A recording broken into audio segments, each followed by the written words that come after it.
Alright, time for the Lonetrail. I am really excited for this event. I've been waiting for the past 6 months because I've heard, some crazy lore stuff happens. And I'm glad it's finally here. So, I'm just gonna jump into it, to be honest. Who else? Here we go. Lonetrail. Dark clouds. Rain is coming to Trimonts. I'm excited for this. Already starting off with this CG spray? Wow.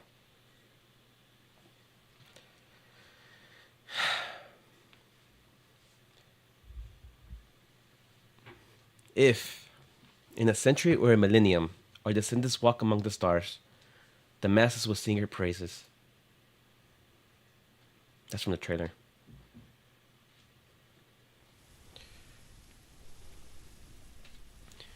She sat on a tree stump, humming as she observed the shapes of the clouds above. It was not until her mother called for her that she hopped off and ran towards the voice. The low flight that they were about to take was all too familiar to her parents. Otherwise, they wouldn't have taken her along. Her goggles were strapped on, and her seatbelt fastened. As the engines roared, the aircraft begins to slide down the runway. The wind brushing her cheeks grew stronger and stronger. Scared, she closed her eyes. Then her body felt very light. A nauseous feeling gushed through her larynx, and her heart raced to the tip of her throat. She squeezed tightly into her mother's embrace. Fortunately, the feeling didn't last very long. When the aircraft stopped jolting, she slowly relaxed. But she was still afraid to open her eyes. Until her mother lightly tapped her shoulder. She finally found the courage to open her eyes and look around. From this angle, the city where she had lived her whole life felt so foreign and strange. The crowds that she would struggle to squeeze through now looked like tiny, insignificant insects. Her mother pointed up, prompting her to look.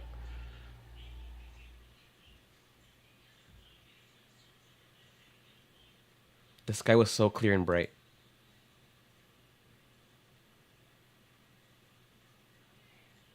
Outskirts of Max, District of Columbia. Columbia 1099. Federal Nomadic Prison.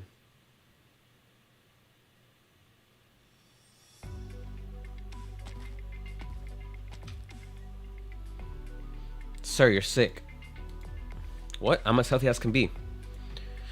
No, I can tell. Alcoholic, crapulent, and insomniac. In this oppressive nomadic prison, surely you don't have the chance to enjoy much of the finer things in life. Heh, you're right about that. Haha, I mean no offense. I get the sense that you might need some rest and recreation. Have you been to Siesta? Minos? Still waiting for a Minos event. Please stop making fun of me. No. This is an invitation. Please choose one. Think of it as a way to kill time as this boring wait drags on. Minos. Ah, Minos.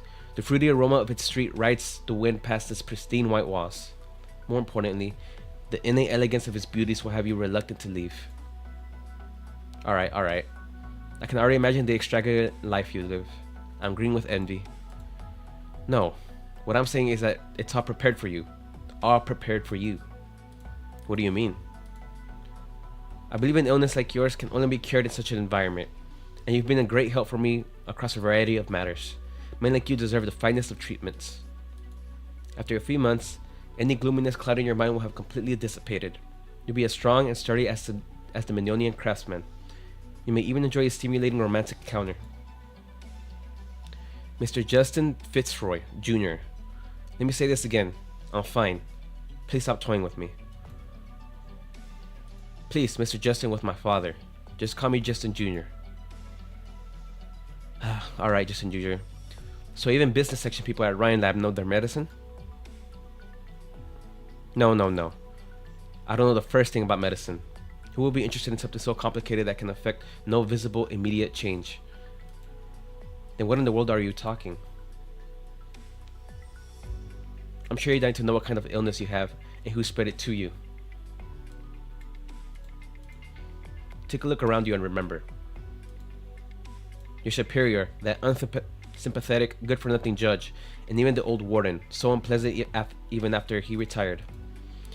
You should have been held a hero after you retired from pioneering, or at the very least enjoyed a comfortable life with a fancy house in a nomadic city on a government stipend. But now, you looked into my background? That's suiting medicine to the illness, sir, and the way I see it, your situation is hopeless. The remedy I prescribed is a vacation, a luxurious home, bottles of fine wines, beautiful specimens of your preferred gender, and top-notch security service. I don't understand. I know what you came here for. You're gonna take that one back with you.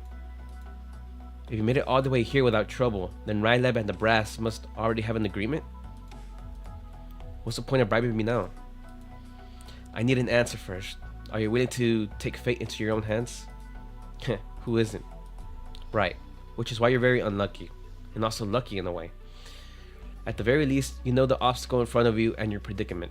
For instance, you've always played lackey to someone else. You were deliberately ignored and cast here. You also know what you want. For instance, you've been planning to propose to a certain someone, which got delayed by this trip, right? Oh, I wonder how that proposal will go on the Minoan plains. Ah, yes, haha. What do you need me to do, Justin Jr.? It's simple. Send the information on all of the prison's special procedures to Rylab.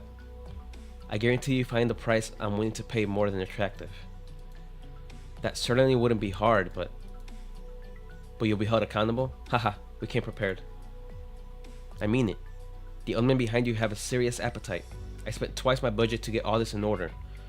They've been plenty arrogant the last couple of years, and that won't do.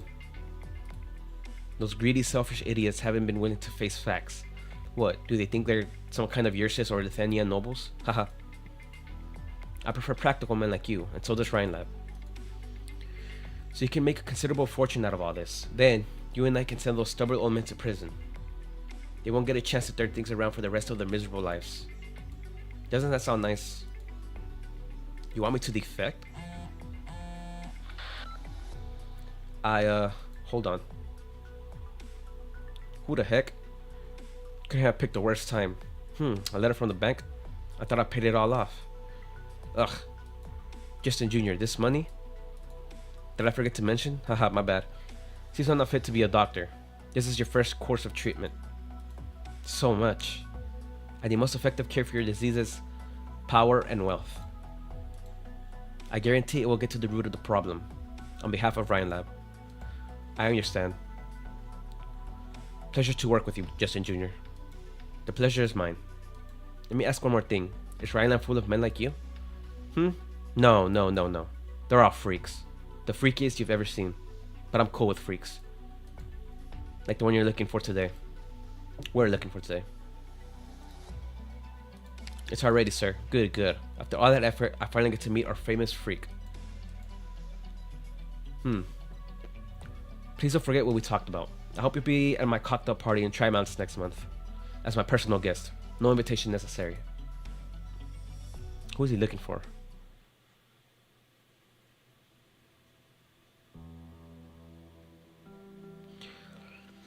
We stood in the center on the day of her parents' funeral. People came and went around her. One after another, men she didn't know offered their condolences in front of her parents' portraits. A science journal's editor-in-chief, a high-level government official, a legendary investor in the finance world, the representative of a technology conglomerate. All of them looked so saddened. Saddened that the genius inventor's husband and wife brought the world of science to new heights, only to both die young. None of them could understand. They couldn't understand why, when this era-defining technology, flight, had just taken off. Why would they waste their energy and effort on something as meaningless as reaching the highest altitude possible? All of them were furious that, with the death of the Wrights, the government-sponsored plans became a laughingstock, and their enormous investments had all gone down the drain. One by one, the guests all left. Sheila Lynn stood in front of her parents' graves and lifted her head up to look at the clear sky. Yet it was so dark and gloomy. Kirsten's parents? The light is blindingly bright. Past the passageways, dark shadows, the uncharacteristically bright lights keep Justin Fitzroy Jr. from opening his eyes. The brightly glowing laboratory is right, exactly the same as the one in Trimonts.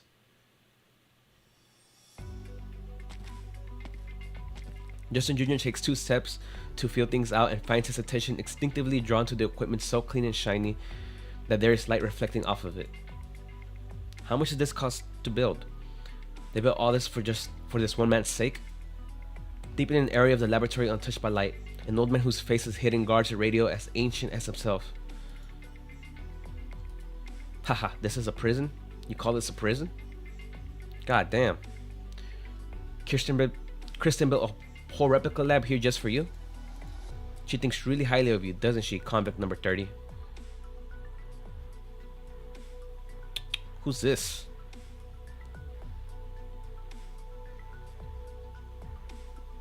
You aren't the regular Liason, but I've seen your face. You're a Rhine Lab director?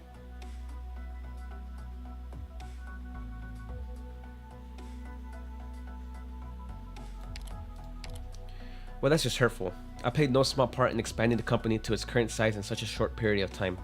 How could Kristen not have told you about me? I have no interest in people like you. I'm a sick, crippled man. What do you want from me? Don't talk like that. I've read your file. You were extraordinary. If it wasn't for... Sorry, I'm pretty sensitive about the past. Oh, alright. But I'm really curious. What is it that Kristen wants you to accomplish so badly she went to all this trouble? She didn't tell you, which means you have no need to know, boy. This isn't the first time a science freak has mocked me. Well, no biggie. My job here is to take you away. Looks like your little project has moved on to its next stage. She needs you there in person. It's about her survival plan. So you do know, you sly little punk. All I know is Kristen has had you working on something to do with Originium and the human body. It's not my area of expertise, but at the very least I know one thing. Rhine Lab's control is not a coward who fears death, and she definitely has no illnesses that need healing. Which means there's something else going on that makes her desperate for a way to extend her life. Some kind of extreme circumstances. You're a smart one. No wonder she chose you to bring me out of this place. But you have to wait a little longer. It's almost time for the Vice President's speech. A speech? You're into politics now? No, today is going to be an interesting day. Patience is a virtue, kid.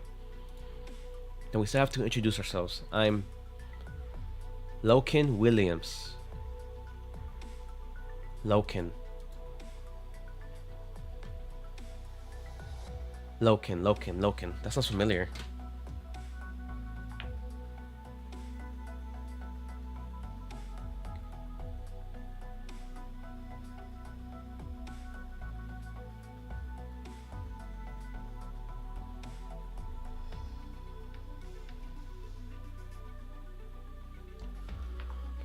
Oh. Yeah, this name is in Rosmontis' files.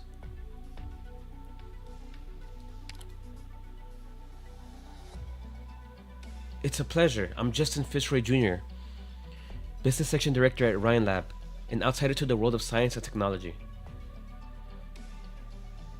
Wait, does that mean... Huh. I'm on here to bear witness to history, sir.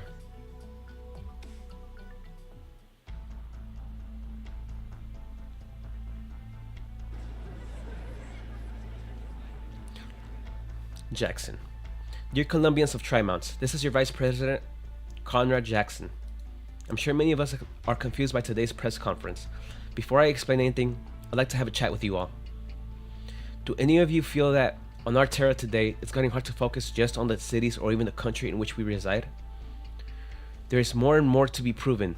Exchanges between nations have become more frequent, and likewise conflicts and confrontations have become more intense and unavoidable. So I want to ask all of you, Colombia has only been around for a handful of decades, but our history is already as rich as any other nation's. What is it that we use to achieve this? It's our thirst for knowledge that drives us to explore the boundaries and depths of science. It's a pioneering spirit that flows in the veins of every single Colombian. That's my answer. That's our answer. And to maintain these two things, we are willing to pay the price, no matter how high it may be. What is Jackson talking about? The next election is right around the corner. He hasn't really done anything the last couple of years, so he's probably anxious. Paying a high price. He's not exactly off to a great start. In this city of technology, Tri-Mounts, there are over a dozen special plates. On those plates, we're working tirelessly on countless research projects. We're developing, discovering, and guaranteeing our future ways of life. Many of you here are participating in those projects, and I am very proud of you. In just 2 weeks, we will announce an achievement that is truly regarded the greatest among them. It will change the landscape of international relations. It would allow us to seize the initiative, to never again to fear any storm across any lands. It will be Colombia's first step into a new era. Oof.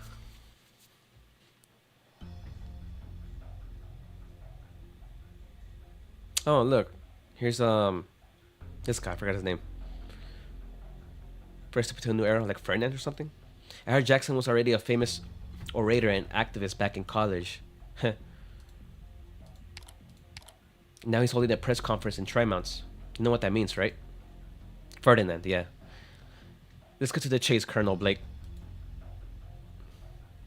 You need my help and I need yours. This is easy.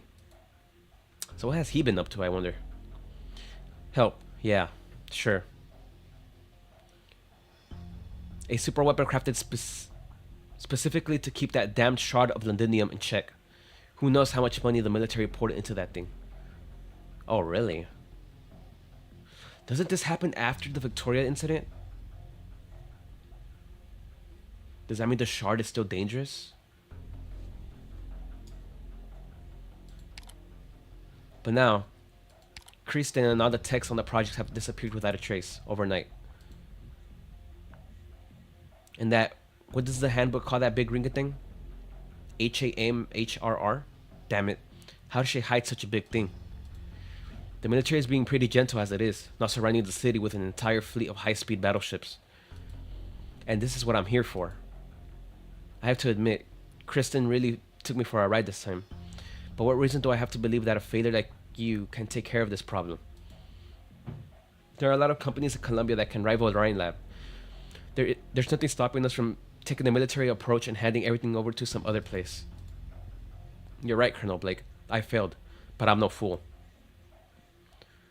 If the military were really that hardy, you would have done this a long time ago. You army guys were never the meek humanitarians you're trying to play. And I, the former director of energy, I know Rhine Lab.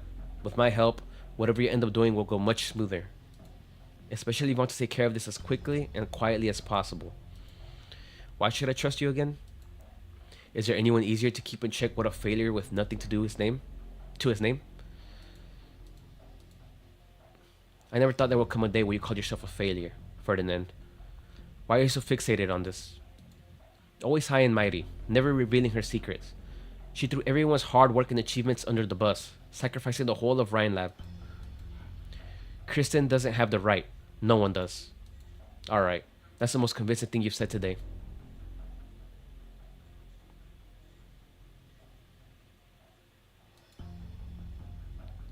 Hallway outside Control's office, Rhine Lab Tri-Mounts. There's Moo. I don't actually like this whole feeling a lot. Too quiet, the air's so chilly and dry, and the light's awfully cold. No idea what's up ahead either. Things weren't so lively back in the day. Most of the time, everyone was just busy with research. We rarely ever saw each other, but after meetings, we'd party and get drinks, pile the table legs with the project reports we just finished. I miss that feeling. The feeling of being accepted. The feeling that we were making a difference. That our work had a purpose. You have to feel nostalgic for that too, don't you? Kristen.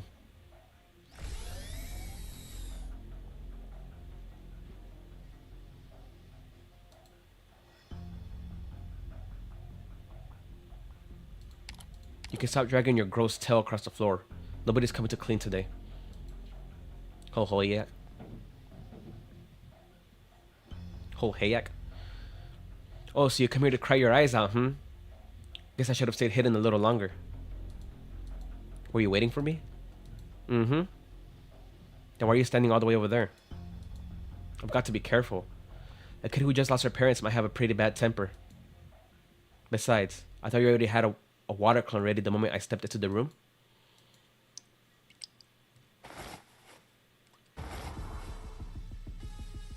Damn, straight at it. That's a 6 CG. Since I found out, I might as well drown you right away and stuff you into a dead power armor. Oh, I didn't know you were such a vengeful elf. Is that what she did to her? A Mainlander agent infiltrated this place, huh? What are you up to? Infiltrating. Think again. Will Control's office be that easy to infiltrate? Are you working for Control? What kind of deal do you two have? And what she got you doing for her? Are you betraying the Mainlander's foundation for this? What the hell is that word? Kulken?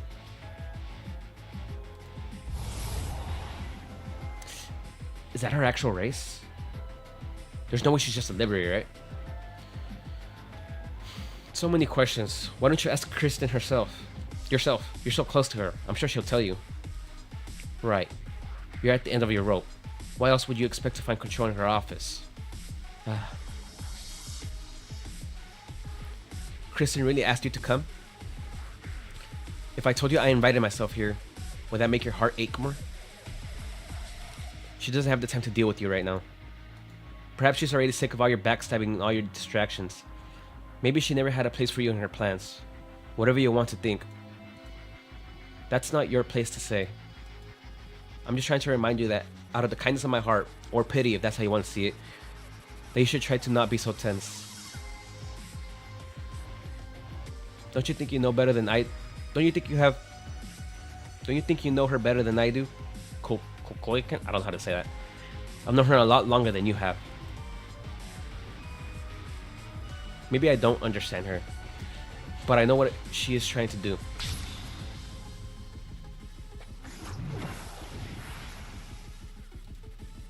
It's hard to blame someone for grasping at straws when they're desperate, but if you get in the way, it's hard to blame someone. Oh, next time I'll really kill you.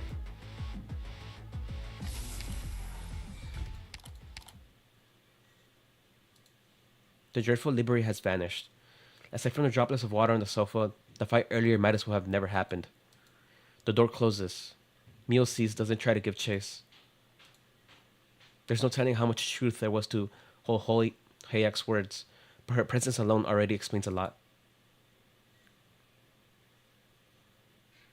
She should ask Kristen directly.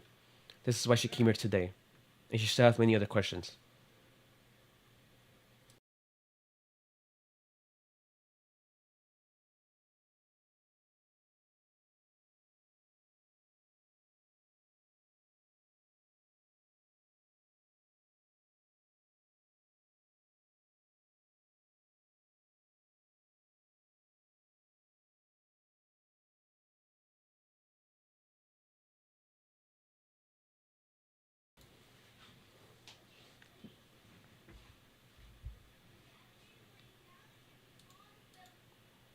Kristen.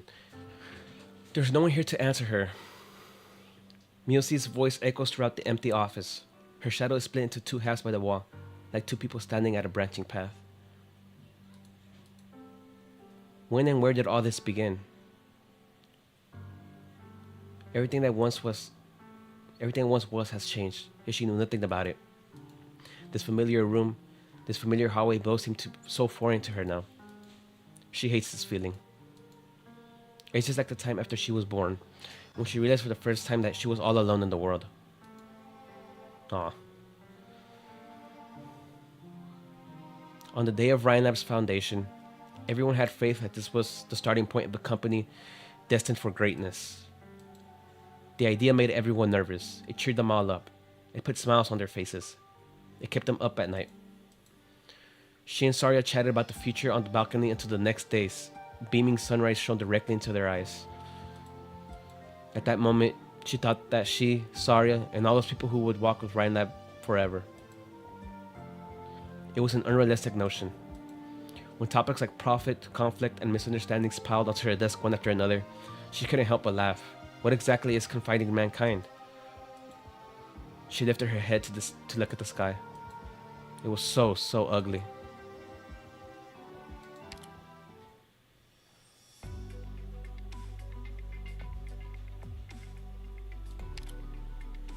Rest stop, Trightman's outskirts, roughly 18 miles from the city center. Hey, it's Tin Man. We saw him in the manga. Hi there. 4 large cheese dogs, extra cheese. You got it. Coming right. Holy shit, bro. What the heck is this? I caught some kind of disease when I was a kid. It's only because of the exoskeleton that I'm still alive. Sorry for spooking you. Spooking me? Hell no, that looks so cool. Oh, so it's got to do with the Trimount's tech companies? No wonder. The gizmos they pump out are evolving so fast. Something like that. My bad. That was probably rude of me, acting so surprised. I'm used to it. Mind if I smoke here? You can still smoke? That's amazing. Phew, still empty here. This road doesn't get much traffic, does it? Just today, when the vice president came through not long ago, the traffic jam was miles long. Maybe it's the weather. Here, your hot dog. That's some appetite you got, bro. Take a seat wherever you want. Not like there's anyone else today. Thanks.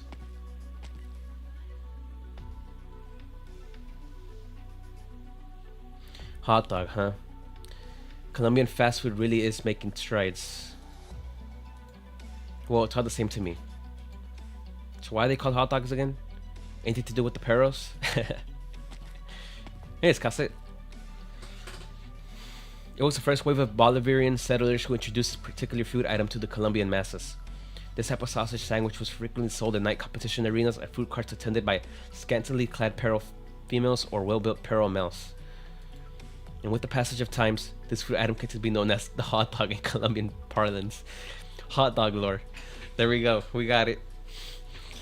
Been wanting to know that for so long. Passage of time, huh? Funny how things can turn out just because of time. Want one, miss? My treat. No, thank you. The years really haven't been kind. When I still had a sense of taste, my appetite was probably a dozen times what it is now. I guess that's how things turn out with the passage of time. I envy a young lady like you.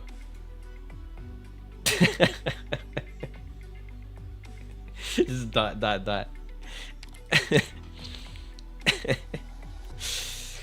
Young, huh?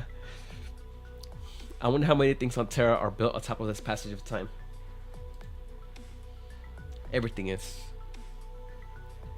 I guess you're right about that. It's been a while, damn it, Calcit. When was the last time we met? The day of Theresa's ascension ceremony after the war was over. Most Sarkas who still had a lingering nostalgia for Kazda were there. You were no exception.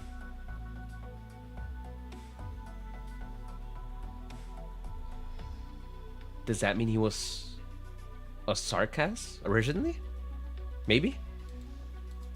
What should I call you now? Tin Man. That's what my coworkers call me. It's an apt descriptor, and not like names have much meaning to me anymore. You represent the Maylander Foundation. Oh. I do. A powerful revenant. A once powerful revenant. And besides, you know that the TCAS are closely connected to every corner of the world, and the Colombian plains are no exception. Or would it make you feel better if I told you the whispers of hatred still keep me up at night, and that I won't wait to turn into a flying fortress and fly straight back to Kazda? Huh. The whispers of hatred still keep me up at night. No. So the Maylander Foundation noticed Rhode Island long ago. This isn't the first time you showed up on Colombia's radar, even if the last time was just a minor legal dispute. Was that in Toronto or someplace else? Rose Island is still a young organization.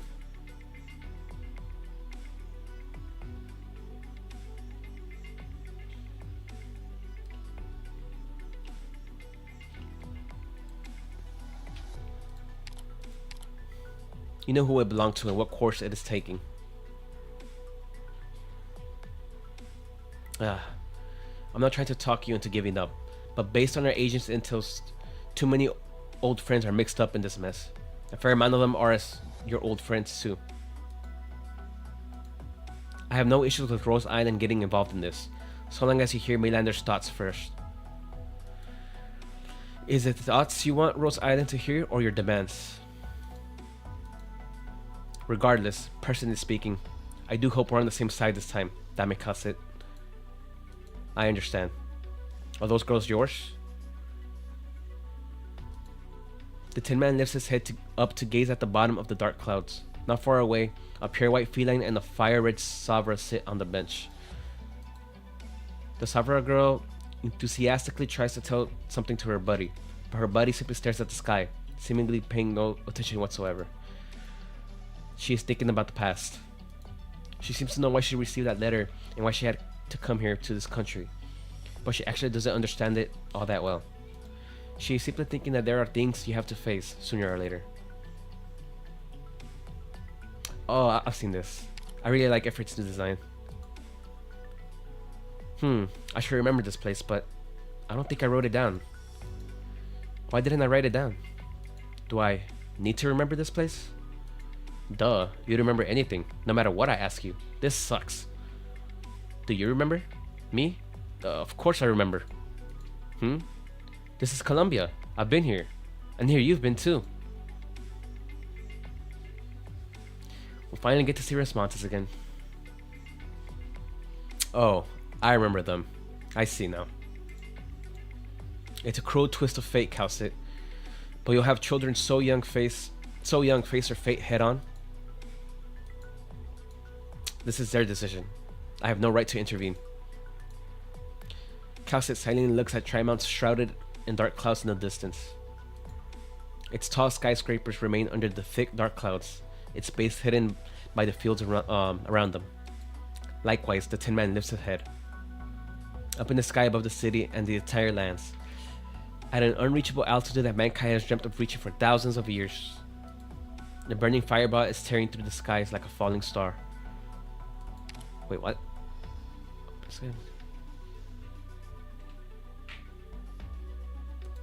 A meteor?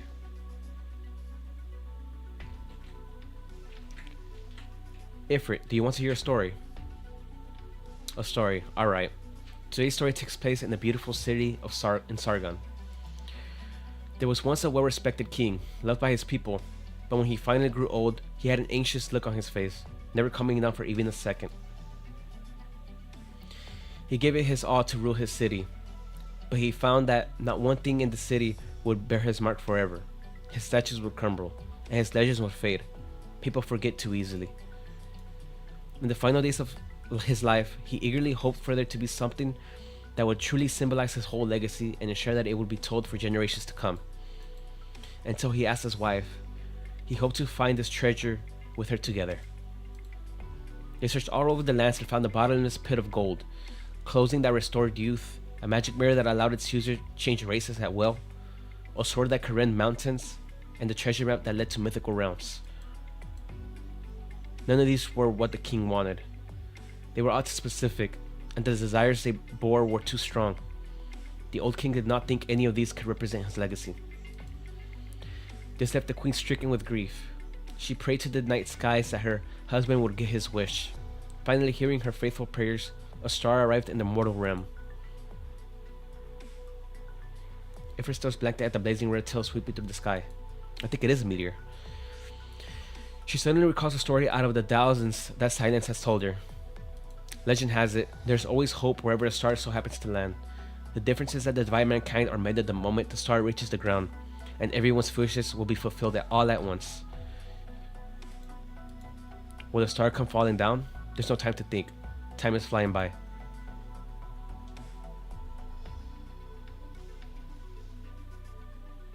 I wish for...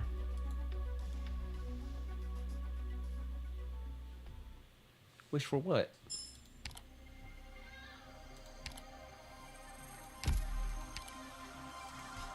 What's this? Flight data recorded chip? Chicks and fight there, nasty.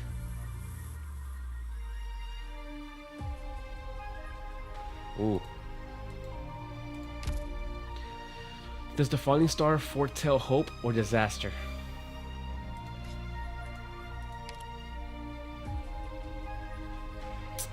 Yeah, sure. It's whatever.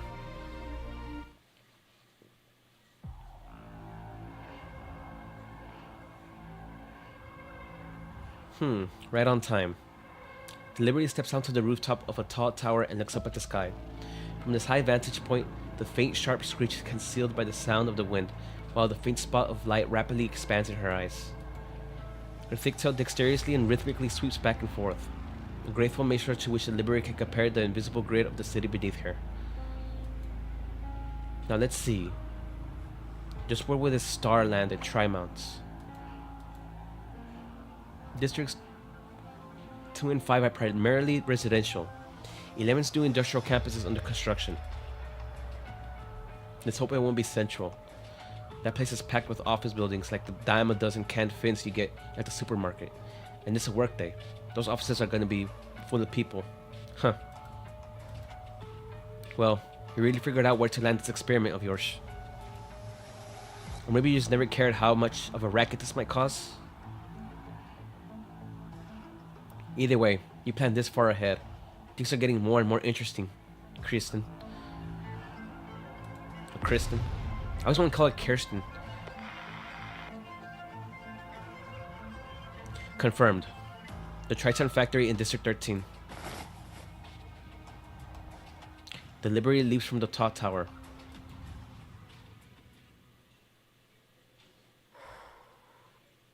Oh, hello. Moo Moo jump scare.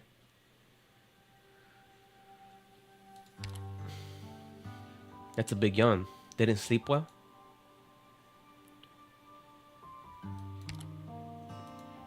I wanted to see you. That's why I'm here. You saved me from the power armor, and I brought you breakfast. Fair is fair, right? Alright. That's a breakfast combo from the cafe at Ryan Lab HQ. They only sell 100 of those a day. Okay, don't give me that look. You're a grumpy Gus in the morning, huh? It's Arya you want to see, right? Well, I haven't been able to contact her, but if she isn't here, then coming to you won't help. Anyway, take a look at this. This just in, Tri-Mountains. An explosion occurred this morning at the Trident Chemical Plant number 3 in District 13. The specific cause of the explosion is still unknown, but the authorities' preliminary conclusion is that the laboratory staff made a fatal error leading to the construction machinery on site exploding. A large stockpile of catalysts and reagents are stored in at Trident Chemical Plant number 3. And to keep the chemicals from leaking out and causing more catastrophic damage, the military and government authorities are currently cleaning up the site. As of right now, all of District 13 is under temporary lockdown. Entry and exit from the district is being heavily restricted. Citizens are asked to cooperate with the ongoing work there. The government has not responded to requests for comment, and it is not known at this time whether the lockdown in District 13 will affect Vice President Jackson's time in Tri-Mounts. Does this have to do with lineup too? I don't know the specifics. But if you, or should I say Rhodes Island, are here, considering how much Saria trusts you, there's no way you would ignore big news like this. Okay, Doctor. You've got some new visitors. I'll see you very soon. Just teleports away. Oh, it was a clone. Right.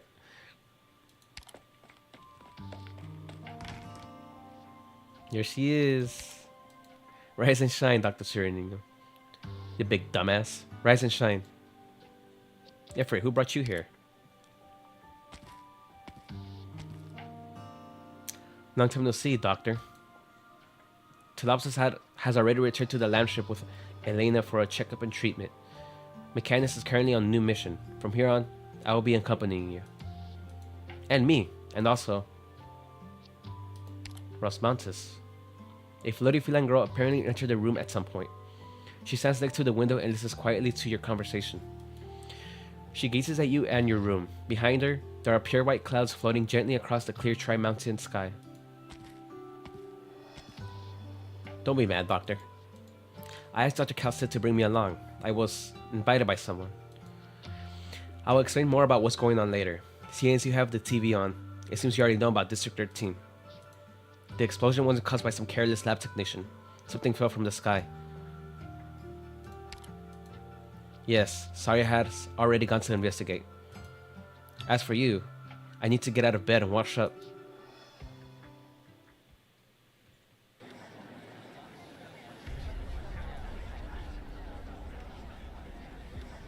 Silence. I live there. Who the hell are you to stop me from going home? What gives you the right to lock the place down anyway? Is this even legal? Do you have anything in writing? I'm supposed to take your word that this is an emergency? I'll be out in 10 minutes. I just need to head back for some documents. Our clients are waiting in the conference room. Sorry, but I need to see your clearance.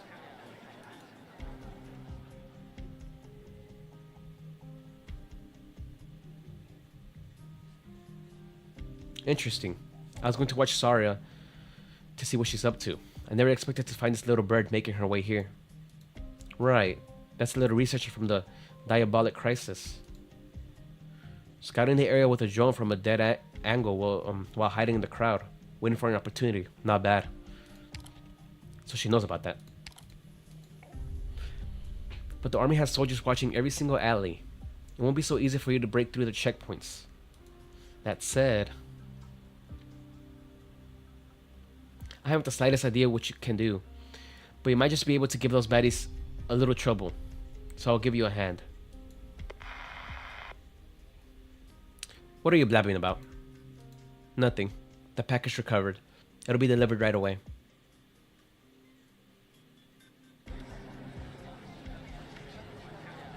As you've no doubt heard of on the news, it's just one factory that had an accident. Why is the entire district on lockdown? If you guys are actually worried about the chemicals, why aren't you wearing protective equipment? Why are you people still allowed to come and go? No one is buying your beast shit. Horseshit. This is about the whole industrial campus upgrade project. If it falls through, who's gonna pay? Hurry up and let me buy. No pushing. My arm. Why can't I move? Somebody broke through the cordon. How come the comms aren't working either?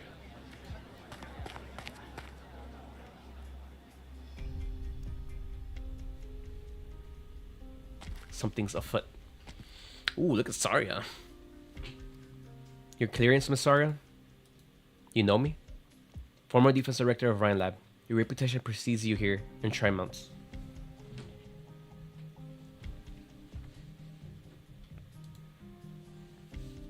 So I can't enter District 13? Not just you. If you don't have clearance, please leave. You. Relax. Stow your weapon. Your face, your hands, you. It's the same all over. I may look scary, but it's just an exoskeleton. I wonder if that's true? The exoskeleton thing? I work for the Mainlander Historical Association. Currently part of the Vice President's entourage as a secretary. Here's my authorization.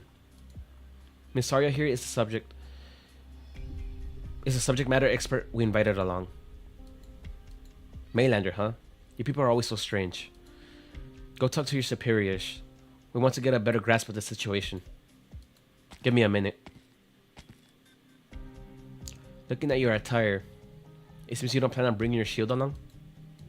No, I just determined that I might need to apply full force to whatever is coming next. Full power Saria. Full force, huh? That phrase carries a weight far heavier than usual coming from the former director of the Rhine Lab Defense Section. Seems like I did make it in time. I did see the animation PV, and it shows her transforming. It was pretty cool. Our last meeting must have been at Hayden Pharmaceuticals, detective. Oh, that's the lab that they did Ifrit's experiments on. We talked so much that I forgot to slide you in mule size a free pint of draft beer on your last visit. I know just how powerful the Mainlander Foundation is, but I was still surprised when I heard the news from Cal Cit. How did the two of you know each other? We're just old friends. Bro, she probably knows everybody. So what role is the Mainlander Foundation playing in our current situation? Sario, are you interested in politics? Decidedly not. So do I really need to answer that question? The Colonel is en route to his meeting with the Vice President. Your identities have been verified, and the Colonel has authorized your entry to District 13. But we're conducting an emergency investigation to evaluate the hazard posed by the chemical leaks, so you won't be allowed near Trident Chemical Plant number 3. That's where this all went down. We'll also arrange an escort party to go with you, to provide any necessary help. No problem. We will go with your arrangements. Shit, you know they're heading straight to there. Phew, made it in.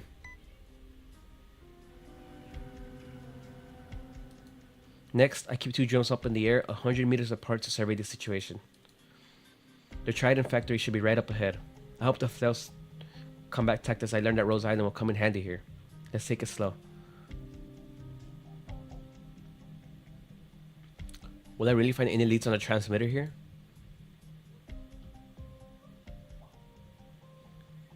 A batch of transmitter has gone missing? That's right. To be more precise, it was a batch of experimental materials with said transmitter included that was supposed to be shipped together to HQ for disposal. So somebody stole it. And it's very likely to be someone within Ryan Lab. Silence. I'd like you to head to Trimount to help me investigate this. Me? I need to remain at Site 359 to cooperate with the military investigation, so I'll be stuck here for the time being. Are you going to negotiate with them? Don't worry. As much as I don't enjoy this stuff, I'm still capable of it. I'm a Ryan Lab director, after all. I'm more worried about this batch of missing transmitter becoming the catalyst of someone else's ambitions. So, can you do it? Well, silence. You're a student of Director Parvis, and you showed up here at Site 359. I had some doubts, but now I get it. You came here to ask for my help. Or maybe you wanted to know if the director of Originum Art is trustworthy. I'm sorry. No need to apologize. No need for apologies. I did come close to doing something awful. I should be thanking you, Silence. But at the same time, this is why I'm asking for your help. You are beholden only to your own standards and looking for your own answers. But if I hadn't asked you, you still would have returned to Trimounts, right? Yes.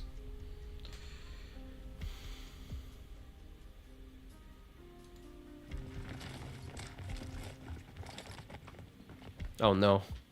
Why are there suddenly a lot more men in patrol?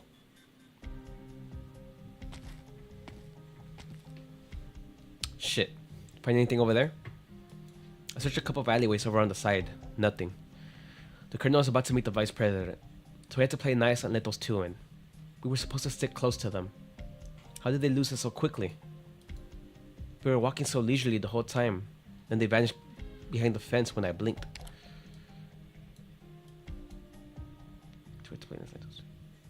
Okay, this is probably sorry on the Tin Man.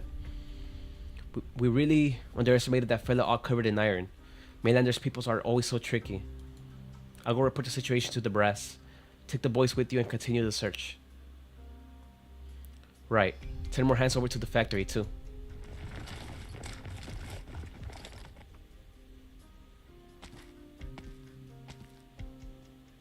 Your reflexes and stealth skills are admirable, Mr. Detective. You flatter me. Even when we can manage them, it's better to shake them off our tail than to outright knock these sycophants out. We're here. Trident Chemical Plant number 3 is right up front. Yep.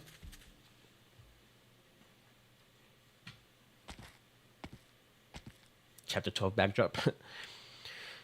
They've already cordoned off the perimeter and deployed heavily armored soldiers at every possible location.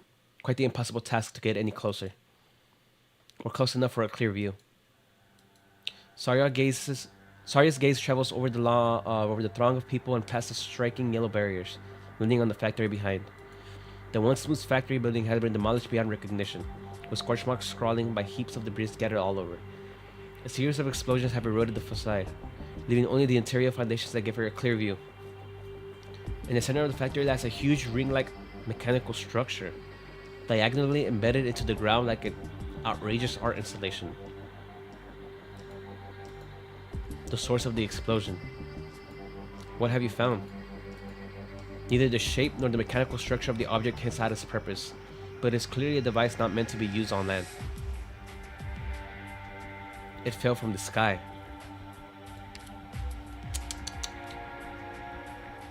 Huh.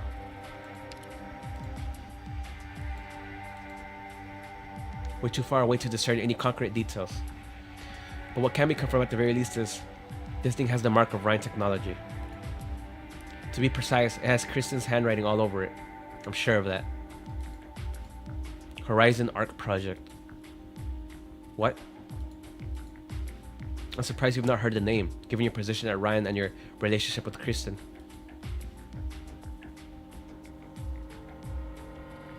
So it was a rocket part, I think. I'm glad I didn't get spotted.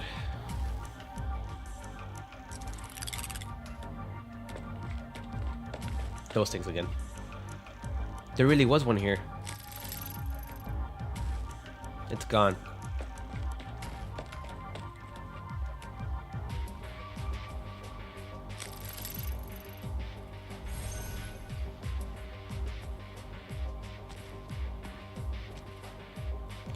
Dorothy was right.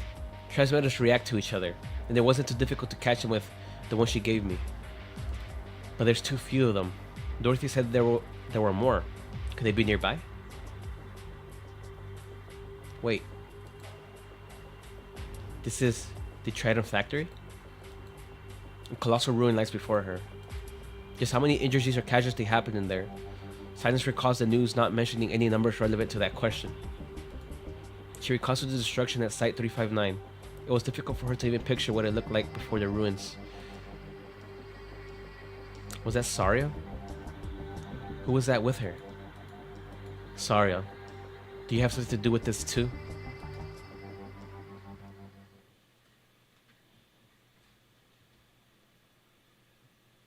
Do you know where we're going? We're heading to Saria's stronghold in Trimounts as part of our arrangement with her. Saria, it's been ages since I saw her. But if we need to talk to Saria, you two are going to be busy, right? I guess you won't have time to talk to me. Aw. You and Rasmatis will stay with the doctor. Ifrit, where were you just now? Oh, right. When the star came falling down, I was telling Rasmatis a story that Sinus told me before. You still remember it, right? You weren't writing any of it down. Yep, I still remember.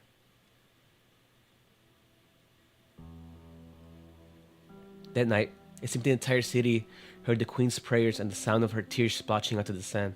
In the end, the queen passed out in the high tower of the palace. The queen's faithfulness reached the hearts of the stars. One after another, they soared through the skies and came before the old king. The old king was swallowed by the endless surge of brightness. Within it, he saw a sight that he had never seen nor dreamed in his entire life. Next morning, the queen awoke to find a huge hole had appeared on the palace's roof, and the old king, who had passed away hours ago, stood with a smile still lingering on his now stiffened lips. Were the stars brought here by her prayers? The stars made her wish come true, and they took her lover with them. Huh.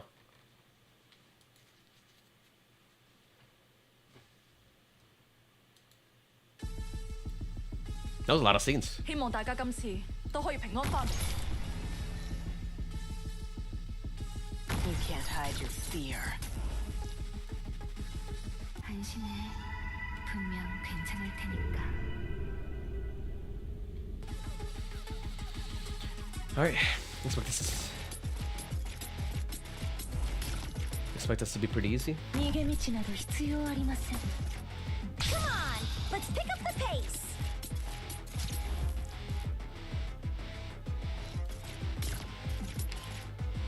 Reduce block by 1. If operates on gravity switch, reduce block to 0. Oh, block reducers. 泣き叫べ。その脆い信念のもとで。しかして人こそが 노랫소리가 당신들 마음에 스며들 거야.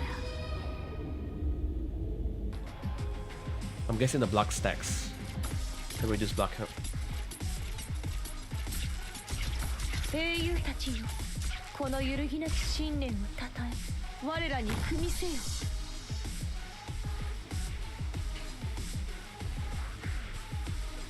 Stavolta la mia condanna sarà equa. ここにひざまずくのです。 Come on, let's pick up the pace.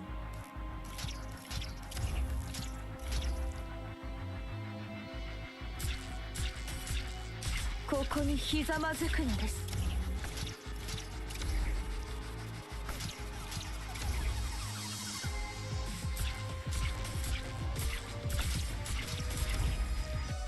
竜様の復讐は終わったのです。 You can't hide your fear. Mission accomplished. Easy, easy.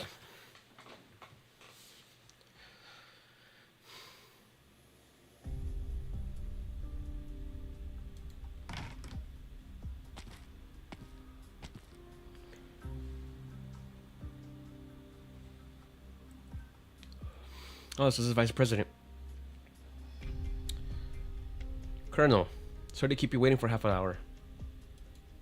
For a half hour. I'm the one who should apologize, Mr. Vice President. Your schedule in Tri-Mounts is packed. I heard from the Secretary of Power that they had to cancel a meeting on account of my sudden visit. The military's response to the District 13 incident has been quick. It has also been intense. You had just given such a powerful, rousing speech for the masses. This couldn't have happened at a worse time. By the looks of things, this is more than a little accident on your end as well. I'm just saying, it's too soon to reveal the Horizon Arc project to the public. So they know. Which is why we would like you to cancel the rest of your itinerary and leave Tri-Mounts. And we'll take care of these accidents as soon as we can. Colonel, I understand what you're asking. My schedule isn't going to change. In fact, I'm going to extend my stay in Tri-Mounts. There's a little bird. He's decorated as well. In my last meeting, I decided I'm going to Rhine Lab to enjoy a fruitful dialogue with our exceptional researchers. We're one Columbia, Colonel Blake, and we're all ready to give everything for our country. But with other technological pioneers gathered in the city,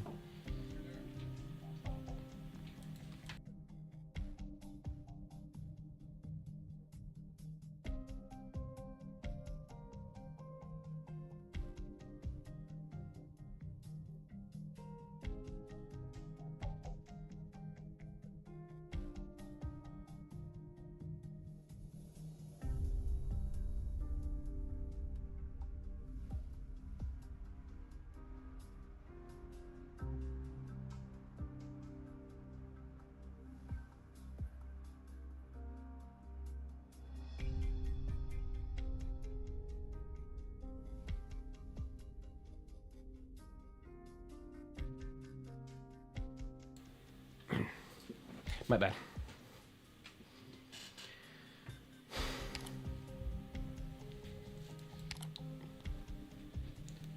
But with other technological pioneers gathered in the city, they form the bedrock of Columbia's technological development. It's no exaggeration to say we're shaping the future of our country. Do you understand what I'm getting at? Even on the assembly lines of our nation's most developed munitions plants, it takes a day and a half to produce a single shell to spec. And that doesn't include the time it takes to send it out onto the field to give the men some real practical time on the thing. Take a step back, Colonel. The more we find ourselves facing super weapons that can change the world, like that Arc-01, the more composed we have to be. This is Colombia, not Sargon, not Bolivar.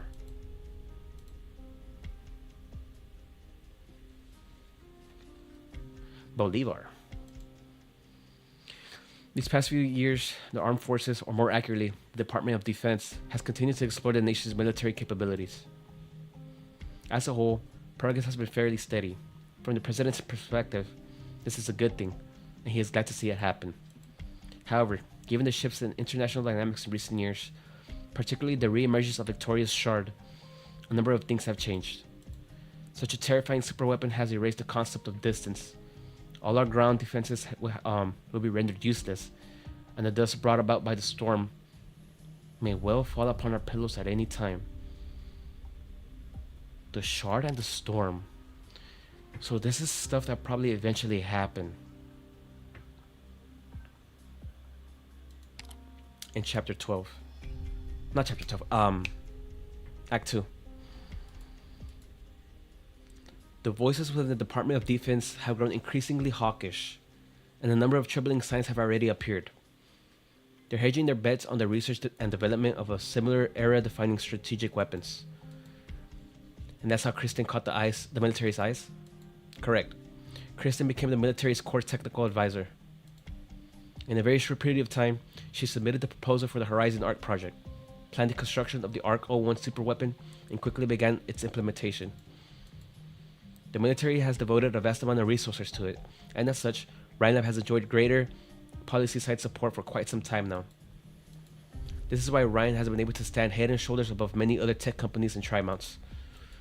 According to the information we have on hand, the construction of Arc-1 requires digging complex shafts as well as erecting a hammer at our aircraft's altitude limit. A monumental project indeed, and the military has spared no expense in the effort. I imagine the man in front of you who fell from the sky was part of this project. The man? Sarya's eyes shift from the factory ruins to the sky above her. Using the sky as an intermediary transfer node?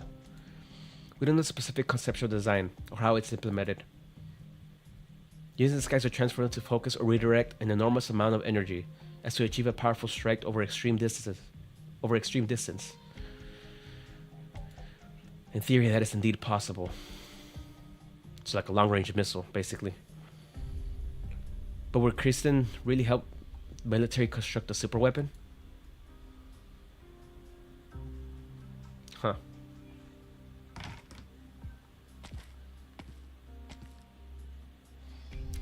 Looks like you didn't get the answer you wanted. I knew from the beginning. This just makes it more apparent. A good politician will never rush to make his stance clear. At least for now.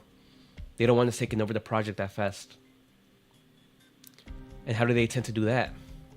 It's simple. All they need to do is delay. If we say that efficiency is the pursuit of scientific research, then Ferdinand, delay is the preferred tool of these politicians. When the Singhans administration first entered negotiations in Congress to reclaim the Woods Company logging camp, virtually no progress was made in 3 years. It took the latter party losing control of the area. They want to delay until we have our hands full, until we lose faith in that damned Horizon Arc project, until it doesn't matter anymore. You've already been on site, right? What are your conclusions? It was indeed the test flight of Arc-01's hammer. The sky appears clear, but it's far from being a safe haven. Kristen will need to test the new pressure and navigation system, a trial and error process that may need more than one flight. I'm more curious about the military-controlled shaft at the bottom of Arc-1. Where did Kristen launch a beast of that size? The hammer's black box still hasn't been found. By tracing its routing data, we could triangulate the position of the launch site and locate Kristen. We already conducted a full-scale search in District 13. Came up empty. Someone managed to retrieve the black box at the very beginning. Any possibility it might have been destroyed, given an explosion of that scope? Kristen has already been missing for 2 weeks. She may have already obtained the experimental data she wanted in the black box, but she still doesn't want us to find her. In other words, the so-called Horizon Arc project, propped up by the military itself, is completely out of the military hands. The longer the delay, the more variables there will be. I know.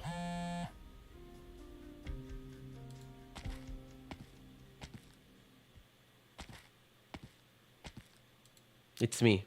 That's right. Jackson had no intention of talking things through with us. Me.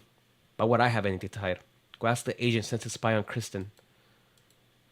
Understood. I won't give an inch. I'll resolve the situation post-haste. Wait, what did you say? That's... Alright, I understand.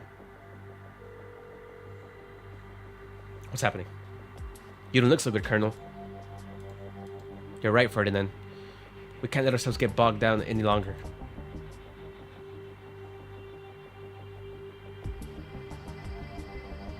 The fact that Kristen went AWOL while the military had eyes on her precisely shows that the project has progressed to a near feasible state. She might have defrauded her investors. We have our suspicions as well, but you seem pretty sure of it, Saria. Because I know her well enough. Oh? Science's establishment, Rylab has been committed to breakthrough research in civilian technology, and rarely intersects with the military. Kristen herself has no interest in it. Furthermore, if the sky were part of her research plans, it would not be a means, but rather her ultimate objective. The rights? Precisely. We haven't even explored everything these lands have to offer, and have only just begun measuring the heights of the skies. Why fly to such high places in vain? I still remember that comment in the newspaper made by the hovercraft expert Stevenson after the Wrights test flight crashed. It encapsulated his regret for the death of the genius scientist, but has been twisted out of context as accurate peer review. How ironic that it's become a weapon used against the Wrights. I'd like to hear more. Stevenson had a very good relationship with the Wrights, and even looked after Kristen to some degree after their passing. Later, Kristen was able to get on track in academia thanks to his recommendation. A substantial secret that even I'm not aware of. But the relationship between Stevenson and Kristen is not a cozy one. She inherited her parents' obsession with the skies and does not expect others to understand. She abhors the sky, Tin Man. Huh. I keep wanting to call it Kirsten, but it's Kristen.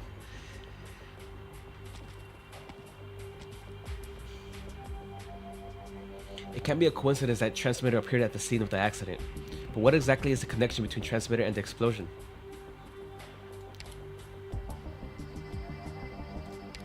Did the things get used in this factory require transmitters? I recall no such relationships between the Tristan Chemicals and Rylab. Or perhaps the transmitter had something to do with the ring-shaped mechanical object that smashed through the factory building. Sorry, it's too far away. I can't hear what she's saying. Maybe I could try moving the drone a bit closer.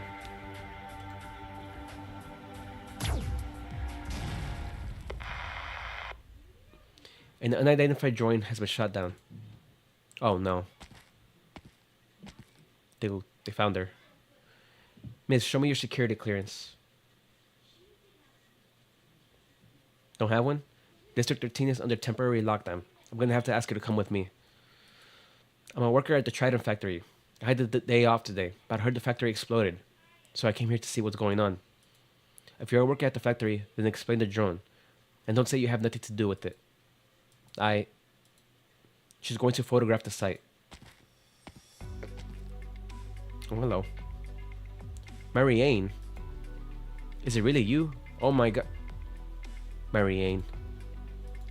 The last time I heard that name was 40 years. Oh, she's old. You're talking about that press conference, right? It was right under the time your last movie came out. You told the world you got hurt in a catastrophe while shooting the thing, and you retired to behind-the-scenes work.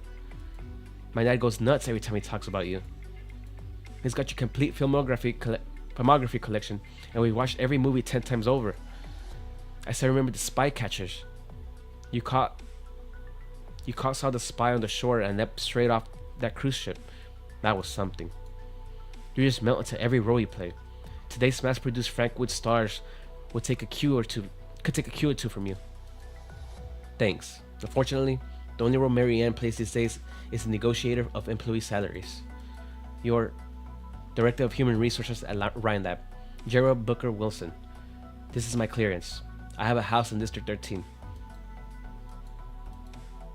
This woman is indeed a Trident employee.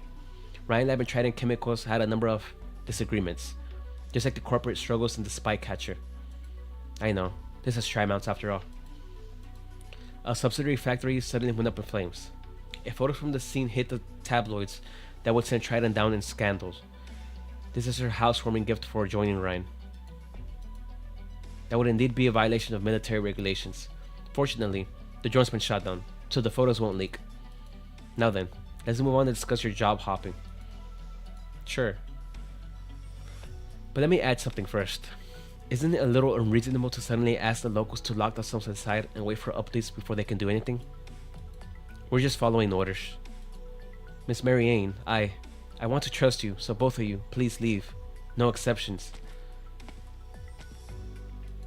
Your name's Silence, right? I remember you were helping Parvis bring me some black bean tea. Director Jara, does this have something to do with Rhine Lab? That's why you snuck in here? There are some things I need to make sure of. This isn't exactly the best place for chit-chat. Head over here and wait for me. Where are we? Don't worry, it's my District 13 residence. What about you? I have company. An old friend has some business with me.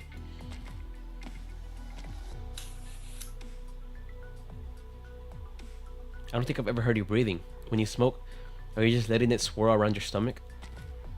Tin Man. It's a habit. Just like what you used to do after finishing a mission. You recorded the event on a note before burning it on the spot. That young researcher back there. You always have a soft spot for the youth. Can't exactly ignore it, can I? An employee of my own company shows up in the military lockdown. It's be bad for business if she gets caught. I see you're just as attentive to details as ever, regardless of what field you're in. You've caught my eye a number of times over the years.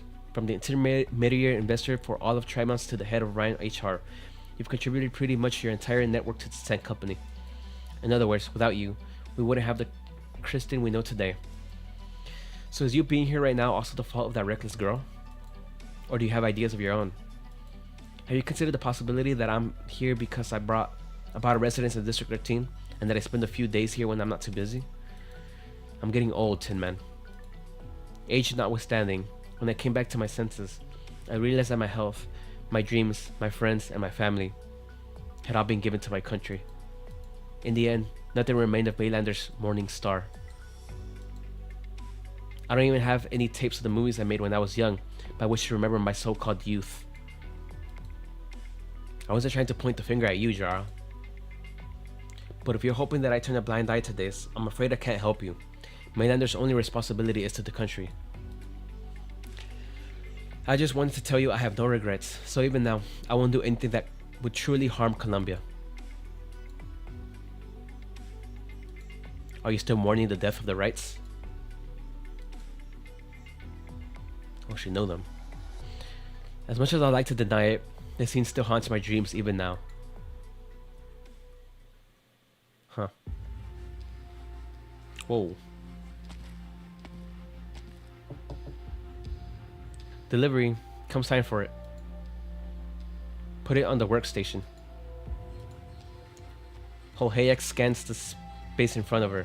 A massive hollow underground ring-shaped structure. In other words, a well. Originium lamps fastened to the well's walls provide only basic lighting, making it difficult to determine the overall depth. And laid within the grooves running along the walls are cables extending into the darkness. The person with whom she was speaking earlier is now pacing back and forth, leaving her with but a busy silhouette. She seems to be busy testing something. Even in such a deep area, her actions do not seem to cause much of an echo. Presumably, the surface structure incorporates some high-performance sound-absorbing material. The entire area seems to be as still and silent as lingering mist. The tongue. Are you not afraid of the dark? Do you not get bored? We're several hundred meters from the ground, and those boorish soldiers are patrolling just above us. You've been here a number of months, right? Haven't gone up for a walk? Nasty. I'm busy.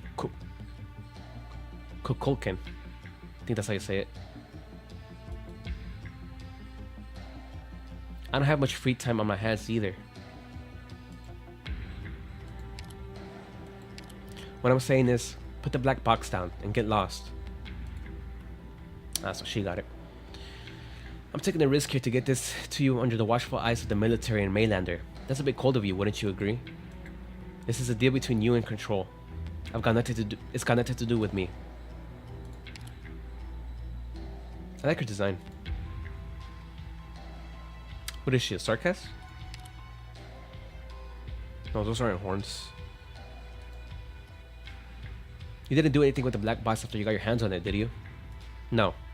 Damn, ice cold. The data calculations are, well, not that complicated. Nasty dives back into her own work, and the screen is once again engulfed with a large amount of data, like a tide flooding across the land. She focuses up more, leaving Holhayak alone to do little else other than stare at her back. This is when she notices the devices around her waist. They appear as lattice of dead branches, spliced together irregularly, but as Nasty intermittently works at her station, they sway back and forth in a short, regular rhythm. As if sentient, they seem to be following Nasty's thoughts. Looks like you managed to find nourishment for the rootless branches. Huh. The trajectory data has been deviated slightly from the previous calculation, but is still within the expected range. It appears that transmitter can indeed be used as an alternative navigation resource. That being the case, we need to speed things up. By the way, how did Kristen get you, the head of engineering, to willingly coop yourself up underground to do the hard work for her? Nasty doesn't answer. She enters a few commands, and as the screens in front of her go dark one by one, she turns and heads towards the door. Behind her, the underground space becomes dimmer and dimmer. Ready to touch some grass, Nasty? Did something good happen? Surely you're not going to keep the good news from me. Be gone. Oh, she is a sarcasm.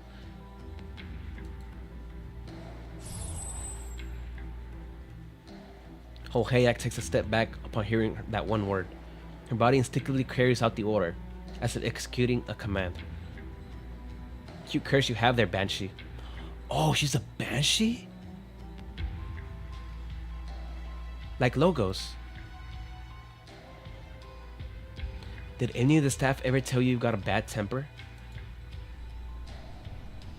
Huh. An icy cold air caresses Nasty's neck before dissipating like an illusion. The young Banshee shivers slightly.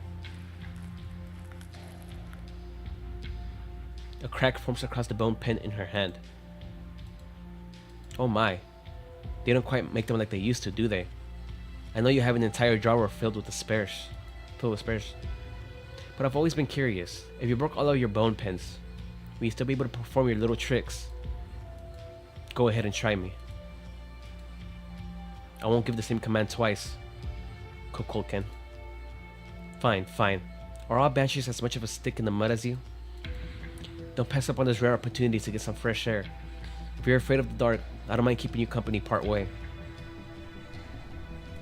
Before the Banshee can speak again, Holhayak nimbly disappears behind the door. The darkness lingering from within the air trembles violently for a spell. Then Nasty finally lets go of her words. Ugh. I should go pick her up. At last, the Moto dream is about to settle. Take a breather and tally up your losses. Nothing worth celebrating here. We might be dead in a This is second. gonna be a or long two. event, I can tell. Good. I like more reading. Without a trace, fickle hints come and go, as does the path ahead.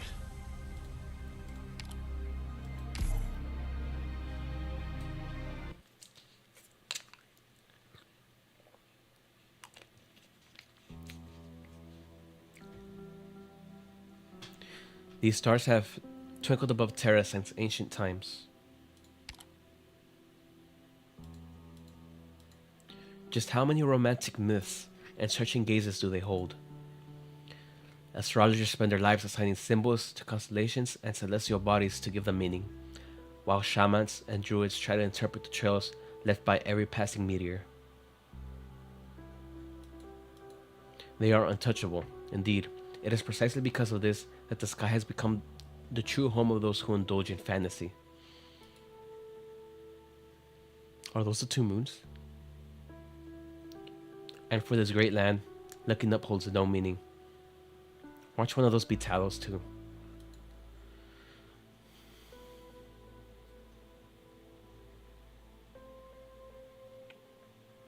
(6,152.31 meters), the height of Terra's sky, and also the last record of the Wright's final flight. No one has questioned this limit. Oh, so the hitting the limit of the sky was what made him crash? That's foreboding. Nobody is angry, confused, or curious about it. People living on this P wrapped so softly in its pod, and couldn't care any less. And thus came the shabby poem from the nearsighted poet centuries ago. Star pod. Huh. A romantic name for the barrier. So there's a literal physical barrier. It must be the false sky, right? I read through every paper related to the subject of barriers, those sloppy theories formulated by Victorian and Nathanian scholars. But why does it exist in the first place? That's what I'm most curious about. Why is there a fake sky? Why is there a fake barrier? Or a barrier in general? Analysis on pressure in space. Theory on density differentials between the barrier and outside matter. Old, outdated, and full of holes. Those Colombian academics announcing their pioneer spirit merely tinker with that garbage. Then you get the occasional novel theory put up by younger scholars in academic journals. But they spend way more energy getting tenure and research grants than looking at the sky. Oh, by the way, the test platform we launched the other day has already fallen back to the ground due to the same old problems with the barrier.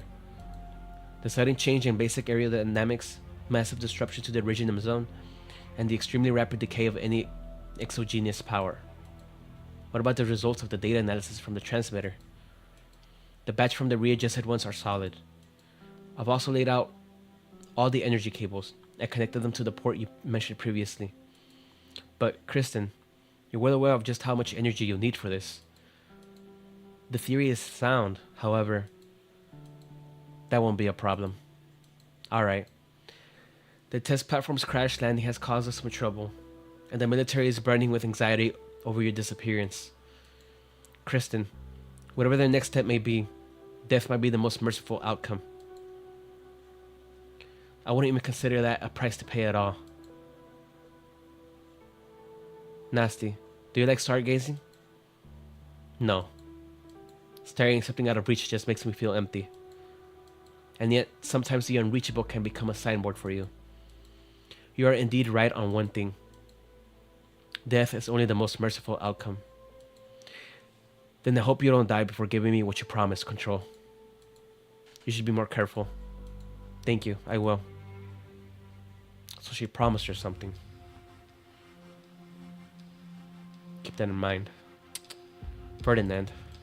Colonel, how am I supposed to take this order? Let me guess. The agent you sent to watch Kirsten has gone MIA. And you've suppressed the news. Your superiors aren't worried about your agents being silenced by Kristen, but rather, they might have signed on with her and betrayed the country. Wait, brother. And they're probably even wondering, have you betrayed the country too? It's no wonder you've been racing to find Kristen. My last tour was in Bolivar. In the late 40s, the coalition government backed by the DOD was bumbling around like toddlers in its own jurisdiction, and our intervention policy with the Bolivarian Civil War was deemed a failure. The DOD's reps has fallen so low in the eyes of our people, the general even handed over control of the armed forces.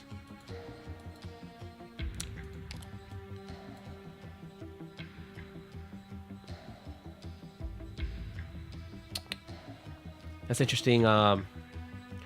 Bolivar details might come in relevant once we do go to Bolivar properly. The DoD needs Arc 1 to restore its image to regain the trust of the people, and they also needed to prove myself worthy of plucking the general's medals out of the dust. So yeah, it is my last chance. But you can lay off the clownery for now, Ferdinand. Come on, Colonel. Who are you even trying to fool with all that? This isn't enough of a reason for the DoD to go so far, and definitely not enough to stake your life on it. Hey, don't you always brag about being as smart as Kristen? Why not use that clever scientist brain of yours and figure it out? It's not like you don't know a thing about Kristen. Surely you ran a thorough check on her before handing the project over.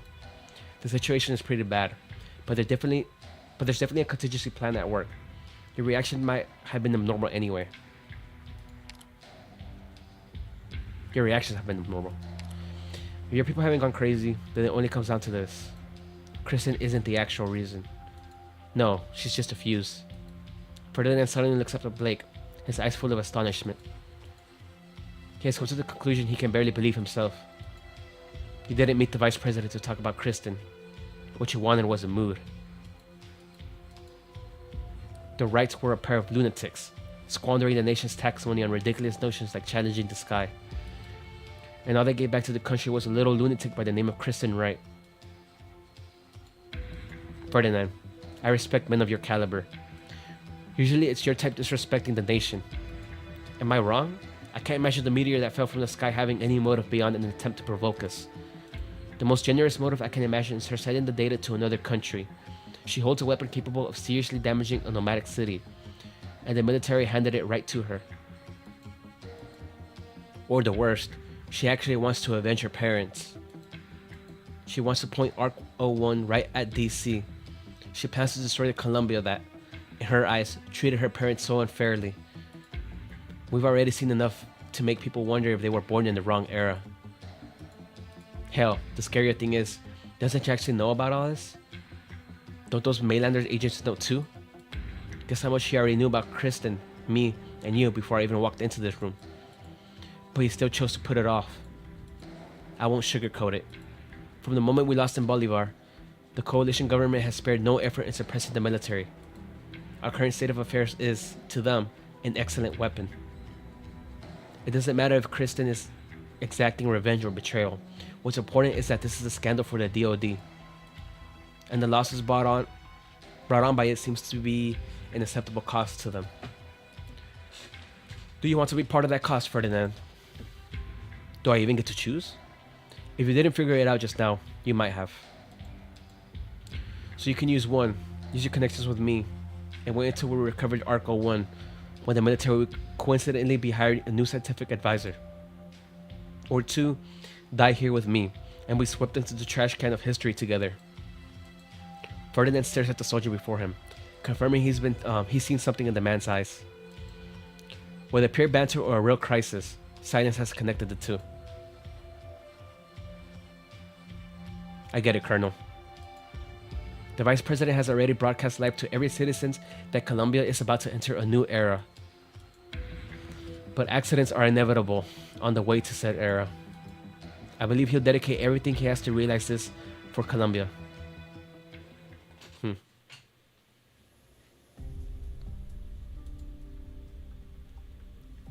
So that's the situation over there near the Trident factory. The parts regarding Kristen are just my own guesswork. Judging by the military's response, that seems to hold enough water. A super weapon that the government hopes to use to reassert power, or Kristen herself having other plans. Trimount is indeed working on a secret mega project using energy at its core, with unimaginable destructive power, yet to be scientifically tested, and it's nearing completion. That's what I'm worried about as well. Saria, has there ever been a mass blackout in Trimounts? Never. Trimounts has separate power grids for residential and commercial use, and each of the power reserves alone is enough to allow all the facilities in the entire city to operate normally for several months.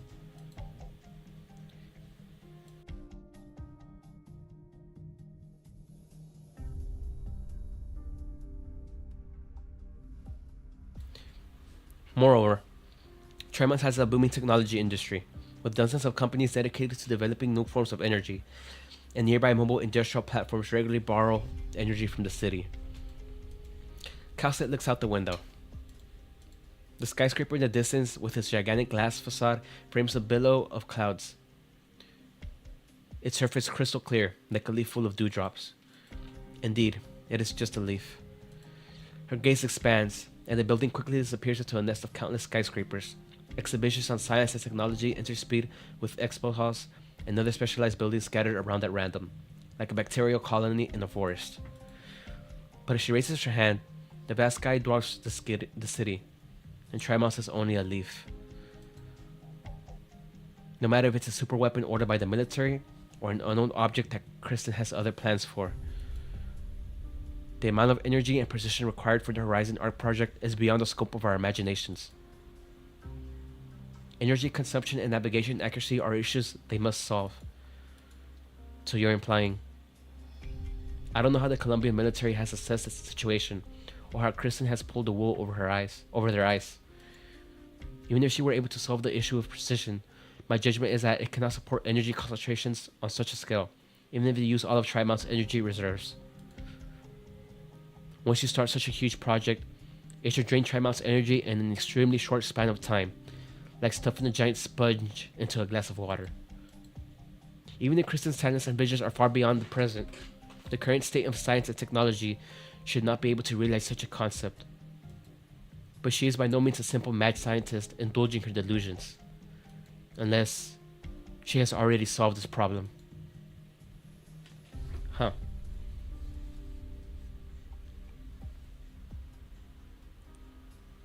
What the heck are they talking about? Stop eavesdropping, they're going to find out. It's gotta be about the factory that went kaboom, right? Sorry, I look kinda serious. Does this have something to do with Ryan? Doctor, is Silence a Trimount's too? Can we bring her here? Doctor, why are you frowning like that? Oh, I get it. You still blame Calcet for bringing Rosmontes and me here. We decided to come on our own. I've been here before. I can even be your tour guide. Rosmontes, you're looking at the letter again. Are you okay? He invited me to come back here. The feline girl is still holding that thin envelope in her hands. 5 minutes ago, she opened it and quietly read the letter again, before stuffing it back inside a minute ago. She lifts her head up to look at you. There doesn't seem to be any particular emotion in her eyes, but you notice something unmistakable nonetheless. She is trying to comfort herself, almost like she is trying to smooth out a small, wrinkled piece of paper under the school desk without attracting anyone's attention. You can feel that she is confused, maybe even in pain. I forgot again, Doctor. Can coming back here help me remember what I forgot? What did I forget? I should have written it down. I'm sure I know. Let's want to slow down. If it hurts, we can go back to Rhodes Island right now. I think I should stay. Control your power. Don't force yourself to think, okay? I'm here. Me too.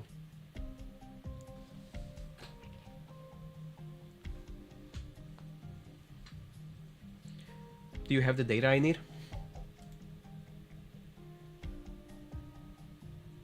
We have little time to spare, but these should help.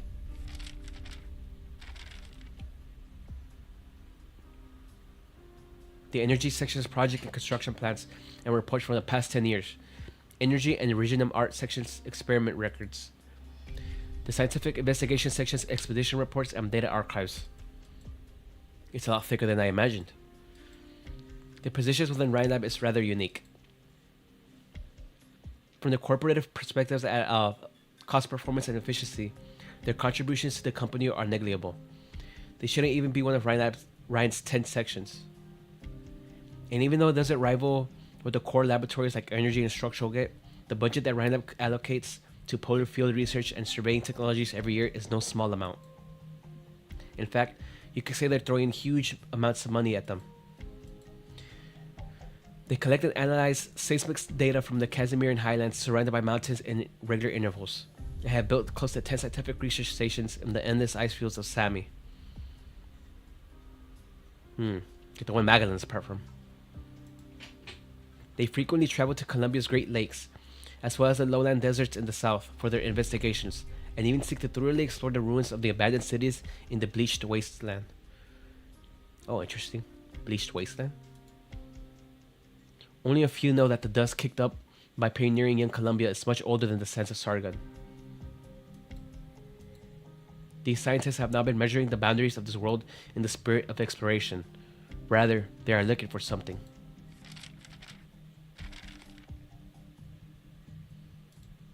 These last few pages are all about Trimounts. Trimounts? Why would scientific investigation need to factor in the location of headquarters? Every project I've checked so far has an immediate sign-off from right control. Kristen. And so, did this farce just happen to take place in Trimounts? Or maybe it could only happen here? I would prefer to see some evidence rather than hear more of your roundabout explanations. I have some rough conjectures, but the clues are all a mess, and our present information is inadequate to serve as actual evidence. Let's take a short break. You should go have another chat with Ifrit.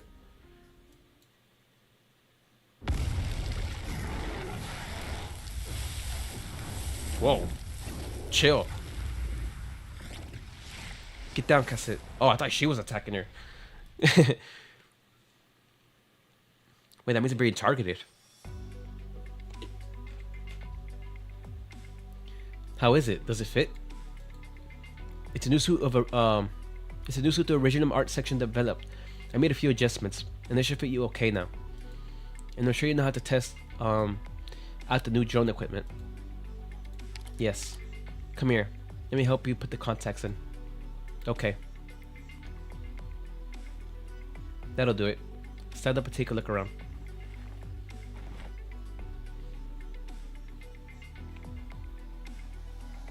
Ooh, there we go. The new Silence Ultra Drip. Great, you're like a completely different person. How are the contacts? Also, she's canonically wearing contacts. I thought she just lost her glasses, like we saw in the 3D PV. I'm not quite used to them yet, but it's nice to go without weight on my nose. I have to say, you look sharper without your glasses. I'm sure your friends will be shocked as soon as they see you. I'd rather surprise them another way. Such as, say, my personality. You seize the day and work towards that. Don't underestimate what a little makeover can accomplish. I'll try my best. Besides, the lockdown isn't going to end anytime soon. The soldiers stopped you once, and it won't be easy to get around now that they've seen you. Get a makeover, and upgrade your equipment while you're at it. 2 fowls with 1 stone. Thank you. It doesn't look like anyone's been here the last couple of days.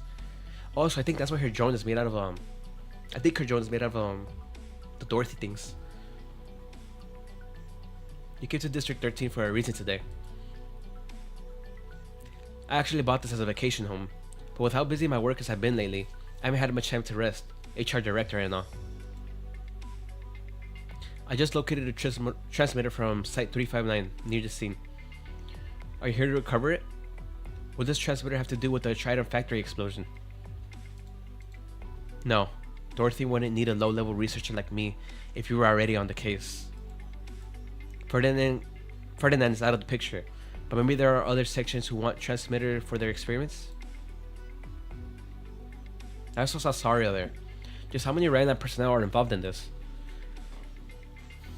You're asking too many questions in one go, Silence. And unfortunately, I can't answer them. You should be well aware of Rhinelab's organizational structure. The departments under General Affairs are only responsible for providing support to the scientific research sections. Originum art, energy, or whatever, human resource investigation has never interfered in any of the research projects. I've never been a researcher myself, after all. My mentor told me some stories about you and Control. Before joining Rhinelab, you were the most eccentric and yet the most successful investors in Trimons. You've never attended a single meeting, read a proposal, or listened to a project briefing, but the projects you endorse always miraculously succeed. There's no need for you to be attached to a company. On the contrary, he said you might even become a tech pioneer to steer the course of the nation. But after Control had one meeting with you, you announced you were joining Rhinelab the very next day. The business world is always brimming with delicately packaged myths and legends. The outside world is full of speculation, but at my age, I don't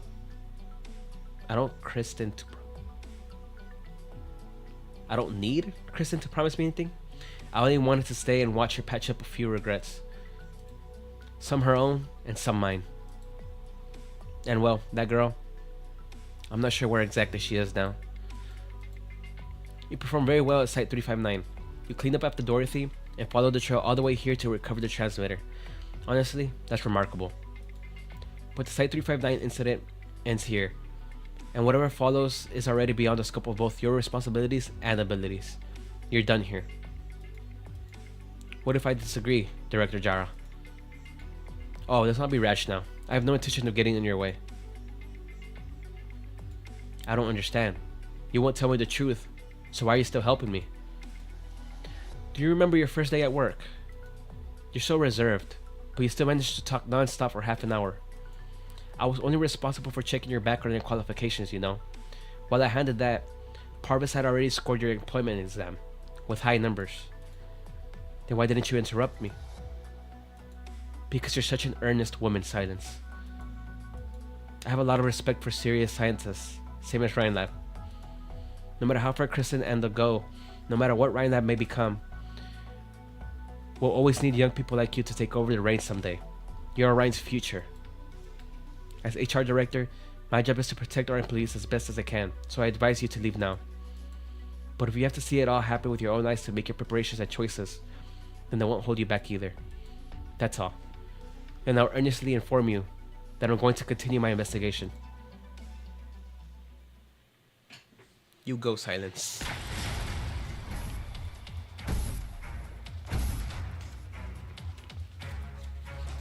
A power armor? Responses. The very moment the impact force reaches you, you instinctively take the feline girl's hands. Evidently, she mistakes it for you being agitated about something. She relaxes her tightly clenched fists, carries you in her arms, and starts running away. Wait, she carries you? At the same time, the fiery cyber girl dashes in the other direction, her flames howling. Leave this to me. There's Montes. You protect the doctor. Oh.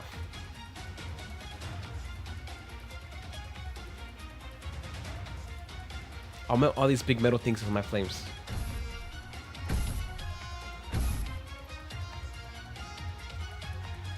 Out of the way, Ifrit. Oh hey, it's Saria. They get to meet again. A shadow steps in front of Ifrit. A thick wall of calcium crystals unfolds before her in an instant, blocking the power armor's onslaught. A burst of intense clashing fills the room, leaving a low lingering hum in the air. Saria.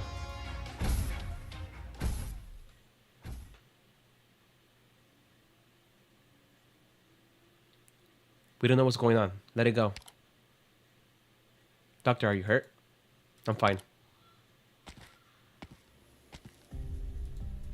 All the data are destroyed.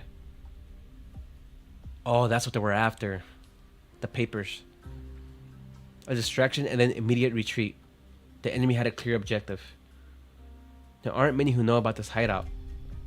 And there are even fewer who would stand against us. It was Rhinelab's mass-produced remote armors that carried out this attack. Is it someone from Rhinelab then? That's not for certain. The military has already infiltrated Rhinelab, and decisively eliminating unknown factors in their plans is more their style. Anyway, you seem to be on the right track. There are people who wish for us to not go any deeper into this. Or perhaps we've been going the wrong way, and someone is trying to get us to continue our investigation. What is certain, at the very least, is that we have hit a critical point somewhere. And no matter who they are, the people behind this will pay the price. You're angry, Saria. Don't let anger cloud your judgment. If Kristen has already solved her energy troubles and cut ties with the military, then we must hurry and find the energy core she's relying on. It shouldn't be too far from the shaft under military control. I already have a few conjectures based on the recent findings. I'll try to look for it, but I require more information. I need to head back to Ryan. I'll go with you, Saria. Don't be silly. I can't watch you right now. If you're here and you can't leave Trimonts for the time being, you should spend this time with the doctor. Don't go anywhere. But the bad guys came to our doorstep looking for trouble. Besides, I helped the doctor. You should. No, you did great. Be extra careful when I'm not around. Take care of the doctor. And don't let yourself get hurt. She's like a parent.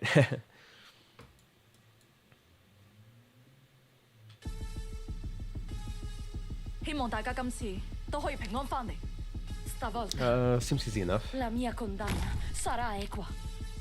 그럼 이 먼 바다의 노래에 귀를 기울여봐.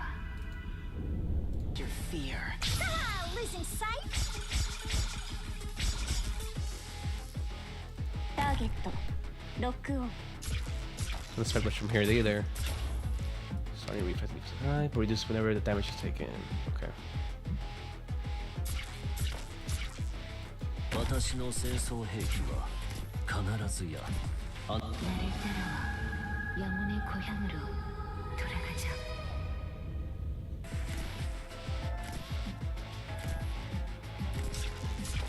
I know, Yossi. I've been excited to read it. I've been waiting for 6 months. もう後悔の I'm just hyped that it's here already. その脆い信念のもとで反動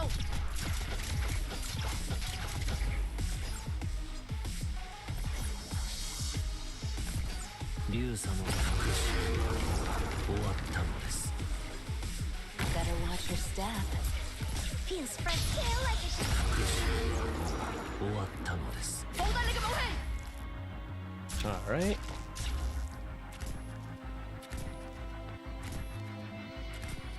feels fresh tail like a shooting star. That これらの兵器がいかにして誕生したかは記憶にとどまったままです any instruction. Ah, losing sight. 竜様の復讐は終わったのです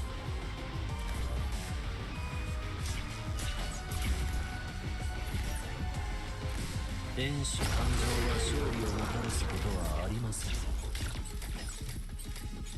Don't keep me waiting. There we go. To grasp this Easy light, to stage. sweep all wrongdoing from this world.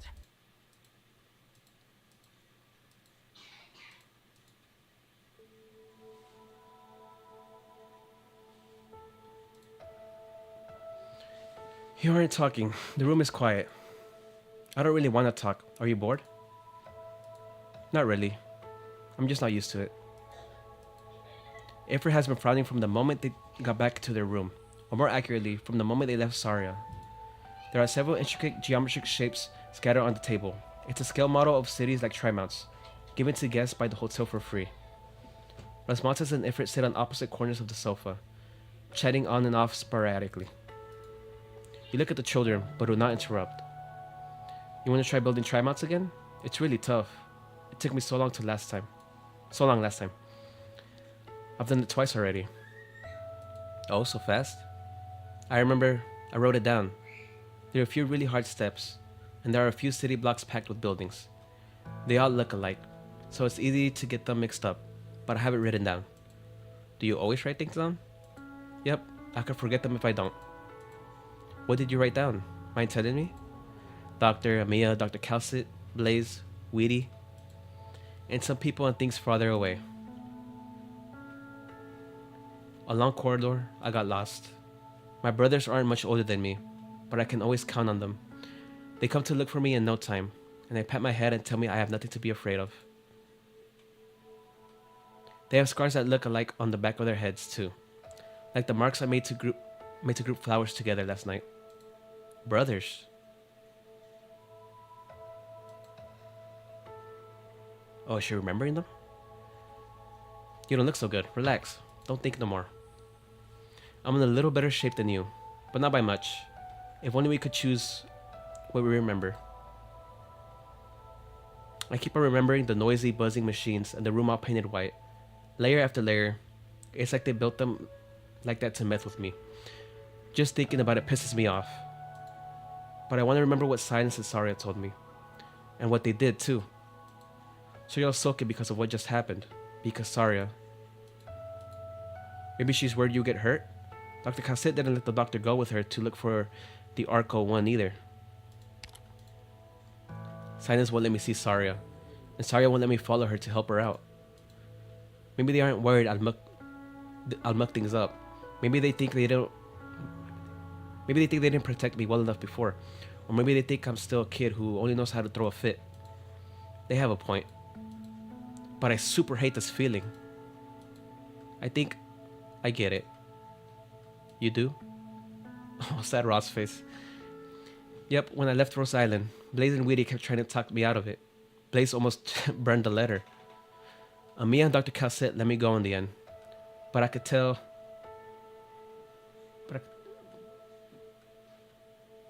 Oh man, I'm just excited. Like, I really want to know what's up with Kirsten and all that. I remember when the trailer first launched for Season 4th anniversary, I was like, I kept watching over and over and over again. I was like, ugh. Amia and Dr. Cassette let me go in the end. But I could tell they didn't actually want me to come back to Colombia. They were really worried. Maybe just like Saria. Also, yes, the themes are great. Oh, those are all like that. But I want to remember the things that I've forgotten, even if I'll lose even more. I'm right to come back. It's the one thing I'm sure of. You have a better memory than I do. That must mean you know what you have to do more than I do. That's exactly what I mean. You and I, the two of us, came back to Colombia to try mounts of our own choosing, and we both have things we have to do. Phew, now I feel much better. Rosmontes, once this is all over, let's do some touring with the doctor. We'll go out and have a look around town. What do you think? The sky over Trimonts is usually pretty gloomy. It's really special that it's so clear. I could be your tour guide. Oh wait, you already built Trimonts twice. You know this place better than I do. Okay. Is Cal sit back? I'll go get the door. It's you. You're the Tin Man who ate 4 big ass hot dogs in one go.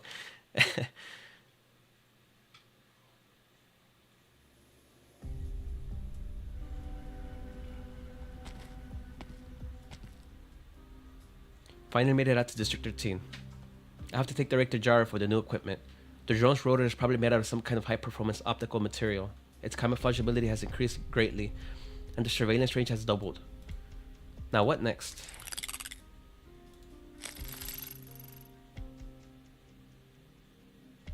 This is my only clue. It doesn't matter where it leads me, as long as it brings me closer to the truth.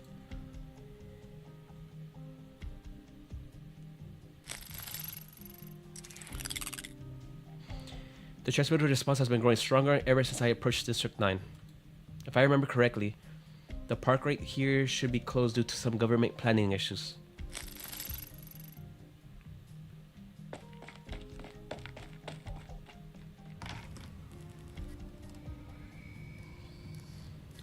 Irregular geometric shapes of silver float slowly into the air, accompanied by the buzz of high-frequency hum. It is another transmitter, but it seems to be slightly different than the one in her hand, and Silence could not make out what the specific differences were. An aged Caprine in the middle of the room nods slightly, as if he had heard someone call him. The transmitter draws a huge arc in the air as it lands on his shoulder. Oh, this asshole. Long time no see, Silence. You look well. Silence pulls the excited transmitter back into her arms, and slowly walks towards the other party. Professor. Made it all the way here from Site 359? You're so much braver than you were before. But I never thought the man I found would be you. I heard you helped Dorothy. Very good. Ferdinand is too hungry for success, and Dorothy is an extremely obstinate woman. Things might not have ended as well as they did without you. I know you have many questions you want to ask. But first, pass me that crystalline unit over there. Silence picks up the experimental instrument next to her, walks over to Parvis, and puts it down where his finger is pointing. She connects the unit to the operating's terminal port, and Parvis is already seated in front of the monitor without even glancing at her, as a slew of complex equations frantically calculate themselves on the display. Only when Silence stands up does she realize that he had given the order as naturally as she had executed it. I'm a busy man, but you've done very well to find me here, so I'll tell you whatever you want to know. Are you all using transmitter? Indeed. What exactly is it being used for? The transmitter is extremely sensitive to micro vibrations. It can receive and encode nerve signals, and Dorothy hoped it would replace traditional arts units, becoming a brand new medium that would allow everyone connected to it to be completely equal individuals. And Ferdinand intends to use its superorganism characteristics to manufacture super equipment that can accurately deliver weapons across vast distances. So you know everything that happened at Site 359? Parvis does not answer. Silence carefully observes her professor's expressions. It is not as if he is not trying to avoid it or is bored by the question, but rather it is not even worth answering at all. So if you knew about the research all along, then on whose side are you on? Dorothy's, Ferdinand's, or Control's? Or is it, as my colleagues in the break room once said, the director of structural is an old goat with a permanent smile on his face who always chooses whatever is most convenient to him. Or for him. I'm not on any particular side, Silence. I help them because both Ferdinand and Dorothy are hard workers. Youths full of ideals and enthusiasm. The same goes for you. Whoever I don't support is due to their mediocre capacity as scientists, me included. We are unable to transcend this mediocre and feeble era. What about you? What do you intend to do with the transmitter? That's enough, Silence. It's that I'm unwilling to answer. It's not that I'm unwilling to answer you, but this question exceeds your level of understanding. I have much to do, and lack the luxury of time to tell you everything from the very beginning. Though you may stay, you're one of my best students after all. Soon we should have the most ideal environment for our experiment, one that meets all our material requirements and catalyst conditions. So now, we must prepare ourselves for it. It will be the most disruptive experiment in history, and you will bear witness to the birth of true greatness. It is neither short-sighted nor feeble. It will transcend every limit there is and save us all from mediocre progress. This is the real and rightful promise of science itself. The pioneers at Site 359, the workers at the Trident factory. Professor, your research has hurt many innocent people. Will it harm even more? This is science, Silence. As scientists, we need only consider one thing and one thing alone.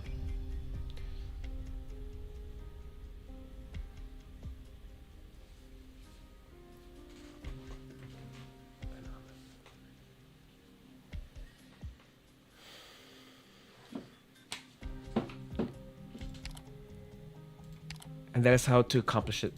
That alone is more than enough to exhaust us. Parvis is speaking very calmly. More precisely, he even sounds a little distracted. The equation on the screen seems to have to do with the transmitter. Parvis never turns to look at Silence. His eyes are fixated only on the equation. Silence can very clearly see what it is that she is feeling right this moment. Anger. She clenches her fist. Yeah, punches ass. I see. No wonder I couldn't get in touch with Sario Kasset. Dr. Surenio, I can ask you what this matter all the same. I heard about what happened from Calcit. It's been a long time when we last met. Speaking of, are you afraid of me because of the way I look? You've been staring for a bit. Do you put WD-40 on your joints? I'm actually curious about this. You've changed, Doctor. Oh. So he knew the Doctor. Interesting. Back on topic, we don't have much time, and given your condition, there is not much catching up to do. I wonder how he looked before. The Maylander Foundation wishes for Rose Island to help us stop the military from assassinating the Vice President. Oh, jeez.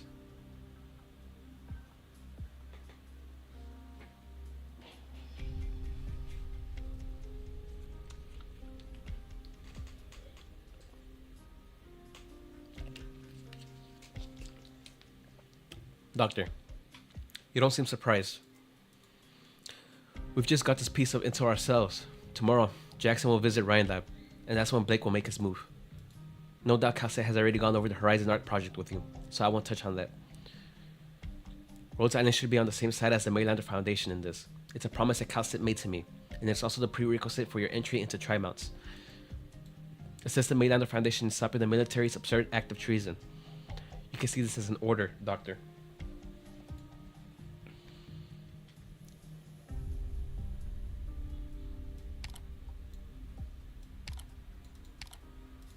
You're still as calm and sharp as ever. That matches the impression I had of you. Right. The Maylander Foundation is already allocating our resources to ensure Vice President Jackson's safety, but that alone will not stop the military's plan. One of the events after the press conference includes a visit to Ryan Lab. His entire trip that day will be broadcast live. If his assassins and our agents come to blows before the public, it doesn't matter if the assassination itself was successful or not. Blake will still have a reason to declare martial law and take over Trimonts. Just like District 13 right now. Neither I nor Maylander likes it when the enemy has all their eggs in one basket. Because that's always an omen of the collapse to come. You sure you don't want Custis' opinion first? This is an official request that Maylander's making to Rose Island. You're the doctor of Rose Island. If Custis continues to have her faith in you, I have no reason to doubt your abilities. Time's a wasting, Doctor. I hope you will cooperate with us as well.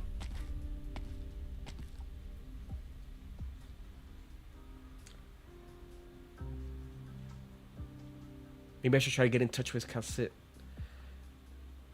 Turn mechanics.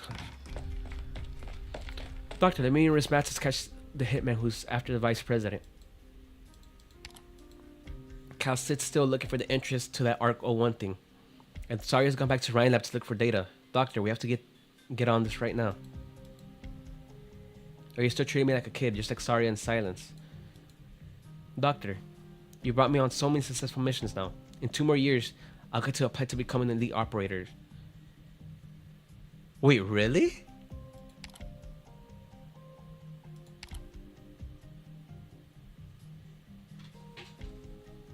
If her altar, maybe? That'd be cool. Huh.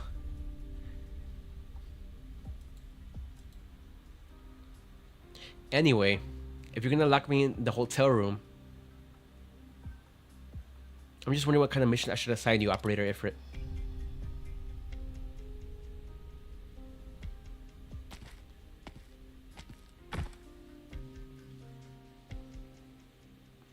Hey, watch where you're going. You're gonna get hit by a car spacing out like that.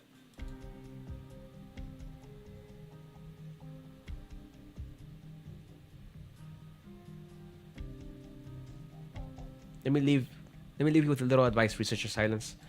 You may think helping Anthony is the right thing to do, but that couldn't be further from the truth. It's easy to think that Simon Coe was just a victim in their fight with Hybro.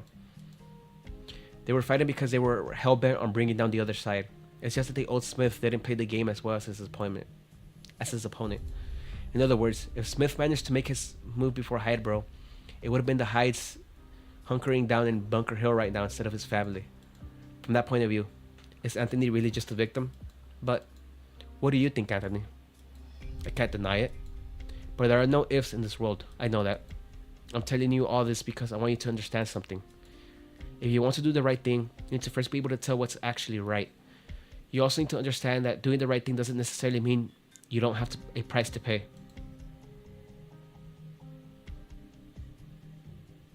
It's not just energy and Originium art. I can't tell you where this trail will lead and how many people will end up dragged into the mess. But you will no doubt come to see a side of Random that you have never known. Be it the Diabolic Crisis or Site 359, you know that Random is nowhere near as wonderful as the recruitment videos make it seem. Even then, it may still disgust you. If it comes down to it, you may use my permission as the director of the Original Arts section. If you use my permission to do anything else, I will turn a blind eye to that too. Director Franks, I won't. But Silence, remember this. Your mission is to recover the batch of transmitters lost at Site 359 and nothing else. If you run into any obstacle too difficult to overcome, you are free to give up at any time you want. There are some things that, until you find your own answer, you have no power to fight.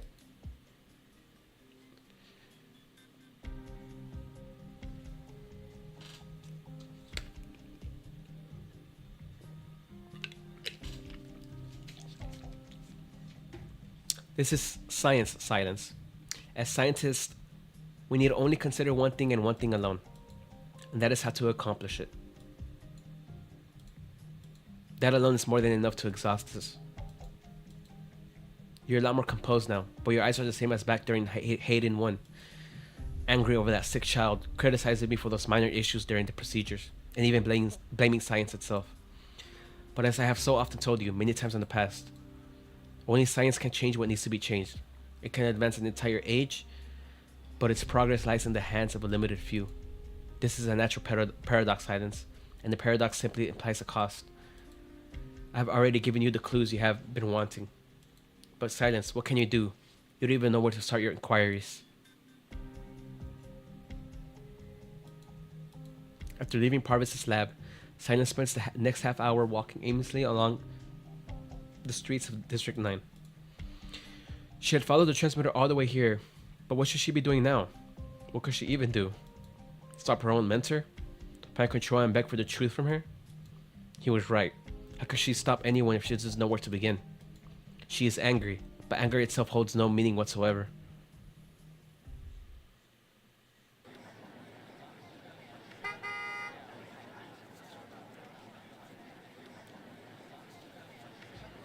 Holy shit. Hey you, liberate check. Out of the way. At a perfectly regular intersection, Tramway District 9, a driver anxiously confirms the current time. He needs to get to his destination within the next 10 minutes to block off a difficult client in time and allow the other party to sign the contract. But in the next second, he feels as he is suddenly on a roller coaster ride. As if invisible slopes had formed within the air, his car climbs, turns, accelerates, and turns into a cannonball. The hell? What was it, aiming at her? Water. Drops of water suddenly appear and chain the car's wheels to a halt, and the out-of-control vehicle seems to almost graze Silence as it slides past her, scorching the tarmac with a shrill sound. Half the road is completely drenched, as if it has only just rained.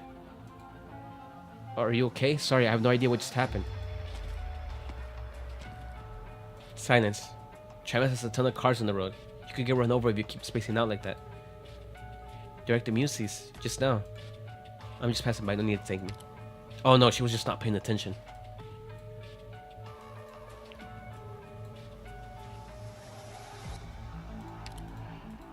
By the way, when did you piss off that psycho?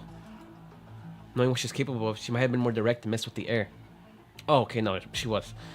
Looked like it was just a prank she pulled while she was at it. What are you talking about? Never mind. Nothing that crazy woman does surprise me. Surprises me anymore. Huh? Silence. When did you change into this new uniform? The material looks great, and it fits you perfectly. You look like a completely different person. I almost couldn't tell it was you. Speaking of which, I didn't recognize Iffy either. She got new threads, and she's so much taller now. Ifrit. What is Ifrit doing in Tripounce? She's with Rose Island's doctor. The doctor is here too? Huh? I thought you two were here together. Milcy's surprised expression is very vivid, to the point that Silence immediately realizes what she is here for. There's no doubt that Milcy's is doing this out of kindness. The games that the higher-ups are playing are too dangerous, and she's trying to get the slowly researchers to stay away from Ryan Lab while this is going on. Hayden 1 Laboratory, Site 359, Trident Factory. Parvis, Dorothy, Jara, Milcy's. She has stumbled her way to this point. How many obstacles will she still have to face? All of a sudden, Silence is struck with a sense of helplessness that she has never felt before. Where are Ifrit and Doctor?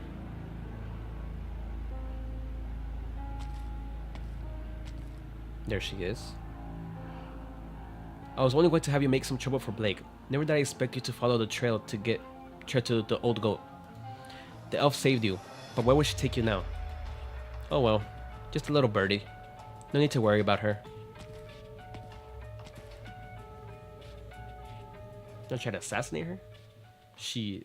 1,000 armies move at the beating of your war drums, with a handful of sand to clean the blood from one's armor. What a tutorial tremendous stage. Victory. Nasty, head of engineering, always has novel ideas for buildings. Activated.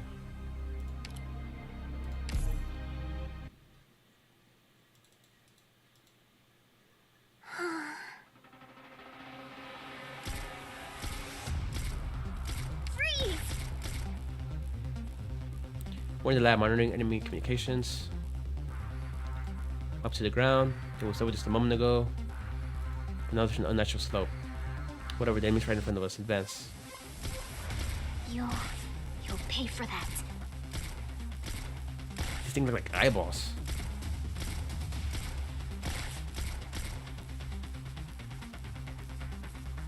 The enemies are having a hard time moving. The last defense systems can tilt the entire floor. It's like standing on a giant seesaw. Tilted down, causing us to be pulled down by gravity. To move up, the enemy must first fight against gravity, slowing their movement speed. Heavier enemies are affected more. step backward. Meanwhile, our operators deployed in the direction of gravity downwards, gain increased attack speed. Make use of the high ground to stop our foes.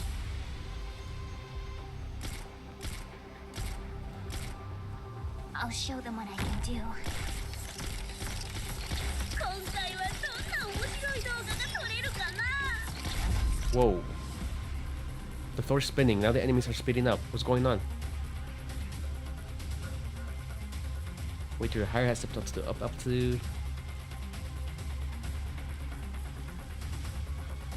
Enemies move slower up slope but faster down slope. The effect on our side has also been reversed.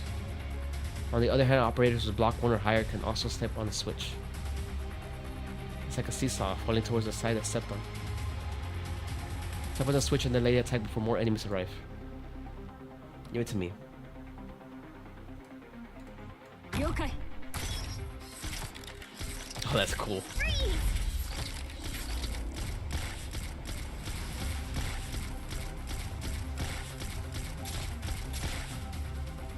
The enemy is going to step on the switch again.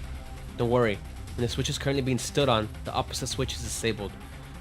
As long as we keep the switch on the bottom pressed, we can prevent the enemy from triggering the other. We just need to ensure Operator Yato's safety. Perfect, bring it on. In case you're ever unsure which way it's tilting, this rock will slide along the inclination, showing the current direction of gravity. Now one step backward. 集中。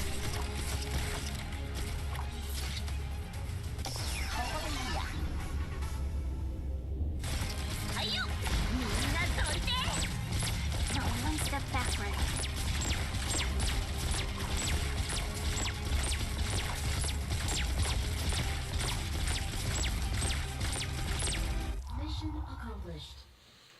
Alright, simple enough. 俺だって頑張ったぜ。あんたも見てただろなあ。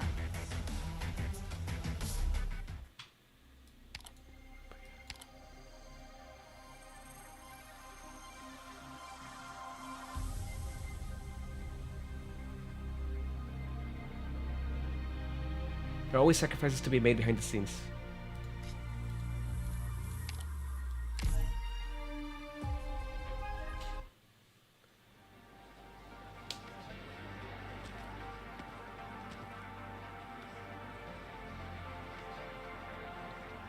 Oh, this music. Hurry, all the headlines will be the Vice President's visit to Rhine tomorrow. The Editor-in-Chief will have our heads if we don't get a good photo. Wait, I can't find my press pass. What? You can't go in without it. Go find a good spot. I'll look for it.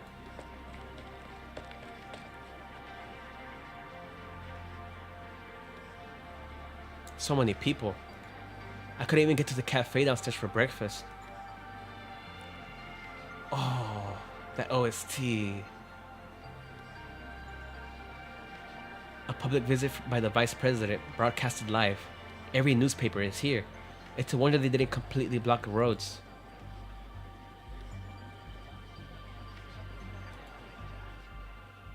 Ordinary citizens, question mark?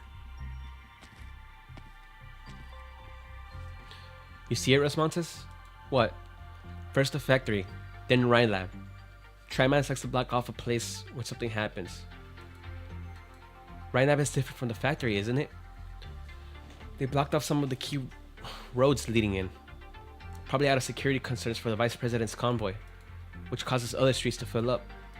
Did they think people wouldn't see it if they blocked it off? That's dumb. Uh-huh. Doctor, what are you looking at? Will it rain today? Sunny all day long. The hotel TV had the weather report on when we were leaving. Guess you didn't see it. Anyway, it's not the rainy season yet. Another sunny day. The urban planning of Trimax is intricate. The gaps between the staggered skyscrapers allowing sunlight to pass through, for the sun to paint each street with a warm light evenly in these early days of winter. You look up to the dark cloud in the distance, floating nonchalantly in the sky.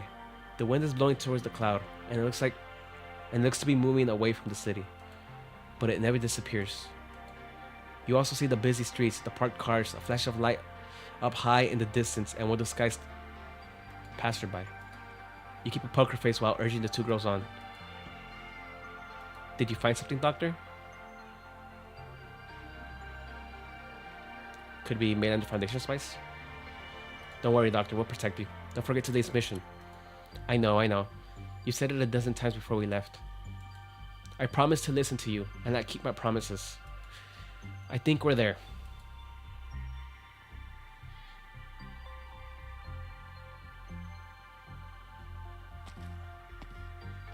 Moo. Doctor, we meet again. As usual, I'm the one waiting. I'm a minute early. Well, I got here before you. I got myself ready as soon as your message came in.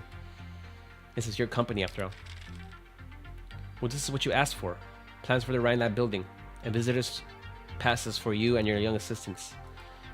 I called in a few favors to get your clearance to most of the building and data. Today only. There are lots of hidden spaces in the building, both above and below ground.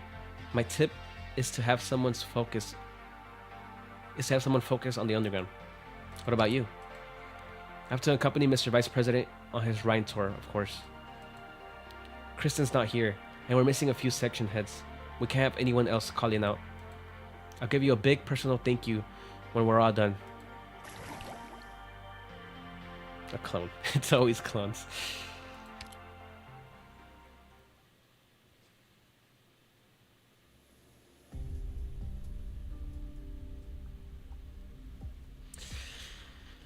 I read your resignation letter, Bieber. Why so sudden? I'm sorry, Director Jaro. I discovered something yesterday. Go on. Energy's wing has 38 ceiling lamps and 21 vents. The carpet beneath our feet looks the same at very first glance, but a closer look reveals that there are actually 3 versions, subtly different in pattern and fridges. I didn't know you were planning to go into interior design, Bieber. You would have done the same if all projects you're involved in are up in the air, and only work you have to do each day is to reread the report that you wrote the day before. I understand. It's hard work, keeping you guys calm while pretending that everything is business as usual. I could live with that. I could live with hard work, Director. The labs have always been relatively independent of one another, and research is modular.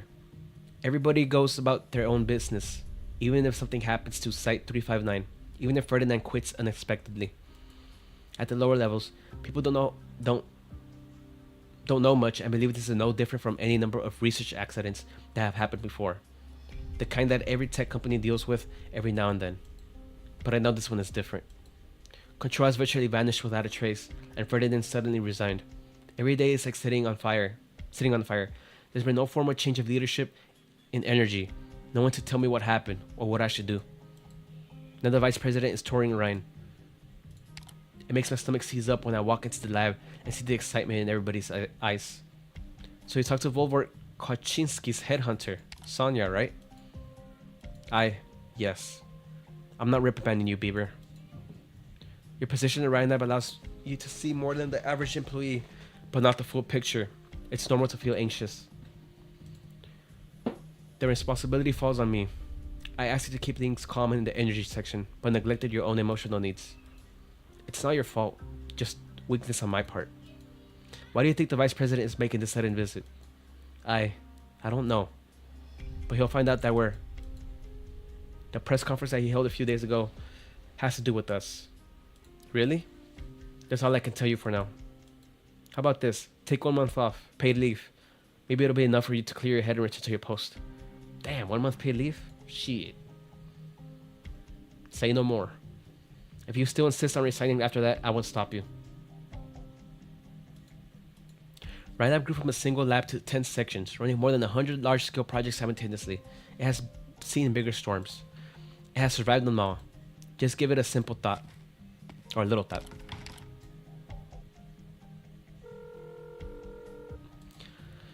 Sorry for the trouble, Sonia. The staff need a way to vent in times like this. Bieber should be the last one. If he's okay, the energy section is okay for now.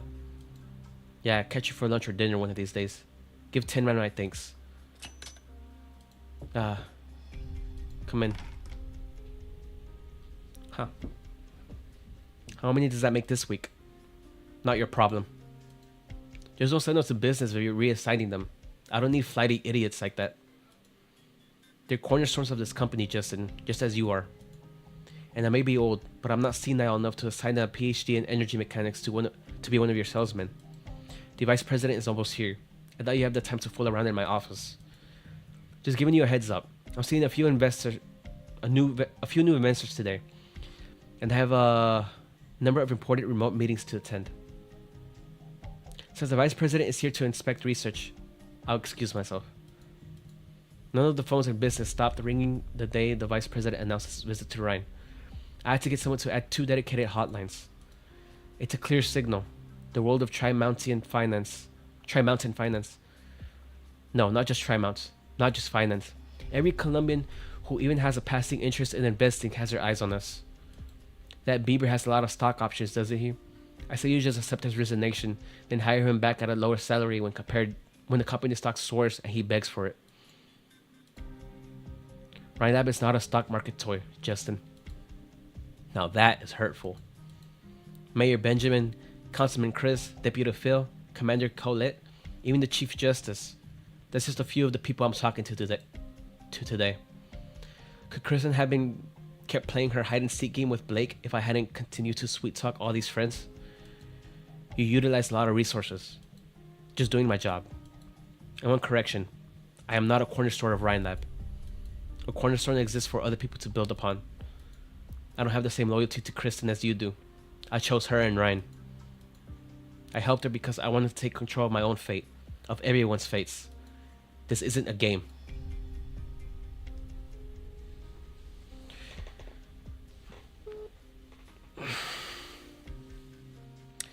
News from Maylander? Yes, sir. They have personnel deployed around the area to ensure your safety. Good. How much further? 2 more blocks into Rhinelab headquarters. Canceling today's tour is always an option, sir, if you're concerned. If the Maylander Foundation can't be trusted, then canceling the tour won't be enough to protect me.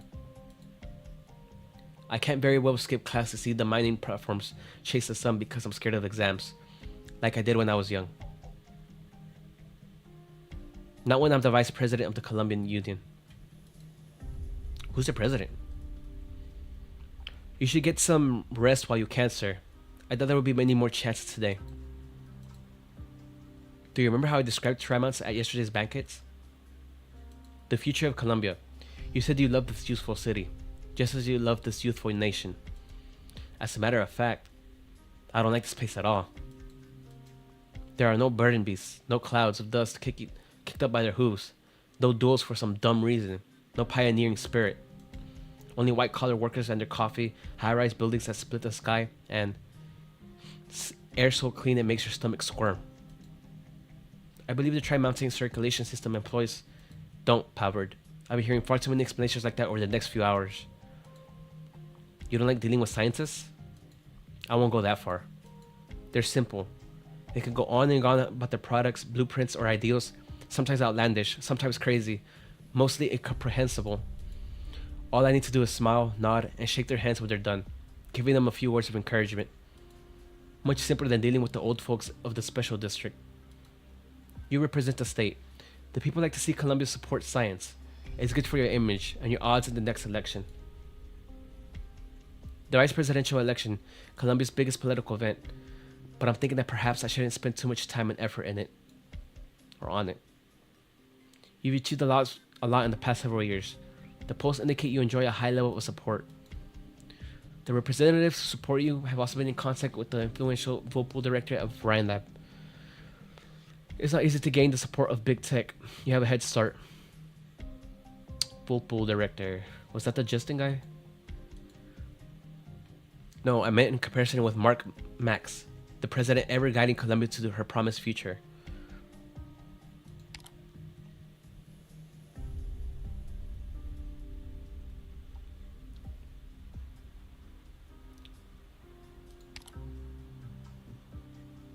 So Mark Max is the president.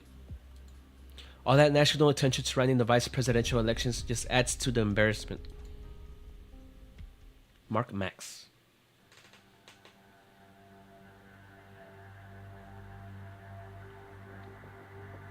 What is the screen showing? The cargo passageway behind Rhinelab. A little to the left, zoom in, good. Now there shouldn't be any dead zones. The soldier is nervous as he operates the equipment. The colonel has been standing behind him for some time now, his brow furrowed. The 5 blocks around Ryan Lab headquarters have all been placed under surveillance. Many figures are moving on the screens, key areas have been blocked off, but there continues to be a considerable crowd nearby. Of course, the crowd also provides good cover for their operations. The soldier scans each monitor, not daring to even blink. Oh, that's probably the guy, the civilians in disguise. So it's the military, army men. The soldiers scan each monitor, not daring to even blink. What's the situation on the ground? All undercover and support units are in position. Good. Where's Ferdinand? He's on the phone. The phone? Yes, should I summon him? Never mind, no need to tell him. What about the colleagues in the defense section that he talked about? We've taken over. Good. A shadow flashes across the display on the bottom left before appearing on the other screen. It is the economy displayed on the top of a car. Several black vehicles maintain equal separation with it, both in front and behind, with machine-like discipline. Begin. The Vice President's convoy is in sight. Begin. Have a nice tour, Jackson.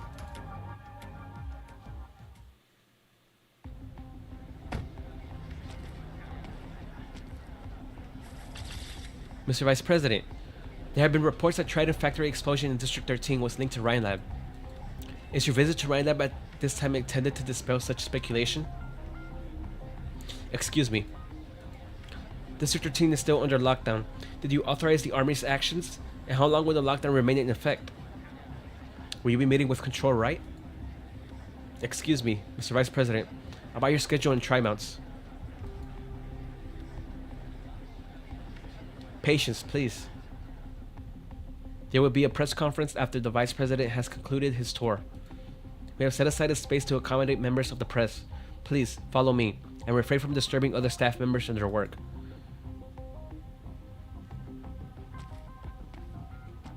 There's no one else?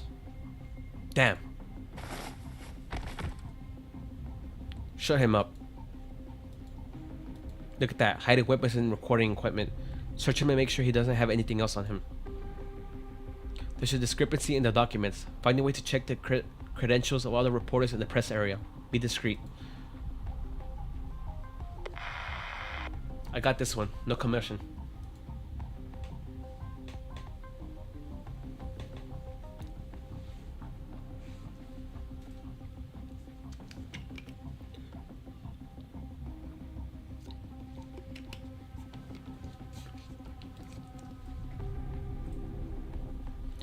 Lost contact with A1, A2, A3.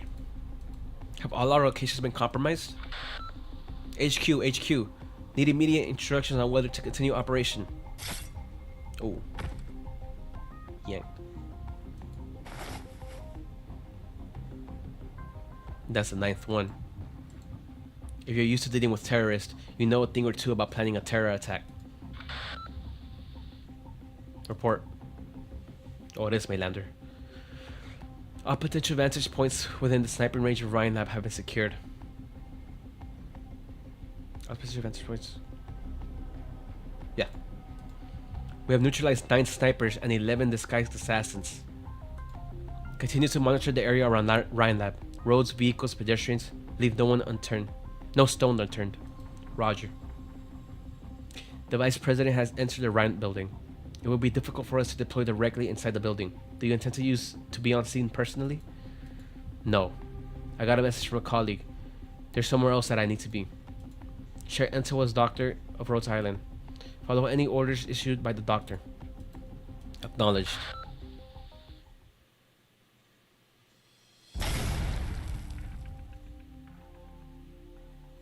This one makes 7. Are you okay, Resmontes? Just mass-produce power armor, Doctor. Don't worry, it won't take too much effort. Yeah, not for her. The serial numbers match the ones that the defense section lost, but 5 are still unaccounted for. Should we keep looking? We need to eliminate them before they leave the secret passage, right? They'll cause chaos if they get out, even if they can't get to the Vice President. Good work, Resmontes. How did you think of using the access permissions granted by Milces to check the defense section's equipment log?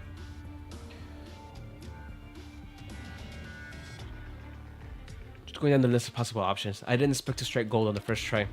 I see. Something feels off. These mechs seem cautious in their movements.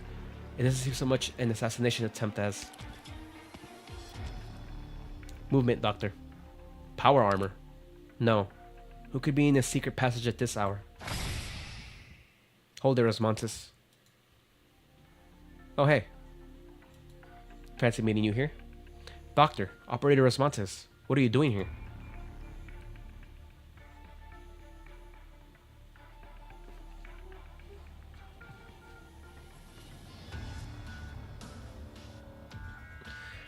I see. Sorry, Doctor. I've been maintaining radio silence because I had infiltrated Ryan to retrieve data for Calcit. As for Calcit's whereabouts, I have no idea either. The remaining power armor. I destroyed 5 before running into you and the Doctor. That makes a total of 12, which matches the number that the defense section lost. And so, I went to find someone. I'm guessing the feeling of being dragged out of a suit of power armor is not something you want to experience again, Reggie. What orders did Ferdinand give you? He only wanted to borrow a few suits of power armor. Ferdinand can't be trusted. What about you? How do I trust someone who reportedly ignores the rules that she set, showing up at right whenever she wants, who abandoned all her responsibilities? He took over defense when you left. He paid our wages for the past few years. He remembers our names, our hobbies, even gives us gifts every once in a while. Ferdinand may have been an asshole, but I have to say, Director Saria, that asshole paid our bills. The Vice President is still inside Rhine. You know the consequences if something happens. We must check everything that Ferdinand may have touched.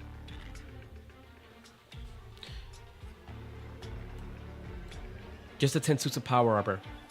You have my word. 10? I destroyed 7. Sorry, I destroyed 5. That's impossible.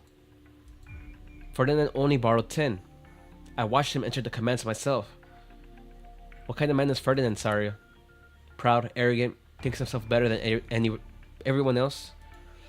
But if there's one thing that sets him above other people, it's that he actually puts his boast into action. Unless I'm mistaken, I don't think those 10 mechs are for assassinating the Vice President. What?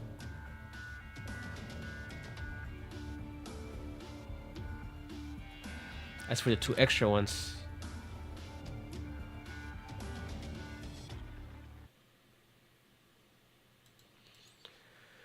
Alright, stage 3. Fear neither hardship nor darkness. Oh, this is where they preview the mechanic in the CN stream. A new challenge.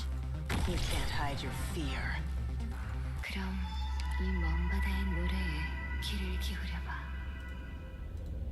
Feels casual is your target, doesn't it?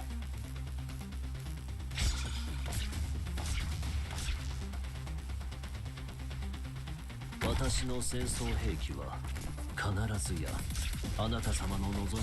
let's blast everyone with passenger. Feels fresh sail like a shooting star. That's what they say.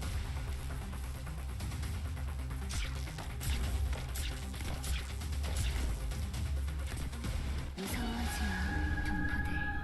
금방 도착할 테니까.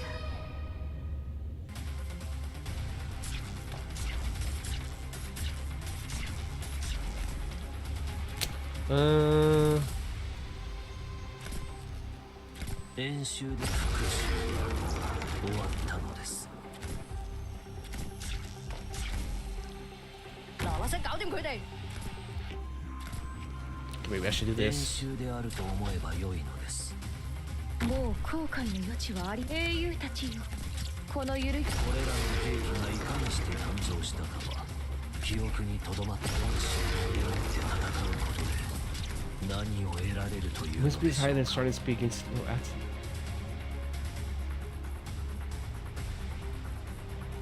Oh shit. 泣き叫べその脆い信念のもとで竜佐の魂を狙って戦うことで何を得られるというのでしょうか That makes Bustima sound pretty good.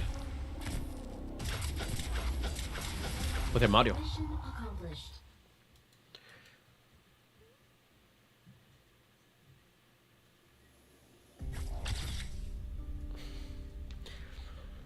I feel like I'm a kid in the classroom, having a science lesson for the first time. It's no hyperbole at all to say that science is the future of Colombia. I regret not being able to stay longer here by your other projects. You are always welcome at Ryan Lab, Mr. Jackson. Thank you, Director Jaro. I hope my visit didn't cause too much inconvenience. Kind of you to say so. It was a pleasure to be your tour guide today. Having the famous Marion Blake as a tour guide alone makes this trip to Trimos worthwhile. Between the two of us, I'm a pretty big fan of yours. I have an autographed poster of your debut film on the office wall. Really? A present from my wife when I was elected. Kindly make a note to follow up with the special district government about Ryan Lab's appreciation for a new research facility. Will do, sir. Guess that will be it for today, Miss Jaro. I wish you a pleasant stay at Trimonts. Thank you. May the sun shine on the next day, as it has today. Come on, mash that photo button. Mr. Vice President, what did you think about your trip to Ryan today? Ask your questions in order, please. We have 10 minutes. There's no rush. I mean, that's a little bit of time.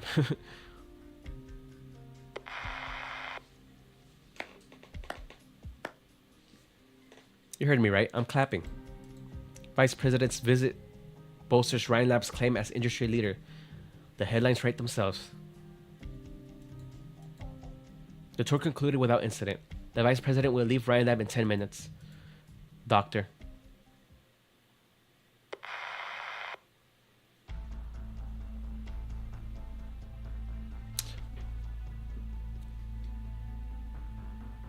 Wait, was it? I got the map you sent, Doctor. So there's a secret passage that leads right to the underground structure. But it's not in the plans that Mulestis gave you? Leave it to me. I've been sitting here twiddling my thumbs while you and Resmonte have fun with the power armor up there. They didn't even see a shadow. Sarya's coming for me? Then they have to go to the underground structure too. The Vice President is leaving in a few minutes, right? We can't take any risks.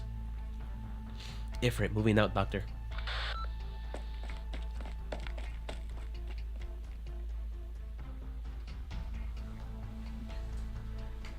I'm back. How are things up there? Not sure. I didn't quite make it up to the surface, but there was no commotion. I'm guessing the attack failed. What about us? We activated the jammers and aren't supporting any other units. I don't think anyone is coming here. Ferdinand's route was very well concealed. Let's carry out the plan. It's almost time. The explosives? Set up while you were scouting. 2 tubes of advanced plastic explosives. Enough to breach the containment structure. C4s? You know, I thought Ferdinand wanted to come back to Ryan Lab, but this is the liquefied uranium pipeline used by his energy section. The Colonel says he's stuck in the same boat as us. He has no choice.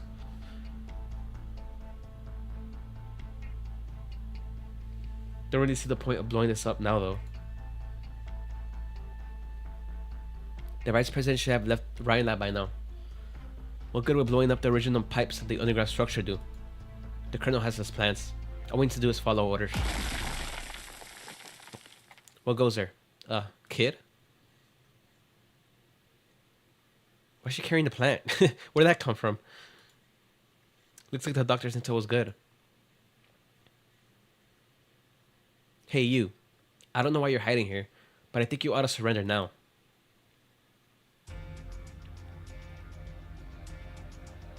We lost contact with our units? Yes sir. Sudden comms failure. The Vice President has retune the press. No sign that anything is amiss. Looks like our guys were neutralized before they could move. Reports indicate that our operations within Rhine are also being disrupted by the sudden appearance of some power armor. Huh. We're also losing signal from the climbers on the site. We're losing control of the scene, sir. So our best laid plans are like a sieve to the intelligence network of the mainlander station. It's not surprising that they're able to respond, given how hastily this assassination plan was hatched. Should we pull out, sir? They're bound to trace the trail back here sooner or later. No, hurry. Mr. Vice President said he would like to have a nice chat with the top researchers. I intend to oblige him. Situation at C1 and C2? Still in position, signal stable. Activate the remote control on the top right of the panel, Riker. Yes, sir. The remote control Blake referred to is a mundane mechanical button, fitted with an old-fashioned safety lock.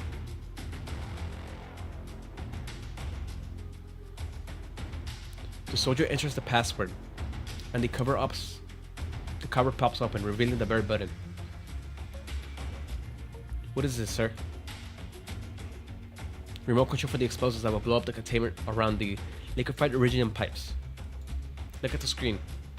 According to the routes that Ferdinand provided, the energy section has several liquefied iridium pipelines running through the west wing of Rhinelab. Rhinelab Engineering does a thorough job. In addition to standard safety measures, there are also underground containment structures that prevent chain reactions in the event of a leak. The original plan was to cause a leak with an explosion, creating the chance for operators on the ground to approach Jackson. By chance, however, Jackson's convoys would cross over one of these pipelines on the way back.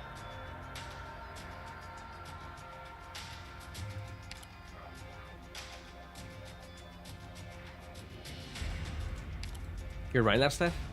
I heard the defense section has a lot of bad-tempered people, but I'm surprised they would hire a kid so young. I told you to surrender. I didn't say you could talk. I tried to shortstop of turning you to ashes. The doctor and Saria may want to question you after all. Wait, is that a flamethrower? Stop. There are liquefied iridium pipes all around us. So that's what's going on. The flaming red Sabra girl makes her decision in a split second. She re-engages the flamethrower's safety lock and swings it hard at the one on the left. Then she charges towards the one on the right and catches the side of his face with her fist. Damn, if I can fight.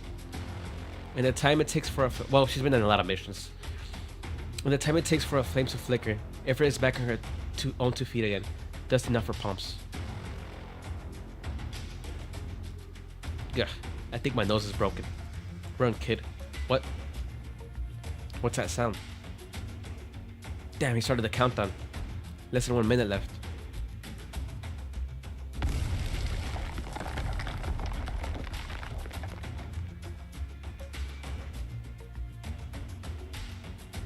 Can C1 and C2 make it back?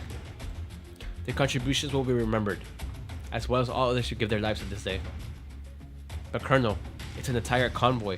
5 cars, a dozen people in the retinue, possibly even Rhine staff members and reporters and other passersby. You have your orders, Riker. But I'll hit the switch myself. That's my job. Your job is to report as soon as you get a signal from C1 and C2. I won't defend myself if I stand trial for this someday. So I'm not going to waste my time explaining myself to my soldiers now. Yes, sir. We have the signal. The Vice President's convoy is reaching the target area on the west side of Rhinelab. Colonel? Blake places his hand on the cold mechanical button. A chill runs up his finger, and he pauses for a couple of seconds. The soldier glances at his superior officer, whose brow is furrowed behind his sunglasses. The soldier realizes that his commander is even more anxious than he is. Damn it all to hell. Blake presses the button. There is no sound. Only an explosion on some of the screens. On the tiny screen, the collapsing streets were like foam boards underneath bubbling flame. Then the screen goes black. The camera destroyed by flying debris. There's no sound, but Blake and the soldier can hear the deafening boom in their heads. I bet he's not on that envoy. The vice president. The surface should be closed, but I can't see the path with all these stone slabs in the way. Hey, are you two okay? Oh no, chain explosion. Ifrit? Ifrit hears a familiar voice through the echoes of the explosion and the falling rebel. Saria, I'm here. I hear you, hang in there. I have a lock. Ifrit can hear Saria's voice shaking. Something touches her fingertips in the darkness. Calcium crystals? Saria's original arts. Like a stream of water, the crystals fill the gaps in the rubble, then expand, releasing a sickening crack. Oh, that's kind of cool.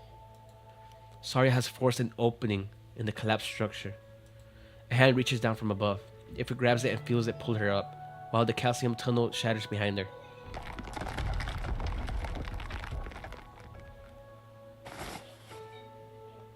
Don't move. I'm fine, just a little dusty. Your face. Were you crying? I wasn't crying. Just a little anxious, that's all. Alright. Your hands are dusty too, Saria.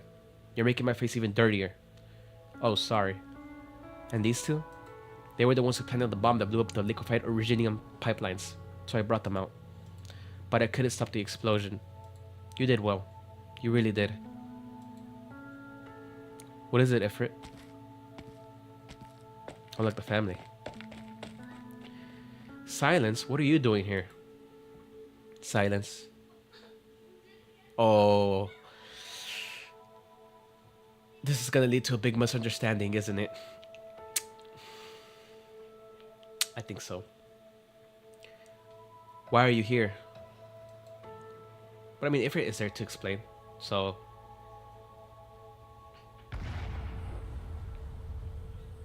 Mr. Vice President, Mr. Pavard, it's safe to go now. Yeah. The convoy? Just a couple of mechs blown up. No need to worry. This car has been modified by the engineering section. It may not look much, but you can trust it. I hope you brought your driver's license, Mr. Pavard. We'll take a special passage on the east side. We've planned a new route for you. The rest of your retinue will return to small groups once the dust has settled. Was the explosion expected? No. We wouldn't have allowed an explosion of this size to occur if we knew about it in advance. But Ryan Lab and the Mainlander Foundation's work isn't done until you're back safely at your residence. The enemy has more than one plan, and we have more than one contingency. Very good. I just don't want to see another Trident in the headlines tomorrow. There's no need to worry. We already have a plan in place for the press. Once again, I wish you a pleasant stay in Trimont. Thank you.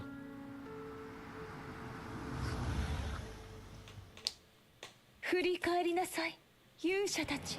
You were prepped for that. 我らは火の打ちどころのない勝利を収めました。さあ、戻って歓喜の宴をあげましょう。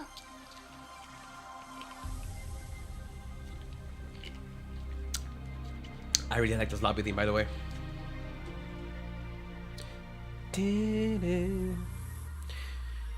Restless waves. Danger rushes in like a tidal wave.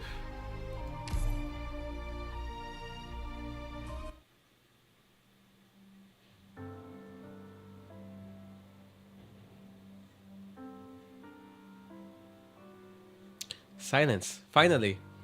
Ever since I entered the city, I've been wondering when I would get to see you. Silence? Ifrit, come over here. Don't worry, Silence. I'm all good here. Good enough to knock out a row of bad guys while carrying you in one arm and running laps around them. If you don't believe me, I'll even carry Sari with my other arm just to prove it. Ha ha ha. Stop speaking for a bit. You affect the drone readings. Oh, okay. Silence lowers her head to examine Ifrit, just like she used to, with the same meticulous and gentle manner as ever. But Ifrit still feels very nervous. She has never been scared of Silence getting angry at her. One of the first things she learned growing up was that Silence's anger stemmed from a concern for her. She knows that after Silence is angry, she helps take care of the things that were doing her harm, and helps her chase off the things that were scaring her. It was not real anger, but Ifrit is scared of the silent silence. Silent silence. When Silence does not show an ounce of anger, and rather is quieter than usual, she realizes something must have hit Silence's limit. The skies in Trimos are always gloomy and gray, and the storm clouds are as big as monsters. No wonder you used to always walk into my room with your hair all drenched.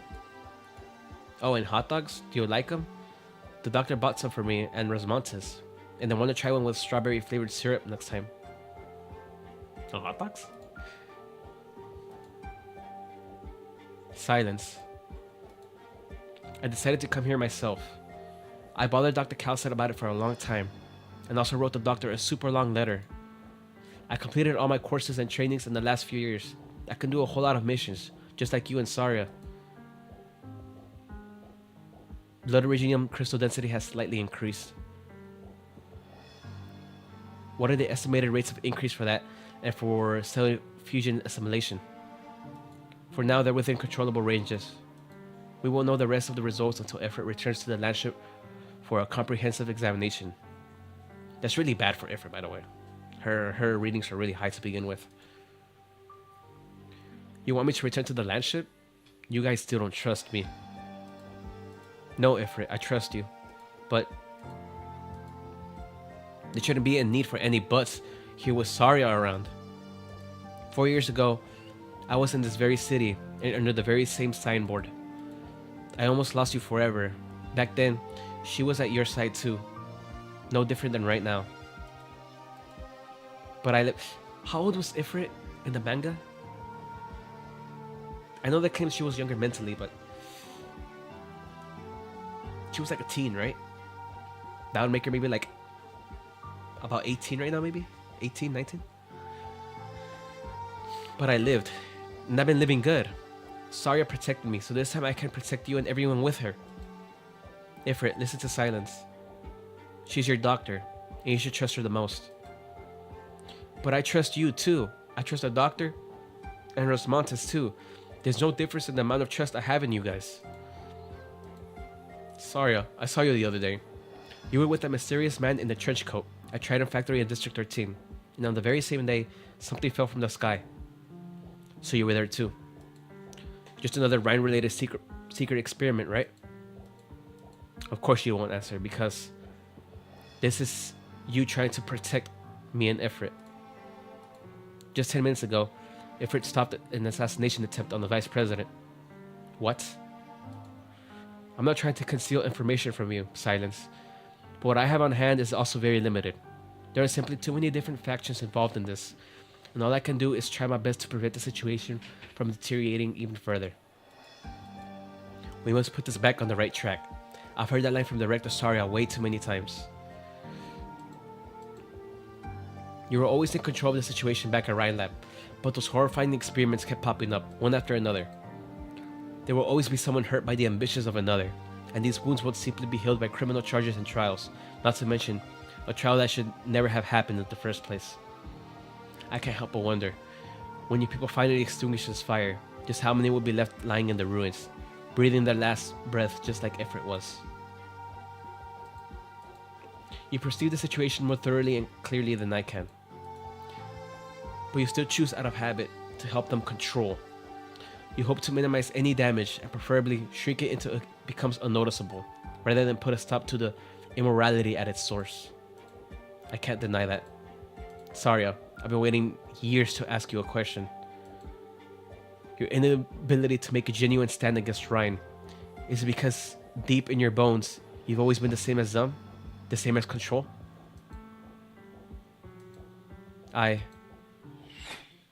Sniper. Silence, get down. Ifrit.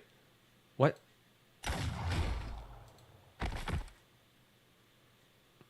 Sorry? White calcium crystals float before her eyes. They had briefly protected her and Ifrit just moments ago, but now they disintegrate silently as the caster falls. She took one for them. Confirmed hit on the target. Great. This high-powered energy weapon is capable of blasting a hole open through an armored vehicle, and yet it wasn't able to penetrate her arts. This damn Voiver and her arts are tough as shit, harder than power armor. You mean to say there's a possibility she might survive? Heh, possibility. I'm so fed up with that word. All those researchers tossing it around.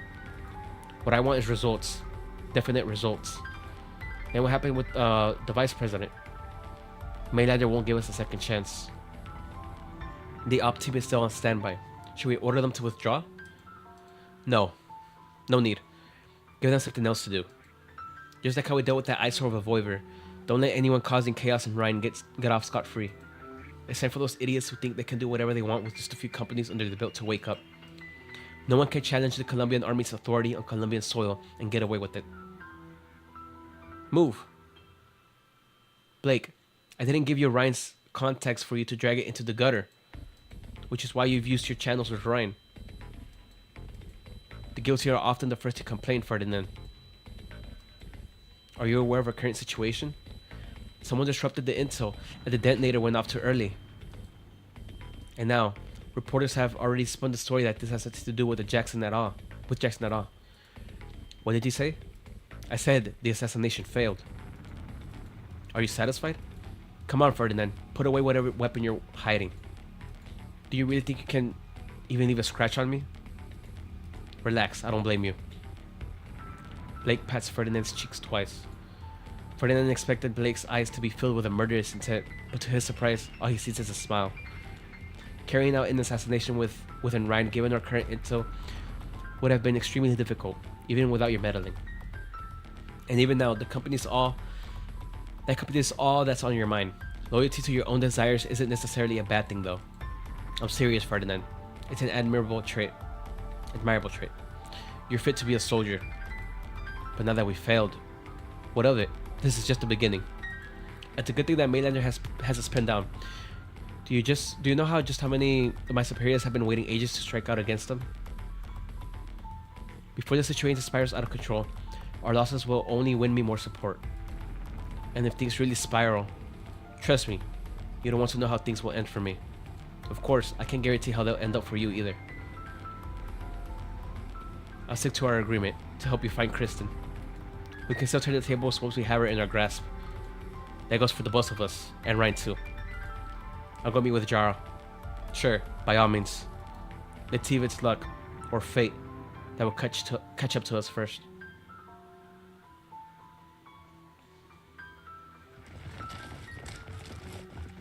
Squad A, search that side. Squad B, conduct your search over here.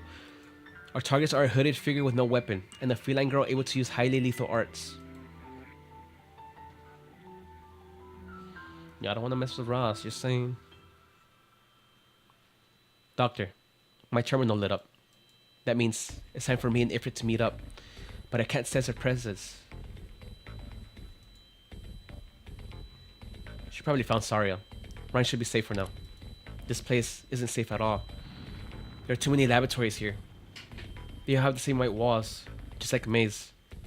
Ifrit hates this kind of place the most. Whenever she talks about those memories, her breasts become shorter and her hands get cooler than usual. I want to go find her. I don't want to see my friend get hurt. These walls aren't so tough. Just give me the order and I can get you out of here easily. We can't expose ourselves yet. Oh, here's Justin Jr. Thank you very much for choosing not to smash up our walls. We imported the material from Casimir's. They're very expensive. There's no need to be so nervous, little girl. As you can clearly see, I'm only a businessman. Nothing but a fountain pen and a wallet in my pocket. It's you. I didn't expect to see you, Director Fitzroy. Haha, sure enough. My next meeting just happens to be around the corner, so I figured I would greet our guests on my way over. Area C and D have been searched. There's a ton of conference rooms in it. Prepare to check them one by one.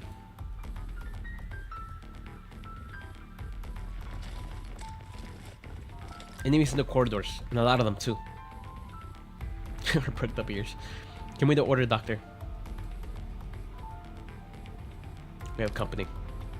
A hero working behind the scenes to prevent a terrible conspiracy, but soon to become the target of a clandestine arrest. In Colombia, these sorts of stories are common enough, and such a script wouldn't fetch a good price in Rankwood.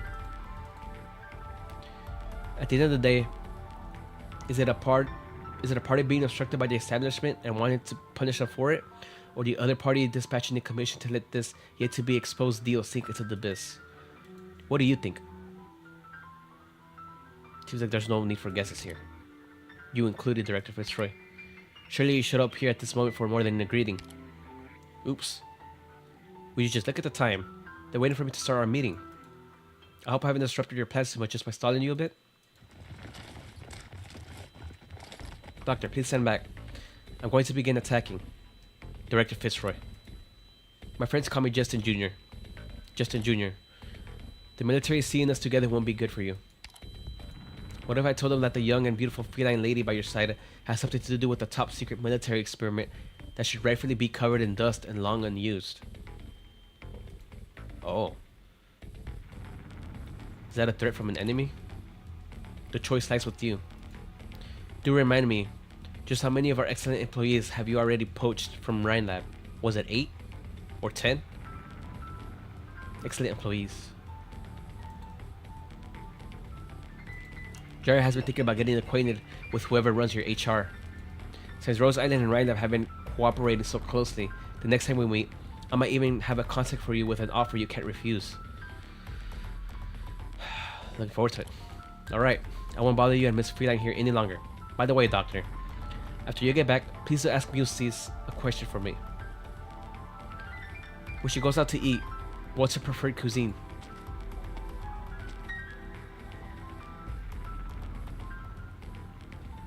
Only one conference room left. The target is most likely inside. Prepare to breach. It's empty?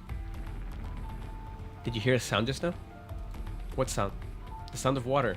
Ah, how wonderful it is.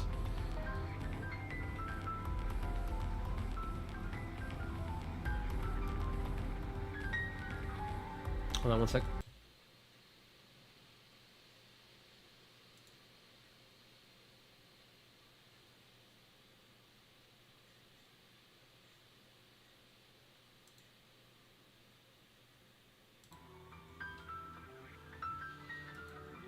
It's a lively energy, strong enough to fight even fate itself.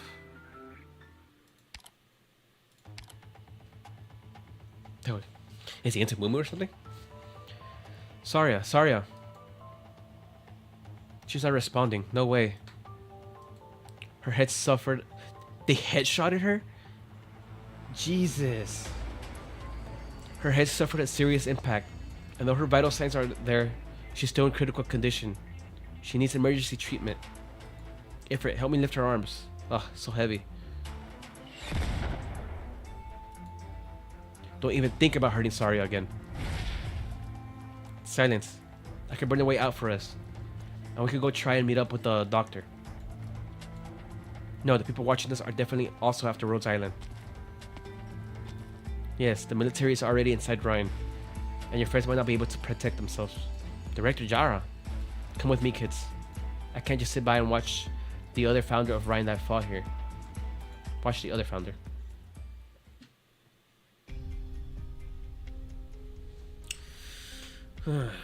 Mr. Vice President, Congress called back. It's regarding the bill to dismantle those military bases. They're ready to move the hearing up.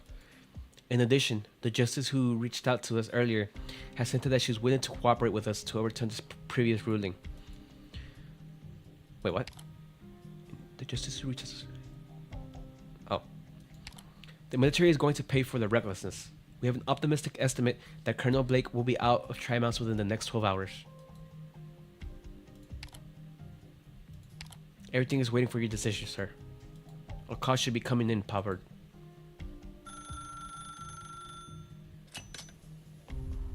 Yes, this is the Vice President's temporary office. Yes, he's right next to me. Yes. Mr. Vice President, it's... Hand it over. I know who's looking for me. Alright. I understand. I feel the same. I'm not about to let everyone down at this critical juncture. Mr. Vice President, about the bill. Shelve it. There's no need to put this matter on the agenda for the next 6 months. Is that an order from the Maylander Foundation? Powered. How many casualties were there in that mess from your report? We eliminated 30 military operatives. And how much money do we spend on training these soldiers every year? 3 million to train a combat ready meant to DoD standards, sir. So we basically just lost 90 million in cash and 30 outstanding talents. That's right. So there's no need to ask whose orders it is. It's a decision that's in the best interest of Columbia. Go get me a meeting with Blake. It's time for us and the DoD to work together. Understood.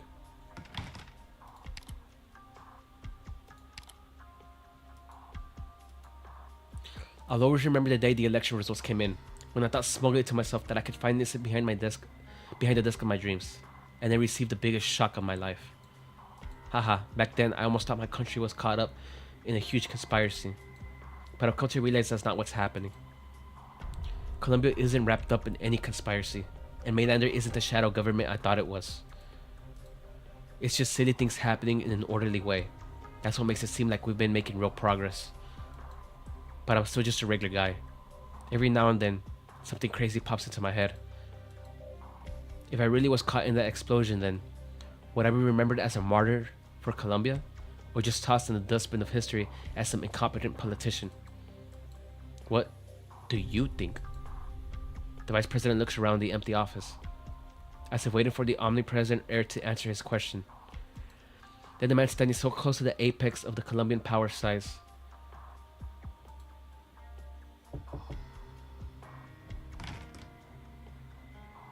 The military won't be bothering you any longer, so why the long face?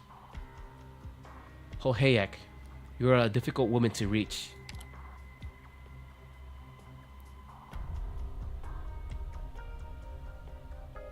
Was he talking to her? Sorry about that. My boss, who I've not seen in a long time, has popped on over to Trimonts. I needed some time to compile my reports. I'm afraid the Tin Man has forgot to send me any copies. And that's why I've come to answer your question personally. As long as there's something I know, I'm happy to tell all. Alright, you're the primary representative of the Mainlander Foundation's Shrine Lab desk. So tell me, where exactly is the main instigator of all this malarkey? Where is Kristen right now? Where is Kristen right now? She's in a place that not even the finest of Colombia's commandos are able to reach. A place never documented by the Mainlander Foundation.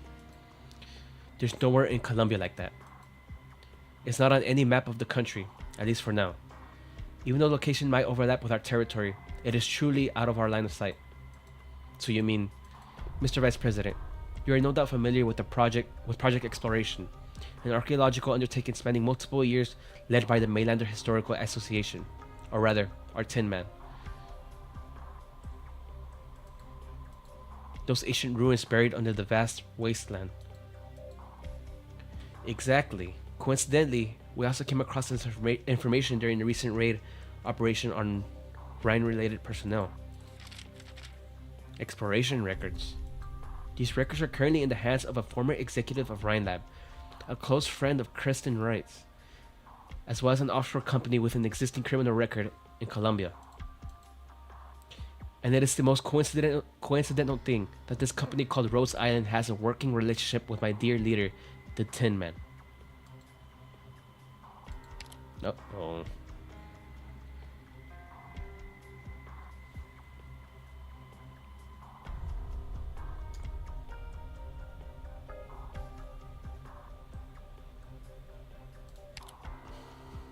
A water purification and circulation system. You could also call it a sewage drain. It used to have another name, Locus of Sorcery, once the most primitive weapons of witchcraft from the T-Cavs. What? Are they talking about that big well thing?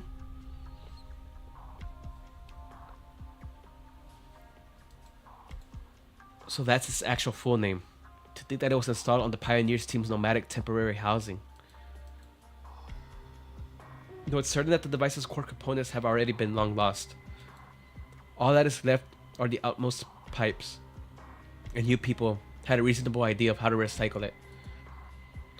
I will take that as a compliment on behalf of the Colombians, madam.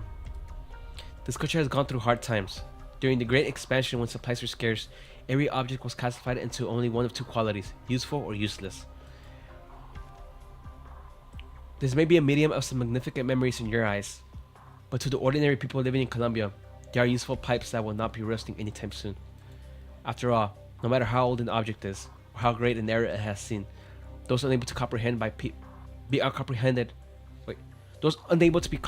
people of the current era will be no different from scrap. Our own levels of understanding are but restricted by our own time and space. You and I are not exempt either. And the same goes for Kristen Wright. She couldn't have drawn her power from the T-Cast-like legacy. And whatever outside force she has borrowed power from is much more powerful than that. There are still 32 technologies waiting to be ruled out. Most of these are not on the Mainlander Historical Association's exploration records. I presume you will be needing my company for whatever is coming next. Sure enough, but this will not affect our partnership with Mainlander. Yes, indeed. This has always been your way of going about things. You're hoping that Kristen will not get a hold of that technology, but you also hope that Colombia won't be able to prematurely pocket that fortune for themselves. Still the same as always, selfless and neutral. I have one more thing to ask you. We can discuss that first, madam. Doctor, and those two girls. As you've said, there are some roles that only I can take. I would like to trouble you to take care of them when it's inconvenient for me to do so. Oh, I've misjudged you. You have changed after all, madam. You're more humane than you once were. No one or thing is forever unchangeable, Revenant. Mr. Tin Man. All we can do is to accept these things. To accept these changes. Huh. Hey, doctor, you good?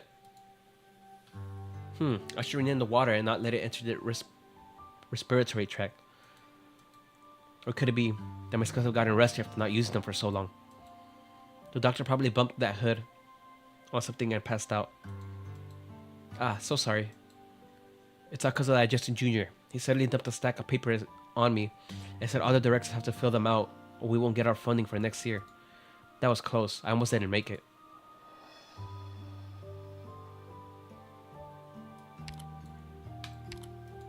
Oh, you're awake, doctor.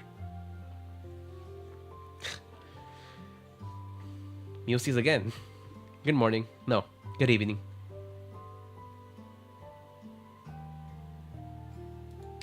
This isn't Ryan. Yep. I was manipulating my water around when I knew you were in trouble. The two of you were about to be discovered when I found you, so I wrapped you up in water and brought you here. I was in a hurry, so excuse the bumpy ride, okay? I can't repay the kindness you showed me. It's not that great a deal, hee. But you know, if you insist on returning the favor, just sign this employment contract I got here. I wouldn't mind having an assistant with brains as big as yours. I think she just wants company, bro. Company. Doctor, I knew you just woke up, but I gotta tell you some bad news. It seems like Saria got attacked at the same time you were. Is she okay? I'm not sure about the specific, but that's Saria, you know? Harder than diamonds. She wouldn't be in any serious danger, right? The big question is what you do next. You must have gotten the feeling that once the military gives you a warning, they don't give up so easily. So your situation here is actually, Rose Island's situation is far from hunky-dory. Responses. Responses? Outside. The corridor. Someone is walking towards us. Huh? But I was so cautious on the way here. The armor couldn't possibly have tailed us that easily. Or could it be the mainlanders guys? Like Mr. Tinkan and his pets. Secret agents like to pop up like this, don't they? Responses. Is it the Tin Man? I don't know. I don't feel anything special. The feeling I'm getting is, very normal. Milsies, can you take a look around the area? Huh? You want me to send a few eyes out there? You got it. The drop sound. Oh, it's this guy. Finally. Sorry, am I late? I wanted to see you as soon as you got to Trimonts. Unfortunately, my work took much longer than expected. Your... Oh, the music.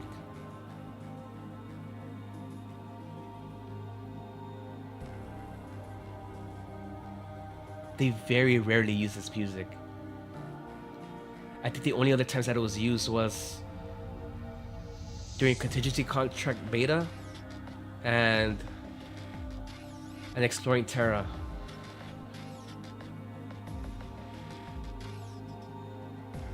Oh, it's so cool hearing it. Wait, I remember that mug from the docks. You're Logan Williams? Is this the guy who experimented on Rosbantes? Yes, it is I. Oh, you must have received my letter, Narcissa. Who is Narcissa? My name is Rosbantes. It's my only name. No matter. What's important is that you've come. To tell the truth, I've been a bit nervous ever since I sent the letter. To see that you're willing to meet me makes me a very happy man. It's just gonna leave us. Damn it. Hammer. Huh?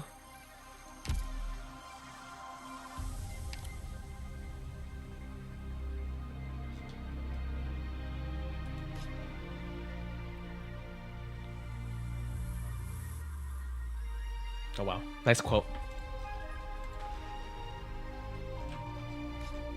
I'll read Furniture Lore later.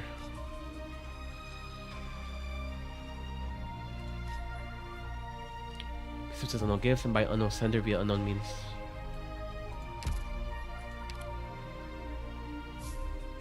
Whoa. Welcome to the case investigation system. To time. Technological transfer complete. Oh, free items. Probably remain for investigated based on this investigated area, such as materials in each crate can be different. Nice. Shaft investigation progress 0%.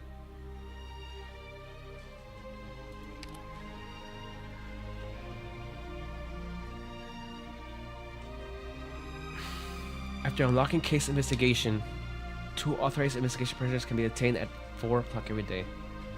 Up to 4 authorized investigation prisoners can be held at any time.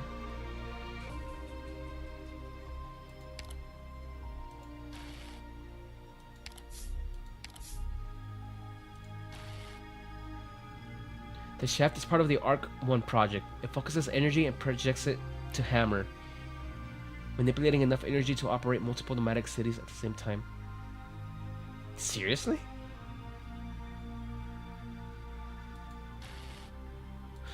So I assume that's where that one scene took place, because you can see all the... Is this where the rocket is going to be launched out of? Because we see it in the trailer. Hammer. The hammer is part of the Ark-1 project. It receives energy from the ground and fires it at the target, able to reach range beyond most Terran's reckoning.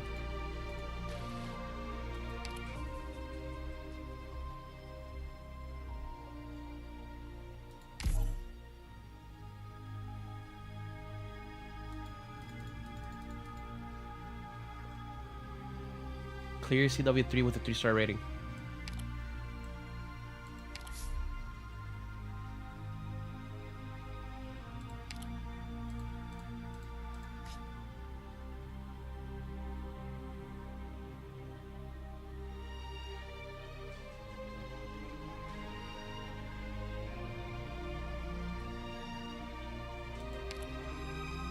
Oof.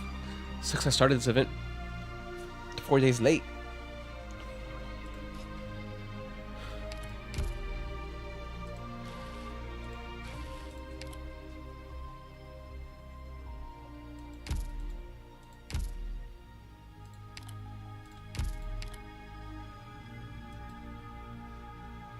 Oh, so it's not retroactive. Okay. Guess we're doing this again.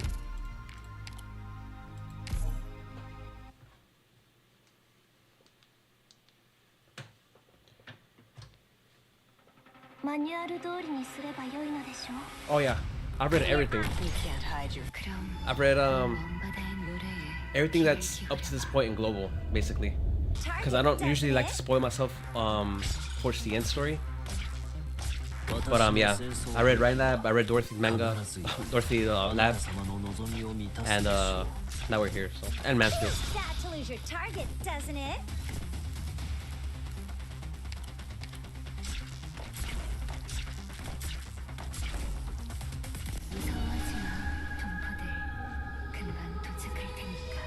Are you up to the lore?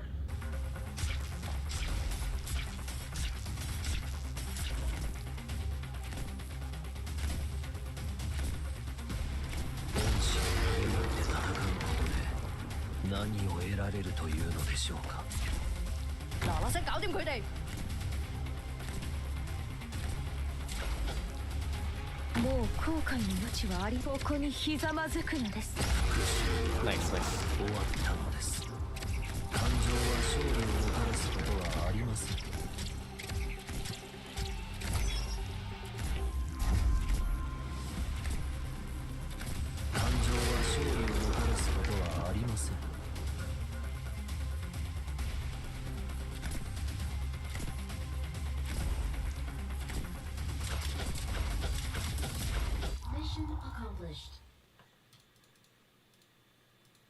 There will come a day when we clear the mist of hardship and darkness, awaiting first light's rays.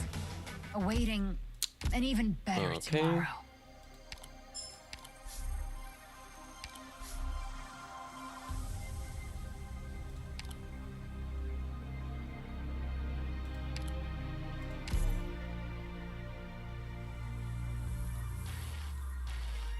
Curious W5. Alright, we're about to do that. Whoa.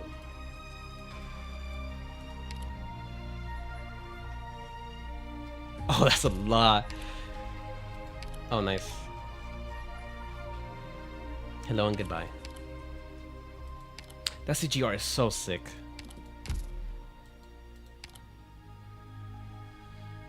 Part 1 mission briefing. In the 40s, the DoD tried to exert their influence on Bolivar, but ended up turning her into a grisly meat grinder. Since then, they have been unable to face both the federal and coalition governments, with the Federal War Preparation Act serving as the best proof of their compromises.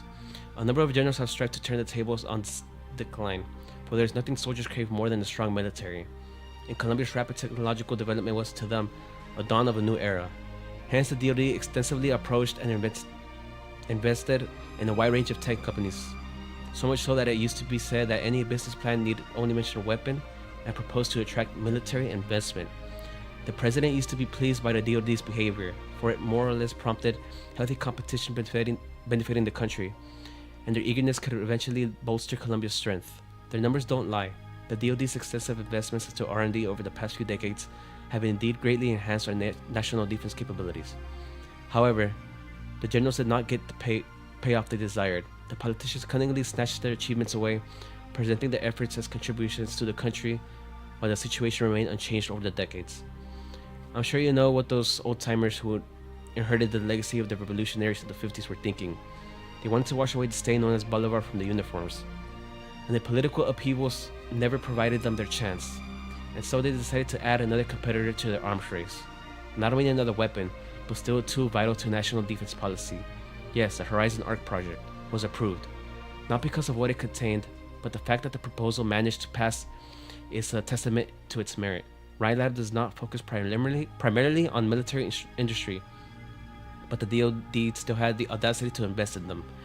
Who knows just how many contractors have been cursing them behind their backs for this betrayal. So the president is basically implying that we might go to war someday in the future, but it won't be started by the DoD. Perhaps the military feels as if they're the ones being oppressed, and what they are protecting is the future of this country. But the Horizon Arc project is nothing but a trigger for the wars to come, an unsuspecting fuse and nothing more. We must stop them at any cost. Jeez.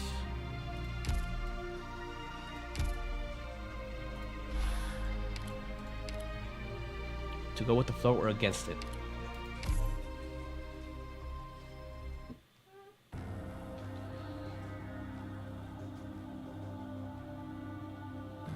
Yeah, I've heard that too. I think it beat Lonetrail by a bit in word count. But I mean, I don't mind. I really don't mind long events. I like reading, so shit. More for me. You wrote the letter? You wanted me to come here? Yes, my child. I even wanted to go looking for you myself. But time is short, so I had no choice but to have a friend deliver that letter to Rhodes Island. Yes, Rhodes Island. That's what it was. And after the disaster, I heard that organization took you in. Have they been treating you well? They are my family. Dr. Calcit, Amia, the doctor, Blaze, Radian, and everyone in the squad. They're all my family. I still want to see Radian. So you mean you found a new family? The frogman coughs violently, and his naturally crooked body seems to droop even lower. He stares at Rosmontes, as I wanted to go move to her, but a thin wall of water stops him in his tracks. Miosis knows who he is, and so do you. This is the very same name that cropped up many times in Rosmontes' files. The criminal that should have been well behind bars has suddenly appeared before you, acting as a grandparent rushing to visit his grandchild after work. Came here alone to find Rosmontes? This is what I wanted. Nothing to do with anyone else. Let me get a good look at you. You've grown up, girl. Over the past 4 years, no. It should be 5 soon enough. I've thought of you so many times while we've been apart. Whenever I think about the time we were separated from each other, I just feel so sorry. I'm sorry that I couldn't protect you from them. Those mediocre hacks with their superficial goals. They destroyed the future we could have had together.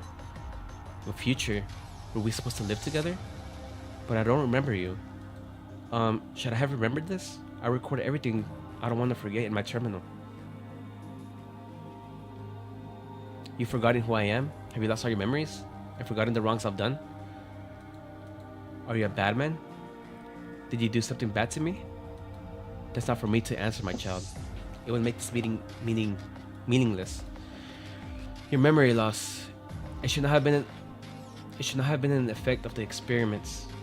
Could there have been another party? Maylander or perhaps Shrine? Don't aim those eyes my way, Mr. Williams. I'm just a teensy-weensy director of ecological.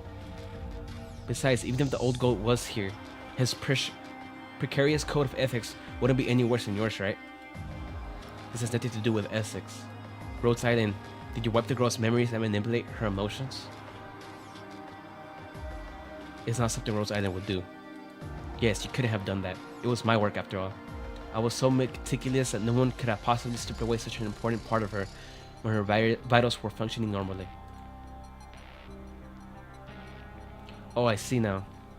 It was me after all. Perhaps I didn't make enough observations. Yes, we didn't have the luxury of time. The pressure of consciousness is honestly beyond anything a layman could comprehend. Or could it be that you passed your memories on to your sibling? Ooh. I don't know how to answer you. There must be a way, let me think. Any fragment of that incident is beyond meaningless. Same as the records and data, they all belong in the garbage dump. But emotions, shapes, scents. Oh yes, smells. That's it. Floral scent? This smells like crushed juice, speared on the walls and on my hands. No. Stop thinking about it. I don't want this. Yes, I knew it. I'm still somewhere in your memories. Please, child, bring out those memories. Remember your hatred for me. Let anger fill your body, your mind, your omnipresent spirit. Bitch, back the fuck off. Ugh, stop. You're hurting Resmontes. Hurting her? No. Her pain comes from the past, not the present. I only want to give her the gift she's been longing for. This is not a gift. Do you actually understand her pain? Everything you know about her and her experiences is secondhand information from Maylander. Don't you think she has the right to be angry, to hold resentment? Oh, I know, haha. Both you and Maylander are walking the same path. You want her easy to control because you're afraid of her, afraid of a weapon of reignited anger. Weapon. Everything you experienced with Resmontes and Chernobyl comes flooding back before your eyes. The fight's desperate with determination to live alongside the pain of farewells. Yes, you've heard the term used many times in the past to describe the feline girl by your side. She felt it was harsh before, but this time it's unbearable. Because it came out of Loken Williams' mouth. The root cause that led Resmontes here in the first place. You have many ideas on how to refute his claims. It also occurs to you that if Calcit were here, she would be capable of coming up with an even more extensive response. But another thought comes to mind before your words. Push the hell out of him. I see you're outraged by my words. That's fine. You're not willing to think of her as a weapon. But just look at her. She's standing in front of you, even wielding a sword for you.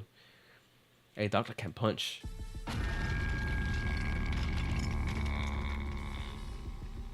Doctor, please get behind me. My sword might be able to pierce through the building's outer wall. Response you. Enemies. There are enemies closing in quick. I will protect you, Doctor. My mind still feels like it's a mess. Up. But Dr. Calcit and Emil told me that my mental state is a lot more stable now. They allowed me to protect you. And this is one thing I can definitely do. Thank you. Doctor of Rhodes Island. If you truly care for her, then you should know what she really needs. Just ask yourself this. What are you trying to protect? A soldier that would die for you? Or a child with a traumatic past? The question is not difficult to answer. but it is obvious that Loken is not interested in your reply. From the moment he stepped into your room, he has been staring directly at the white feline girl next to you, his turbid gaze full of enthusiasm, sorrow, and a sudden kind of anticipation.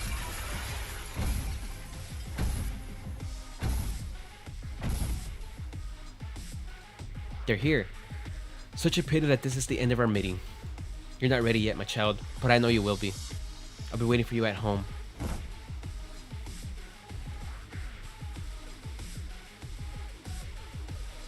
Hold it. You actually caught up. No, you were waiting for me.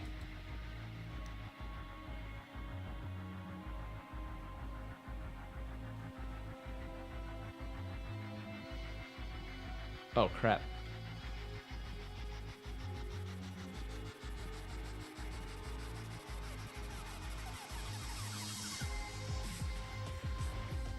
Oh, hold on. Thanks for letting me know. Sheesh.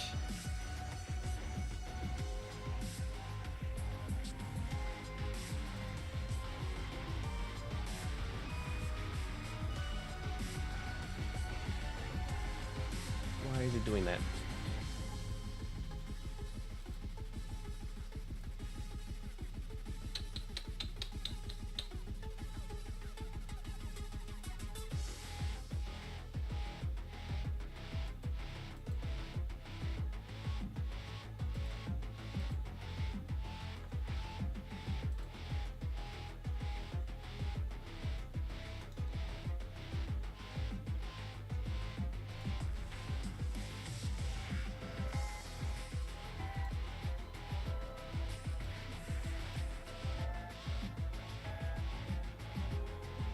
Huh.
There we go.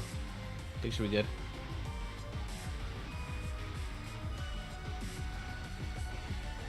That's really weird. Where was I?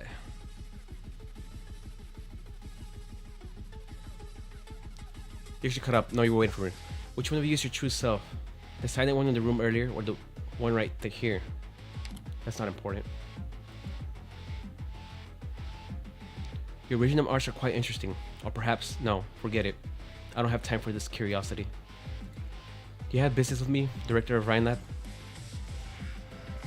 Where's Kristen?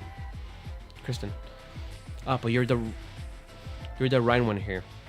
Are you sure you should be asking me that? The only way you could have gotten out of prison is with her help. Your being here means the work she entrusted to you is already complete. She's done preparing, right? She's really planning to... Pitiful girl.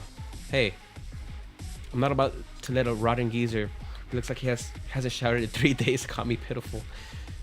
Astonished, unwilling, and anxious. You're afraid, little girl. You're afraid of being betrayed by those you trust, and of being abandoned by others.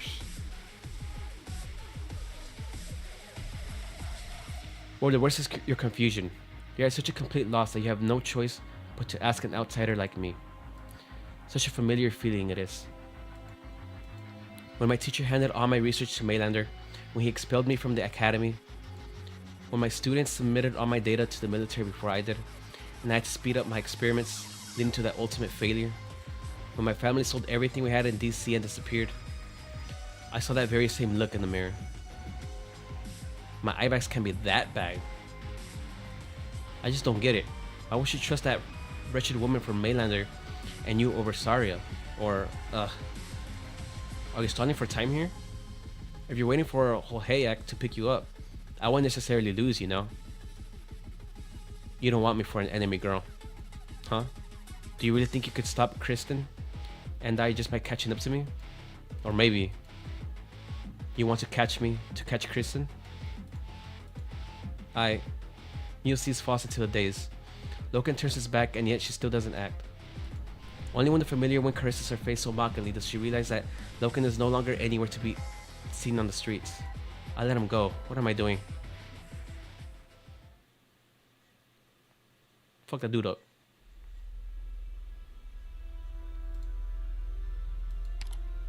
Oh, doctor, I'm right here. Heard everything you said crystal clear. Yes, sirree. Your clone man just up. Clone. Yes, my clone outside. Doctor, you guessed right. You can't let such a terminally ill old man come here by himself. Before his assistants got him away, I only managed to get one thing. Loken Williams is definitely involved in Krista's plans. The home that Loken spoke of. The puzzle pieces are overlapping, and they're pointing right at Kristen Wright's hideout. Doctor, your terminal. There's a new message? It's from Maylander. What a coinky dink. I was just wondering when we were gonna see the Tin Man again. You got roughed up by the army because of him, so it's only right that he should make it up to you, isn't it? Rosmontes, are you ready to proceed with the mission? Yeah, I'm fine. Mulesies, huh? Thanks for standing with us. Our cooperation is far from over, so you're going to wear out those words if you keep standing on ceremony, you know? Oh, the blush. Doctor, do you really trust me so much? What did you say? Nothing. Alright, let's get moving.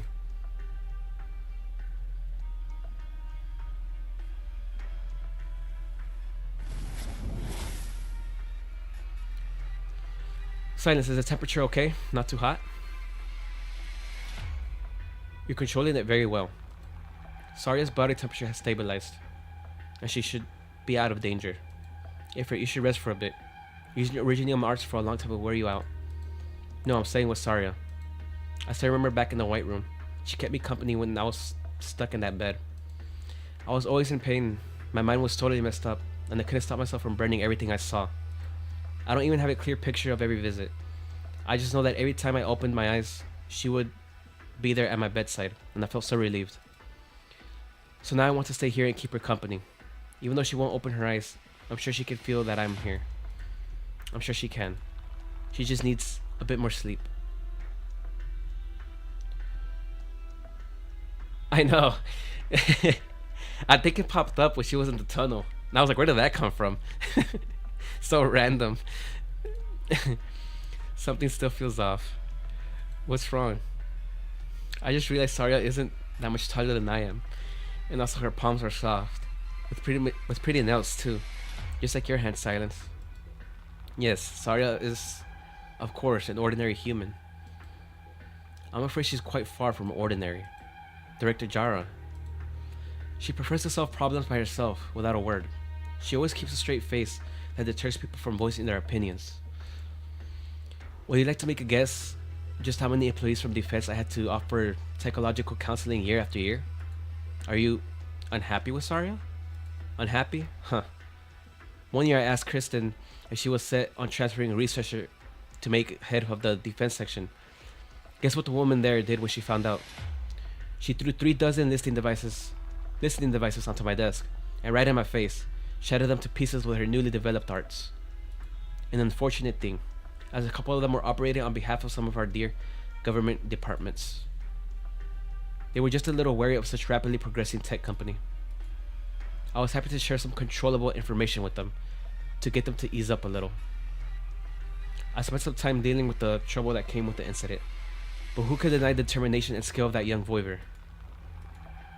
I guess Sarya has always been like that. Sure enough, many years have come and gone, and if you compare her then and now, it doesn't seem like there's been much development. She's the most resolute and determined woman I know. Whoever said she wasn't? I watched she and Kristen walk their paths, and I'm well aware just how decisive and strong she is. But even such an outstanding individual can't stand against the whole damned country. If you let her take on these obstacles she hasn't overcome in all this time, she'll only be smashed to bits. Here, card case? Take Saria and Ifrit and leave before it's too late. Saria wouldn't want that. No, she wouldn't. But I'm not talking to Saria right now. Aren't you the type to go, innocent lives shouldn't be put at risk? This girl shouldn't be involved, and neither should you. No one needs to die here. I need a bit more time. Director Jara. I'm afraid we're all out of time. Take the secret passageway out, now. What's wrong? An old friend has come knocking. Huh.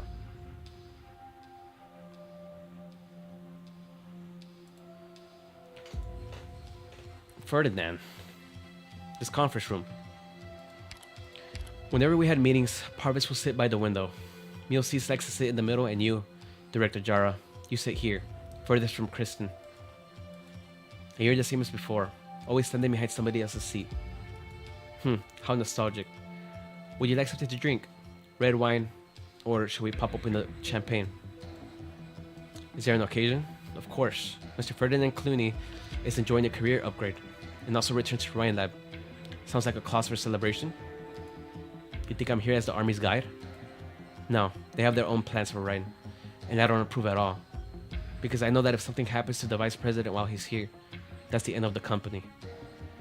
Kristen can ignore the existence of Orion Lab, but not me. The event today went off without a hitch. Don't play dumb with me, Jara. You may not know just what kind of people run the army. They can repeat today's adventure anytime they want. So before those savages rip a dozen's years worth of time and efforts to shred, you can just tell me the truth. What exactly is Kristen doing? Did Colonel Blake not tell you? The very first day Dr. Wright disappeared, I handed every document about Control and her projects right over to them. And for the record, it happened more than once. I worked days of overtime just for this. Dr. Wright. It's easy to have the most ordinary collaborative relationship.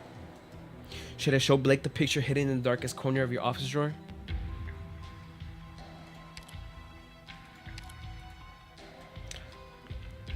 Or has our dear HR director already come up with an explanation for why she's hiding the New Year's cards little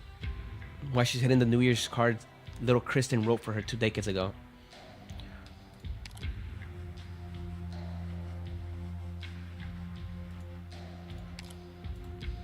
That's just an old photo. Kids aren't as cute as well behaved after they grow up. Ferdinand, you know that better than me. That sock in the jaw at Site 359 still smarting? Heh. She's gone into hiding, like a child clinging to her favorite toy. Except it's not a toy. It's a goddamn super weapon, with some real forbidden secrets behind it. So you should find and drag her out, if you still care about her. Or would you rather watch her die for the vaguest of ideals? Even if I couldn't bear to watch her go that far, how do you suppose that stopping her is within my power? This is Kristen we're talking about, Ferdinand. She'll take everything you have. Do you think she would ever leave such a major weakness? If you really want to treat the relationship between me and her as a vulnerability so easily within your grasp? Good. Great. You refuse to cooperate. And what about the others, for example? Saria. You rescued her, and you've hidden her somewhere around here. You're so willing to talk to me just to buy her more time to escape. Let's say she manages to escape. Who could she even go to? Rhodes Island? Caught up in the same mess? Or that group of Maylander agents who love spinning webs just as much as you do? I have no idea what you're talking about.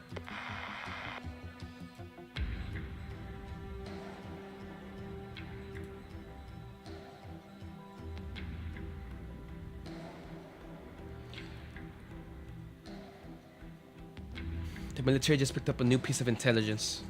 Saria, as well as the company behind her, Rhodes Island, are suspected of helping Kristen steal classified information pertaining to national security. Maybe working at Rhineland was for more than a decade. Maybe working at Rhineland for more than a decade has made you naive enough to assume your old boss was some hero of justice.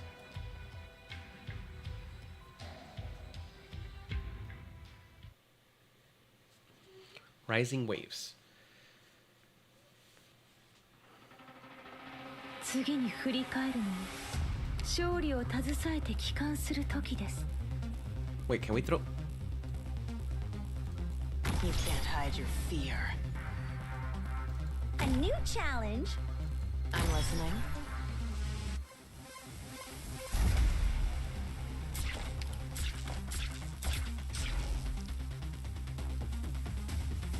그럼 이 먼 바다의 노래에 귀를 기울여봐.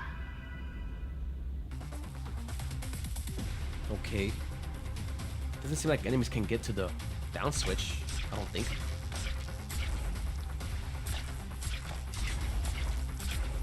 しかして人こそが最後の兵器なのです。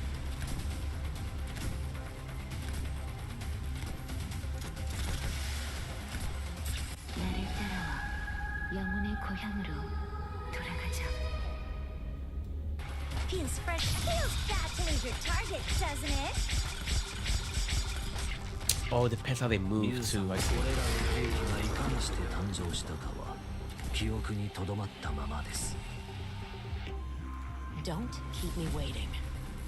Many intellectuals must join a battle before penning a decent verse, including that sister of mine. Feels fat to lose your target, doesn't it? I forgot about the one block thing. これが絶望という感情。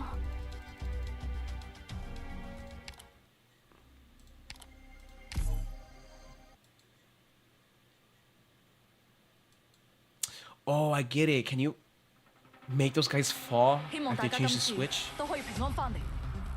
Can your eyes keep up?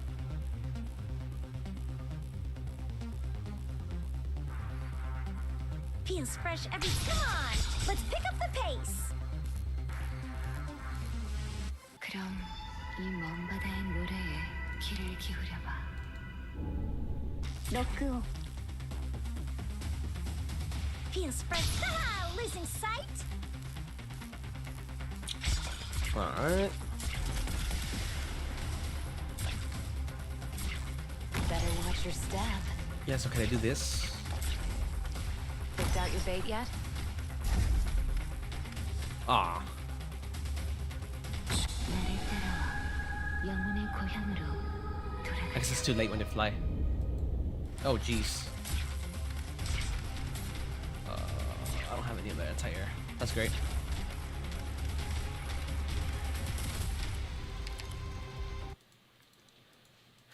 The time has not yet come to give up, Doctor.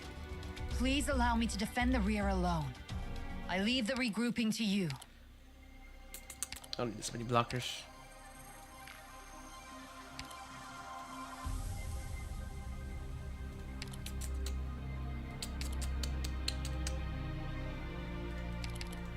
Less dawdling. Come on.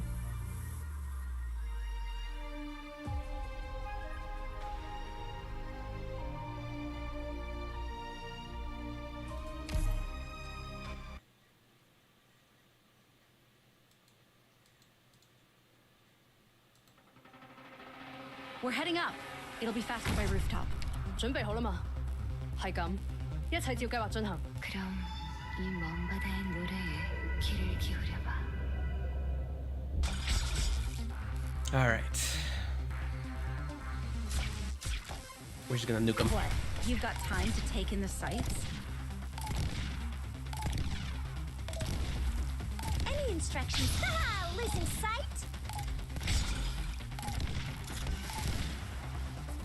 しかして人こそが最後の兵器なのです。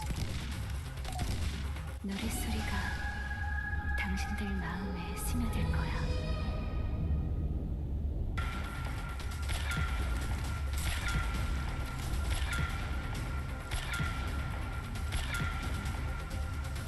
Let us sink your corpse into shadow. No one will find it. We'll do that down.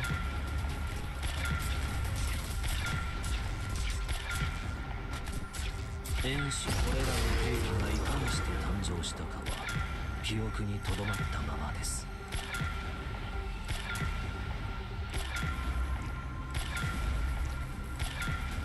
遠視復讐は終わったのです。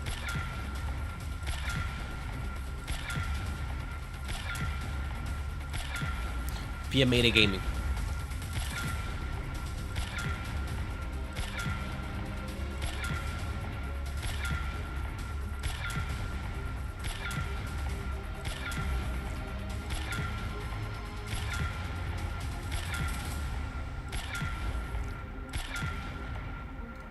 Come on, let's pick up the pace. 一個都咪使飛過去。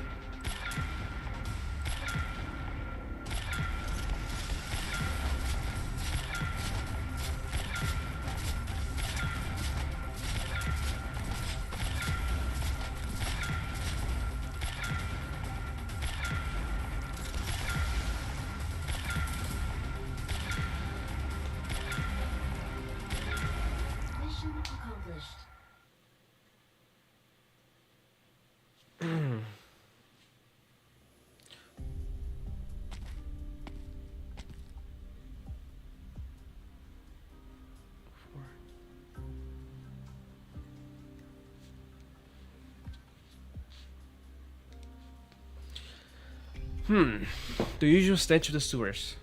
And spots where the light doesn't reach. These alleys are all the same.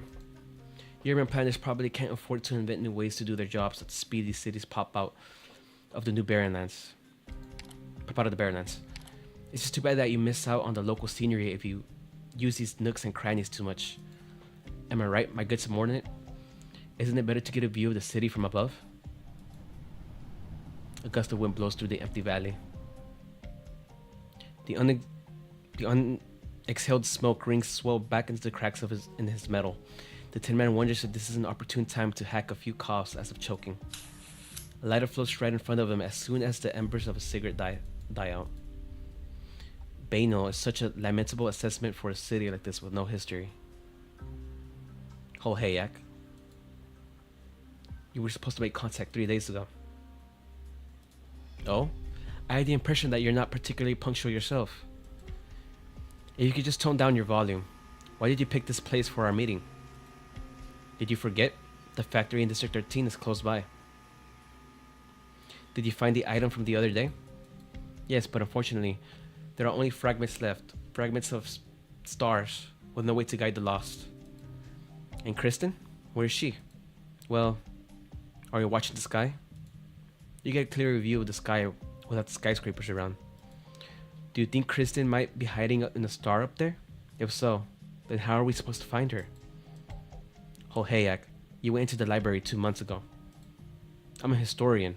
Isn't it basically my job to visit libraries? We're talking about Mainlander's library here. I don't recall authorizing that. You know I can't contain my curiosity. Just like right now. If I could trouble my employer with a question that I've been awfully curious about. What is it? Your smoke. Other than the clouds you puff out, these few wisps that slip into your body, where exactly do they go? Is this why you have the tip of your tail on my chest? I smell my favorite scent on you. History. So if it's at all possible, I'd love to get a good look at every little piece of your body for my research. Where should I start? Your head? Chest? Extremities? Oh hey, Yak. Do you really think betraying the Mainlander Foundation is the right choice here? Of course not.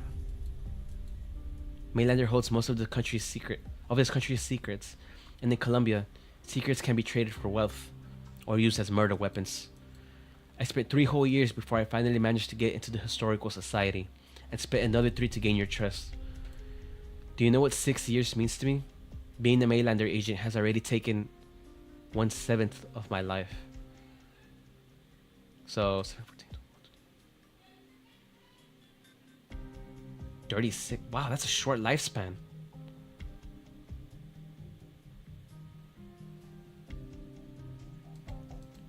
Then you shouldn't be wasting the rest of it behind bars or on the run.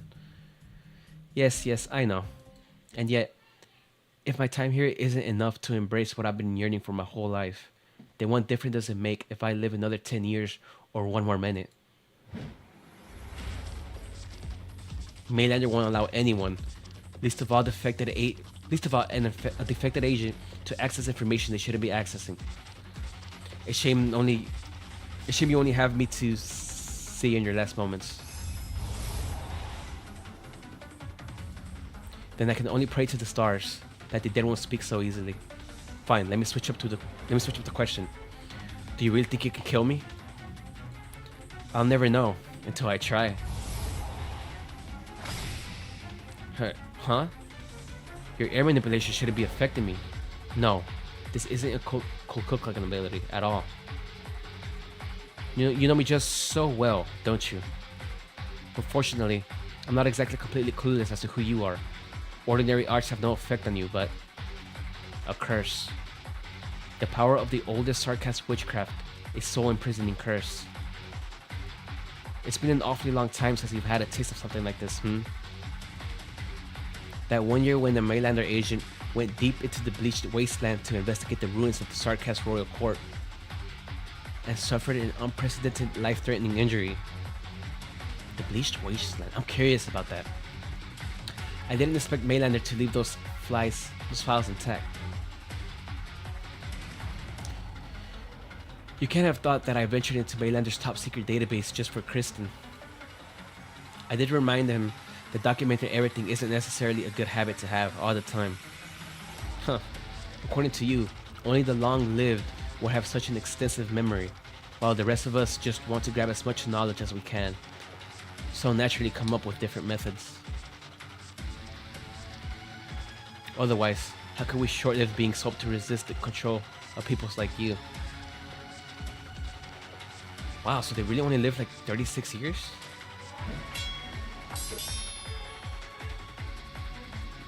Huh. If you really want to destroy his body, you probably need a little more time. I have 2 minutes to spare.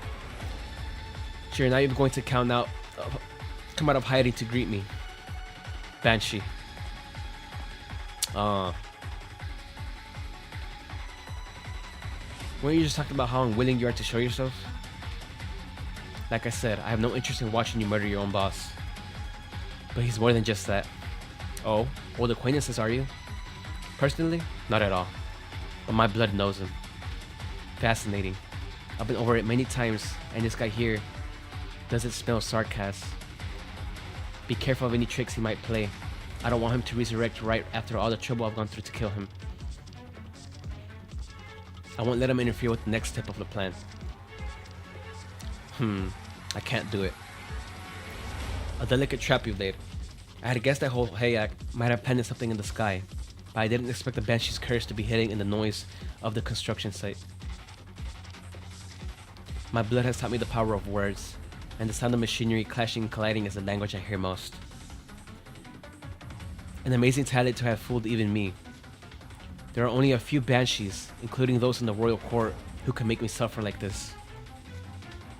Were you born in Kazdil? Or the Valley of the Banshees? Ooh. It doesn't matter. My blood is not pure enough, and I haven't experienced any grand events either. Right now, I'm just an engineer living in Colombia doing whatever I want.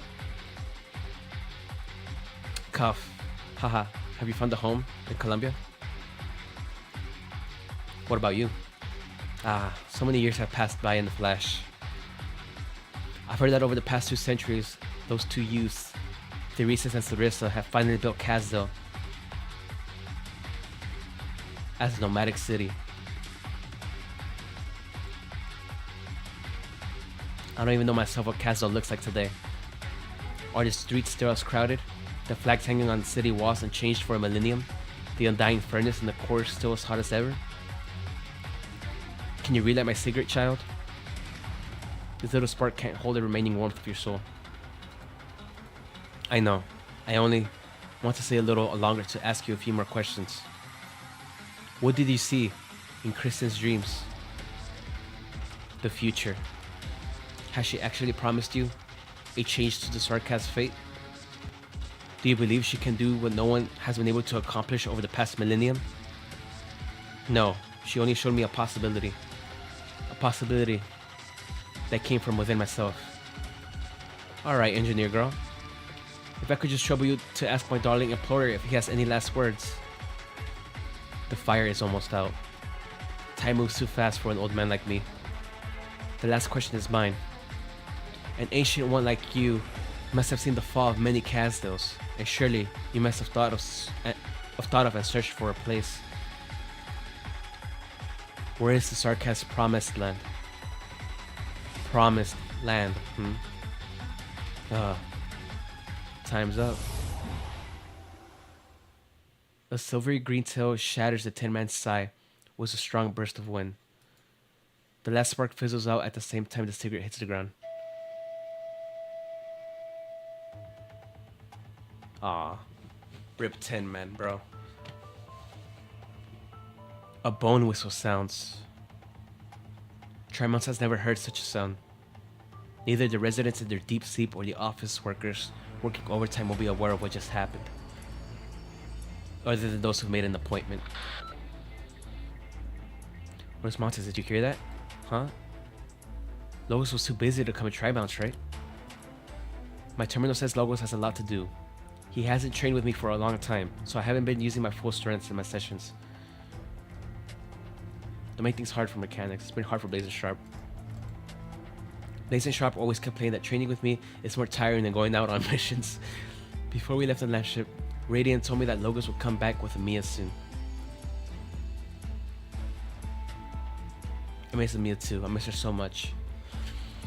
Okay, so Act 2 hasn't wrapped up when this is taking place. Doctor, will you be able to see them after we finish this and return to Rhodes Island? I miss them too. Doctor, did you make it there? Wait, how is Doctor here?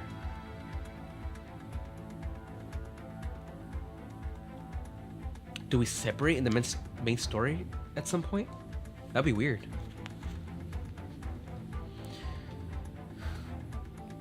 I think Tim and Char be already waiting for me. We'll go home soon, I promise.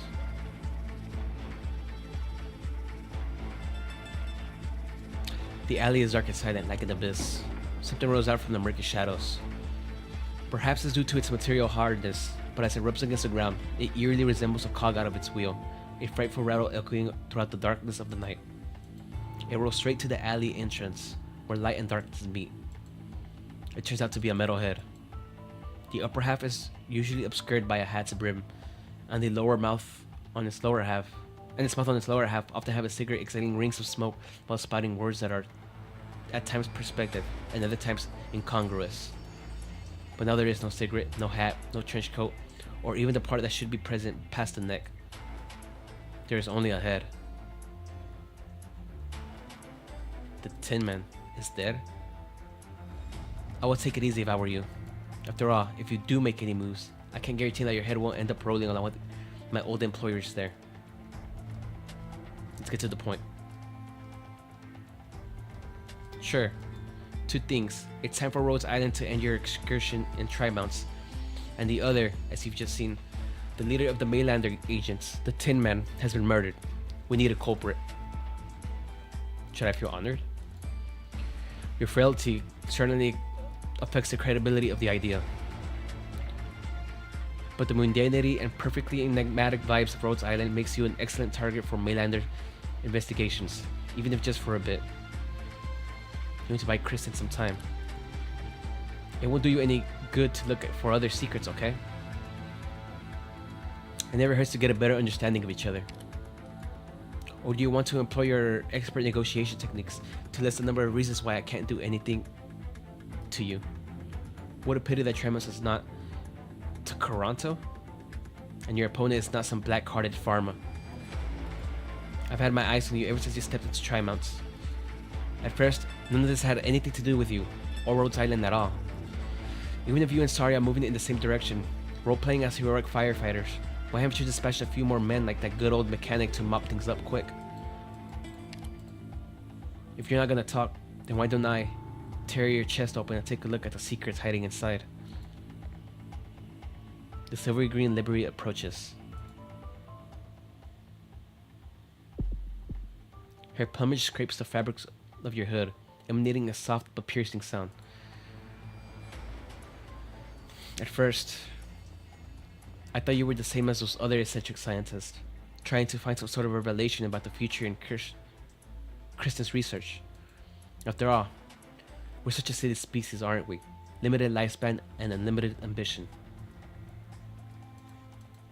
The moment we realize the limits of what we can accomplish in our short lives, we become willing to surrender our arrogance for just a moment and beg for a shortcut. But on you, I smell no trace of that desire. What do you dream of? And what of your past? I'm becoming very interested in you now, Doctor. But unfortunately, my colleagues are about to show. Hold your friend's head in your hands and enjoy a captivating session with Columbia's top agents. You might find yourself astonished. Think through some answers to my questions during your interrogation. I hope I don't give you the chance to run. Oh. Oh. Wait, why are you here? Hehe. Did this head ever come with a guarantee of who would be under it? A water clone. Ugh. Any more tricks up your sleeve? Pathetic elf? Doesn't matter.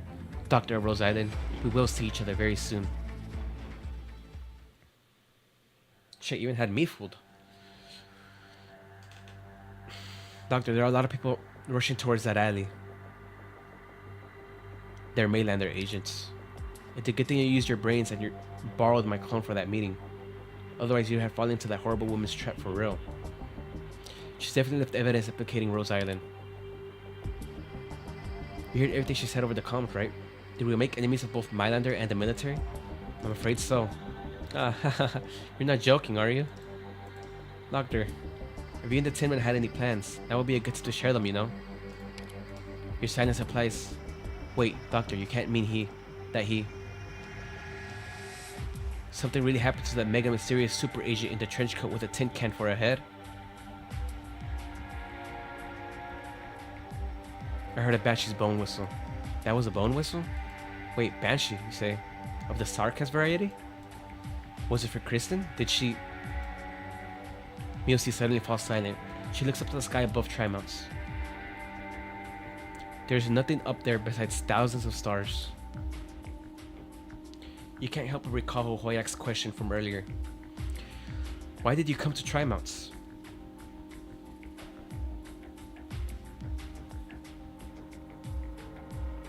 Kristen, what sort of person is she exactly?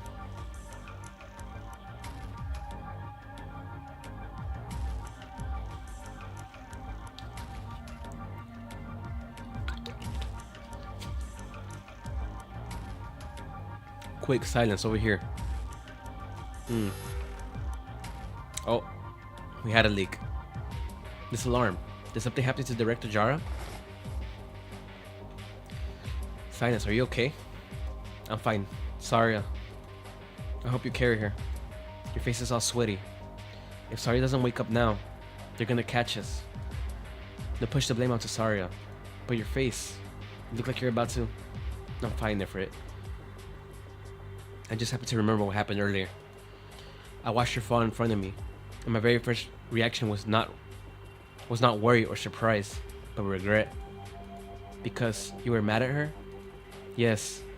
If that really was the last conversation we ever had, I didn't want to think that I was blaming her. Actually, I don't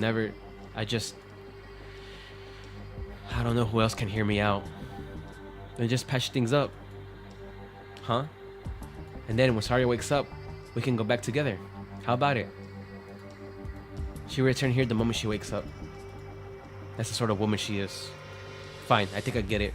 Neither of you is gonna go home, are you? That's right. Then why not work together? Work together? Yeah, Silence. Even though you got some new gear on, you're still a doctor.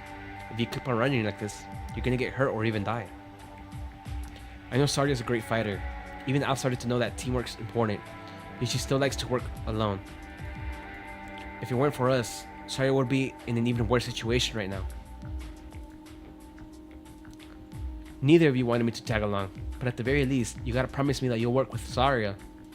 Otherwise, the two of you will worry about me, and I'll worry about you guys too. Ifrit, you say yes or no. I'll even behave and go back to the doctor. Just promise me. Some words are easy to say when you're in a team, right? Where did you learn all this? The doctor past taught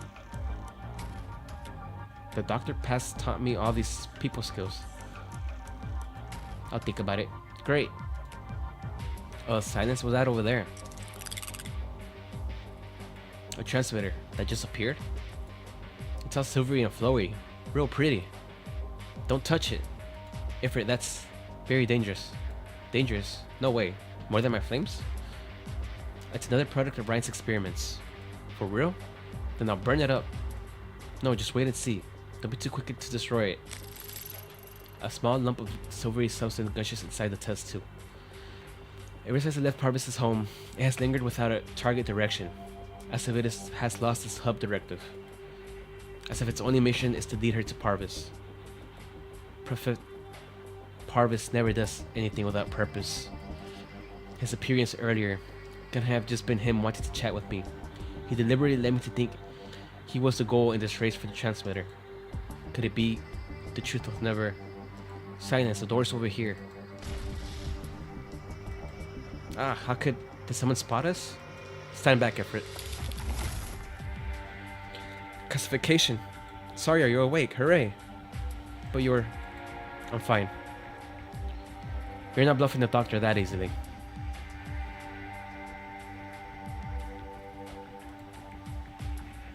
I'm just holding this door until it's safe enough for you to leave. QED, I'm perfectly fine. The military mechs are closing in on our position. This path is no longer safe. Director Jara. She wouldn't hand over the information that easily. And so, there's only one possibility remaining.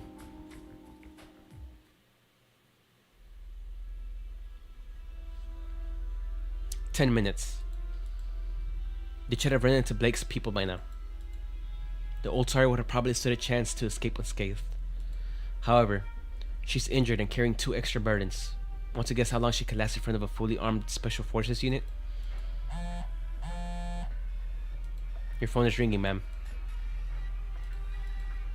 It's me, of course. I'm always willing to serve Columbia. Thank you for the advice. By now, you should be willing to believe me that I did try my best. I tried my hardest just to secure this opportunity to talk. If you had agreed with me earlier, then our defense director's life would at the very least not be in danger. But you still sent them on that path, to that secret passage known only to Mylander agents. Sorry I might die because of you.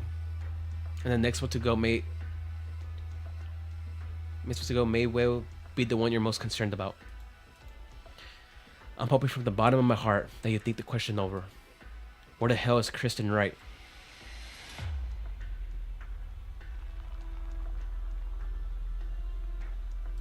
Director Jara worked for Mylander? I investigated her 10 years ago and found nothing. It was only when the Tin Man showed up and I left Rhine Lab that I got more clues to confirm it. She's been at Rhine for a long time. She knew Kristen even before I did. Ifrit, attack the window on your left. Gotcha. It's so sturdy. The glass in the experimental labs is all reinforced, so ordinary impacts aren't going to be able to smash them. If we break them now, we'll attract the attention of the soldiers downstairs. We can use my fire to cut through the glass. I can control my flames already, so I'll be able to do it. The teacher mentioned this in my original arts classes. Fire can be tempered, be silent, and become a quiet anger. Make my flames into a sword. Make my flames into a single thread. Yeah. It cracked a little bit.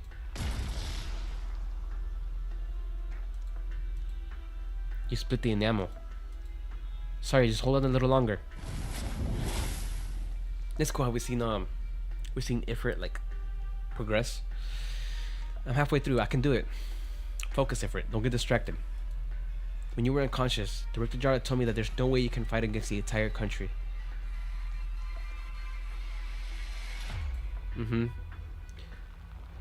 So if it is as you say, that the Mylander and the military have come into some kind of agreement, then we truly are facing off the entire country right now. Yes. Huh. Your heart rate and body temperature are spiking near their limits. If you only just woken up, your body is taking a serious toll. Perhaps.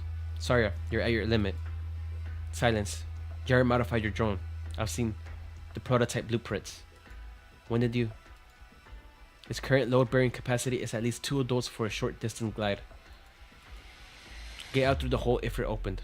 and the drone will be able to take you to the roof of the opposite building. You'll have to act fast.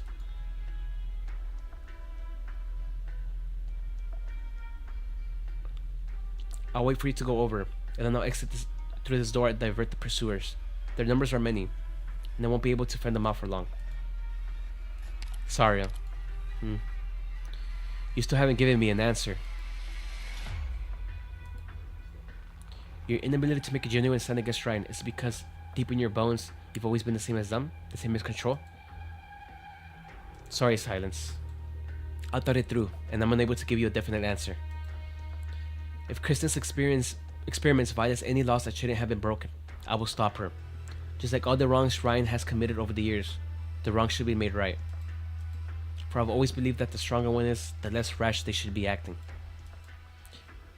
But if I were to return to the past, back to when Kristen and I first met, when everything had yet to happen, I would not have stopped the Kristen then. I would not have stopped the birth of Ryan Lab.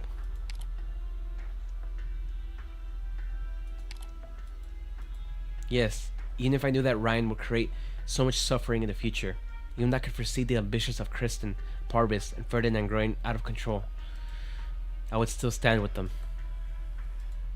Saria, your answer might be even more definitive than you think. Silence, sorry, did you see that? I opened it. Go, Silence. If there's anything else you would like to know, we can wait until this is all over, and I'll tell you. Alright. Silence? Silence? Why are you spacing out? We gotta get moving. Poor Liberty. None of this has anything to do with you. What exactly is it that you want? Truth, justice, or peace? I would tell you what you want to know. And yet, even if you know it all, what can you do? This is not the answer I want. No. A drone's belt? Silence, what are you doing? The whirring of a drone starting up comes from behind. Oh, she sent her away. The reinforced door at the end of the corridor is about to melt under the impact of the energy weapon. Saria is suspended in midair, holding Ifrit in one arm, stretching the other out towards Silent, trying to grab her.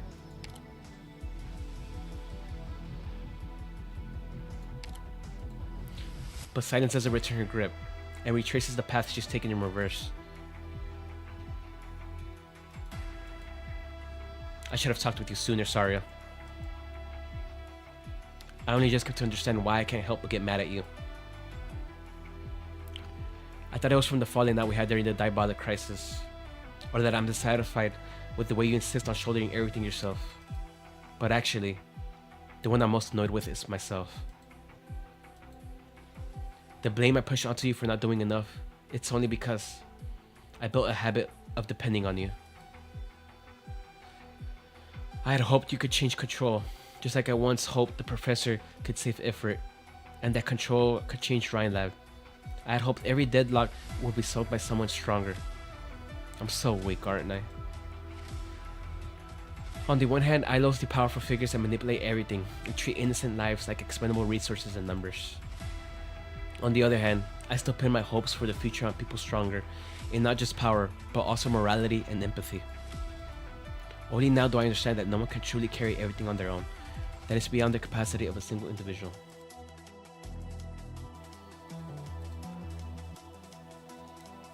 Everyone who has been willing to help me on the way here, Rhodes Island, Director Mulesys, Director Jara, and you. All of you want me to stay out of it. If you hadn't collapsed in front of me, if it hadn't been in danger, I might have just immediately thrown in the towel. But now, I won't back down. I refuse to allow myself to stay under your wings. I refuse to accept that I can only stand in vain as the gunfire rings right above us and open my arms to the uninjured. This time, I will step into the flames before any of you. Damn. I really like Silence's like character development. I really do. I think it's really well written. The drone sends the two to a lower floor of the neighboring building. Saria smashes a window and they land smoothly. There must be more of Ferdinand's people on the lookout downstairs, but as long as there's room for action, she believes she can find a way to break through the encirclement. However, Silence, what are you doing? Silence, hurry up and fly over here with your drone. Ifrit anxiously yells across the room, but Silence takes a long look at them before turning back. I'm gonna go to the restroom real quick.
Alright, we're back. Where was I? Oh yeah. Ifrit anxiously yells at the room across, but Silence takes a long look at them before turning her back. Just as Silence begins to turn, Saria gets a look at her eyes. They are brimming with regret. But more than that, it's determination.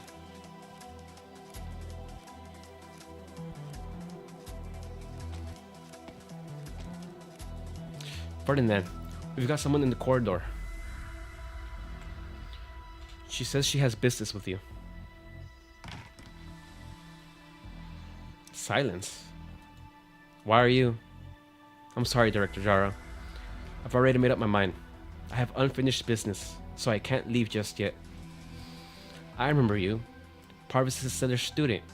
You and Elena gave me such a headache back at Site 359. Yes, my name is Silence. I would like to make a deal with you. A deal? Do you really think I will let Saria go? This isn't up to you. No. This is the only thing that's up to me. That's transmitter from Site 359. What are you doing? Even if you put the transmitter into your body, it's not going to work. Dorsey's hub was destroyed. The new hub is in Kristen's hand. It's in Kristen's hands. That's impossible. That was my experiment. Mine and Dorothy's. A short while ago, I met Dr. Parvis. His laboratory was storing a large amount of transmitter. Director Clooney, you must have realized it long ago. You just don't want to admit it. You would rather believe your failure was owed to a bad move than to believe that Control was playing you the whole time. Did you really never consider the possibility? She's the one that's working more closely with the military. She had countless ways to kill your experiment with Dorsey in its infancy. But then why does she only show up after your experiment succeeded? We still have a chance. Whatever Kristen is trying to do with the transmitter, she hasn't succeeded yet. Director Clooney, bring me to her. The transmitter is inside of me. I'll become your beacon to locate Kristen.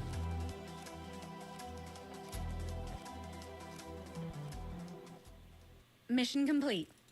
Look, this much is granted. Don't make a fuss over nothing.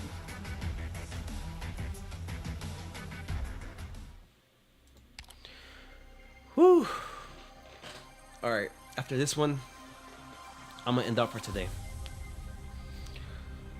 And leave the other half for tomorrow. Beyond the veil, a curtain closes on its farce. Is this the end or a new beginning?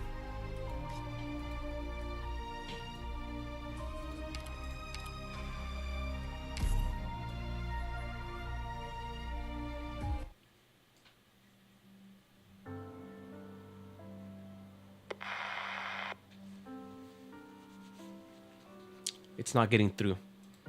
Who are you calling, Saria? Tin Man. The metal guy? Did something happen? I'm afraid so. Maylander would not have joined our pursuers otherwise. The army has an agreement with Maylander? Why are they targeting us? What happened to the Tin Man? I had to look around the way you taught me, Saria.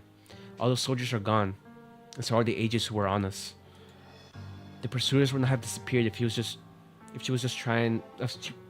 staying as the rear guard. Unless she offered something that satisfied them.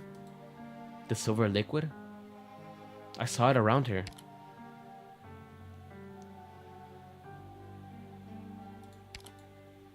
Transmitter?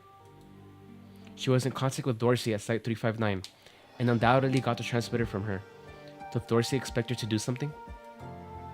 Dorsey is still in military custody. She couldn't possibly try to reach out to the military and Ferdinand through her. Could it be Parvis or Saria? Don't worry, Ifrit. She'll be fine. I'm trying to tell you not to squeeze your communicator so hard. You're crushing it. Thanks. I'm not worried. Silence isn't so reckless. She stayed after she talked to you. I'm sure she thought it through. She doesn't know what she's up against. The machinations of the state are far crueler than she can imagine. You think she doesn't know that? I'm sure she thought it through. Silence works hard. She's always working when I see her. The others say it's like she's being chased by something you can't see or touch. Maybe this will all be cleared up by the time we see her again. Then I'll tell her, yeah, I'm upset you left me behind, but I know you can do it. Saria notices that Ifrit's hands are trembling. She wants to say something to comfort her, but words fail her. She realizes that even though Ifrit's words were, in part, intended to comfort, she does not know the silence that Ifrit speaks of. Silence is ready. Silence knows what she is about to face. She has never thought about it that way. Over there, Saria. The army's pulling out, but not in the direction of the military garrison. Is the transmitter really the clue to Kristen's whereabouts? Let's follow them. Silence wouldn't want you to put yourself in danger again. She promised me we would go together. She said, Saria will return here the moment she wakes up. That's the sort of woman she is. Oh, that's her saying. Yeah, she said Saria will return the moment she wakes up. That's the woman she is. It's not the rational way. That's what you're trying to say, isn't it? We're not here to take risks, not to waste Silence's courage. We're just waiting for her at the end. Ifrit. She realizes that Ifrit is much taller than she was a few years ago, when she was rescued from the laboratory. In the face of impending danger, there is no impatience or recklessness in her eyes, only courage and wisdom. Let's go. Alright. By the way, Saria, I saw a falling star when I got to Trimonts. A star? You mean the object that fell on the Trident factory in District 13?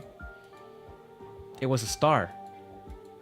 And Silence told me a story where all our differences disappear when the stars fall. You and Silence are gonna make up, right? Yes, we will. Great. I really like Ifrit. Will they? Saria turns back to look at the familiar streets of Trimonts. The path she is about to tread suddenly feels unfamiliar. She has overcome many challenges. What lies before her is far from a crisis. But for the first time, she feels out of control.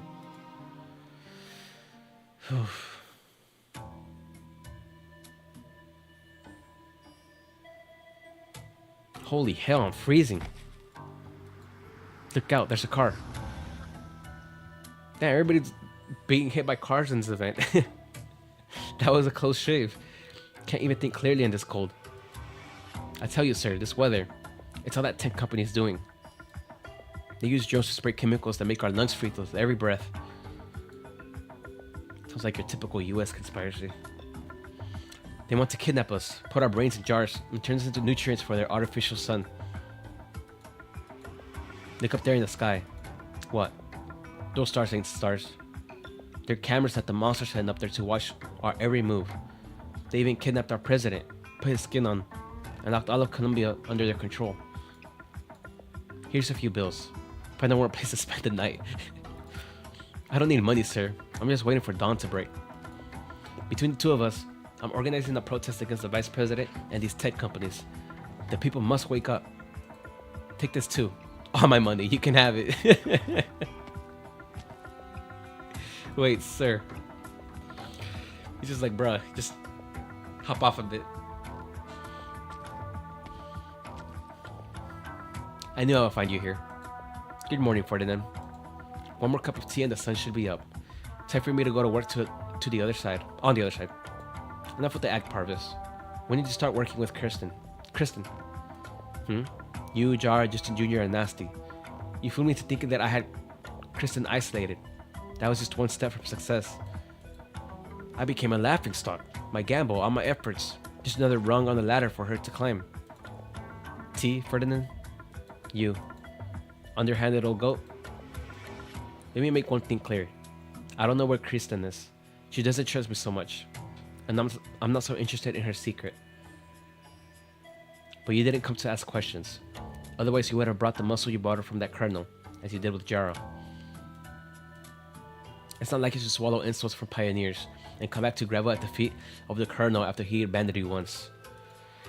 You set your mind to it. Why did you give up so close to the truth? No wild guesses. Perhaps you should look at yourself in the mirror, Ferdinand. You're jealous of her. You're jealous that she gets meant to fight for her, even when she's not around. You're jealous that it only took her a few words to earn the loyalty that took you so much time and money to buy. You're jealous of her charisma. There's a part of you somewhere deep down that's enthralled by her. The more you deny it, the more you hate her. Why are you telling me this? Because that's how I feel. Look outside, Ferdinand. When I was little, I never saw the stars in the night sky. All I saw was the silhouette of the great spire, the light of witchcraft lighting up the skies. Lefania. Oros told me it was the eye of the Witch King, watching over every inch of Lefanian. And I thought, that was the meaning of life. If the Witch King was the sole miracle chosen... Wait, what was the meaning of life? If the Witch King was the sole miracle chosen by fate? Didn't you despise the efforts of those stupid casters who wanted to summon the Witch King's soul? Yes, I opposed it. My kin and former colleagues spent their entire lives trying to recreate a fleeting miracle in this time and age. But in my long years of research, I've realized that a miracle is so because it is a coincidence that cannot be controlled or recreated. Only such a coincidence can break the cage of fate that traps us all. You see Kristen as that coincidence? She has the potential to create miracles. You have your dream, and I have mine. If she is the fated miracle, then what are we? Waste coming off the production line? Meaningless noise? Why despair, Ferdinand? Perhaps the fate of mankind does hinge upon one singularity, who will break all shackles and become the eyes of all, to the sights that we could not have imagined. But that does not mean our lives are destined to fall by the wayside. Miracles are born in the journey of evolution, a journey made up of all our dreams, yours, mine, even that foolish tramp outside. Why are you telling me this? Feeling better? Have some tea. It'll put some color in your face, so you won't be so embarrassed when the kids see you on their way to work. I've lost everything. There isn't much for you to remember. I'm in no hurry. We can talk about work once you're done with your tea. I've always good to chat with an old friend. We took our first steps together after all.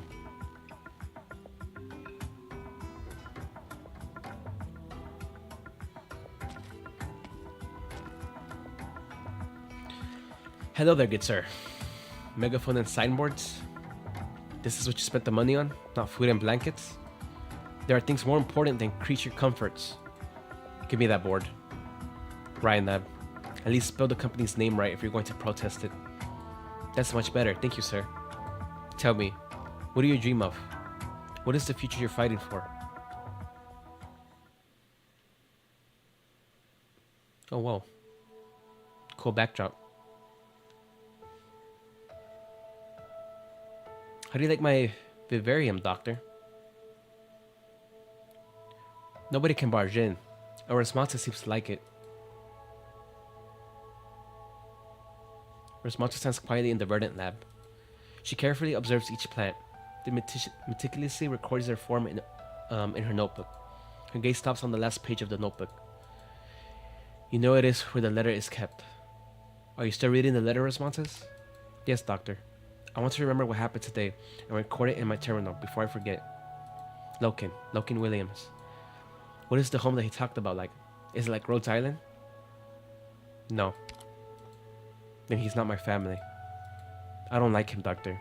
I came into contact with many feelings that I didn't like through him. I want to pick them out and put them somewhere that won't bother me. Amia helped me clean them up before she left, but they keep growing. What kind of feelings? Loss and destruction. I want to destroy them. It's not right. Pith would be angry. I shouldn't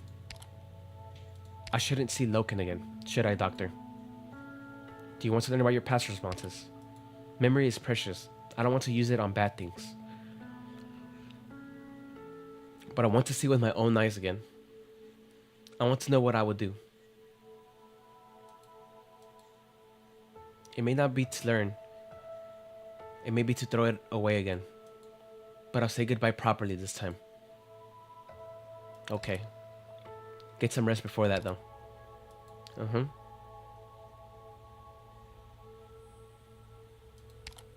Go to sleep. Doctor. Oh.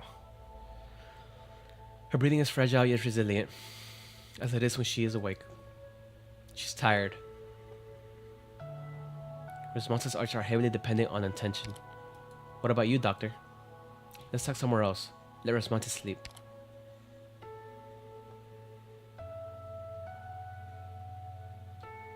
Your brows furrowed.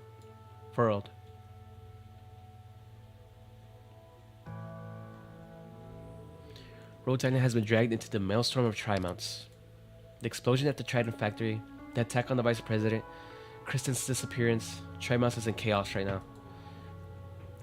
It may be irresponsible to say this, but neither the army nor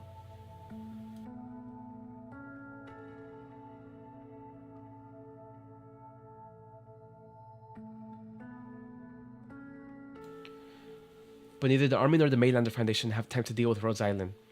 You're not at the center of the maelstrom. No need to be so nervous, Doctor. Still, I'm responsible for your situation here. Our partnership's still good. You help me, and I'll do my best to help you.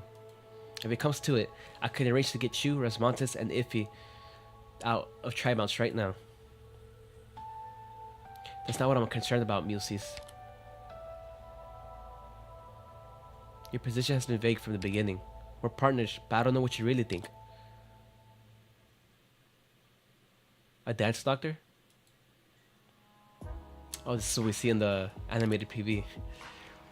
It's no fun being interrogated like this. Mulcis puts her hands behind her back, turns around, and takes a couple of steps. She looks back at you with a rare, serious expression on her face. Music fills the air. It is a relaxed, soothing tune. You see moisture seep from the leaf veins, converging into a drop of dew. More drops appear, leaving the leaves and catching up to you and Mulcis, moving with the flow of the melody. You see the rhythm of each droplet, light as breath. They are the melody itself. You feel it, Doctor. Or feel it, Doctor. It will guide your steps. Your droplets seem free in this vivarium. Very astute, Doctor. From lighting to irrigation to atmosphere control, none of the symptoms in this vivarium employ Iridium technology. It is the cleanest place in Tri-Mounts. This is the one place in Tri-Mounts where I feel at ease. Oftentimes, I choose to operate through a clone not because I want to, but because I have to. Oh. Mulcis disappears from your vision. You find your hand holding nothing but air. The droplets form a ribbon of water, gently pulling you towards a corner of the vivarium.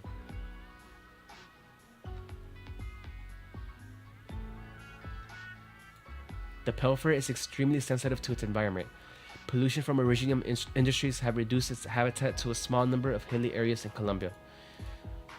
The droplets scatter and shatter, creating a mist between you and the firs. You see the faint silhouette of a tombstone. Mulcis sits quietly by it, picking away at the weeds that surround it. You have never seen her so sad. Is this finally actually her? Is it a shadow of the past?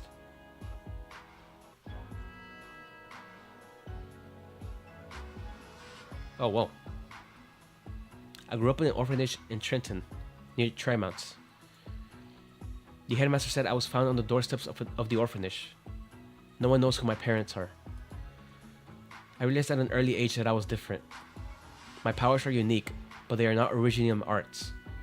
I'm much more sensitive to Iridium than most people. Even a slight increase in Iridium concentration is enough to affect my health. What am I? No one knows. That's why I've searched for the answer since I was little. Ironically, it's also the reason why my grades have always been good. Finally, I found that word hidden away in some ancient books. Elves. The word is not unknown to you. You do have many secrets, don't you, Doctor? We've also heard Katsit mention it in chapter 7, I believe. Well, it's not important. Anyway, I tracked down my biological parents' old Tri-Mounts home, but the house had long since changed hands. I followed the trail they left behind, and eventually found where they went. It's this village right here, so remote I thought I made a mistake. Most of the buildings have fallen into ruin. They looked to be centuries old. I didn't see anyone. I had a feeling as I went into the hills behind the village. I saw a simple cemetery surrounded by pale firs, where dozens of tombstones lay. The village was not an elven settlement. It was a graveyard. Musi stands up, looks at you, and fades away into the mist before the firs. Your partner returns to your side.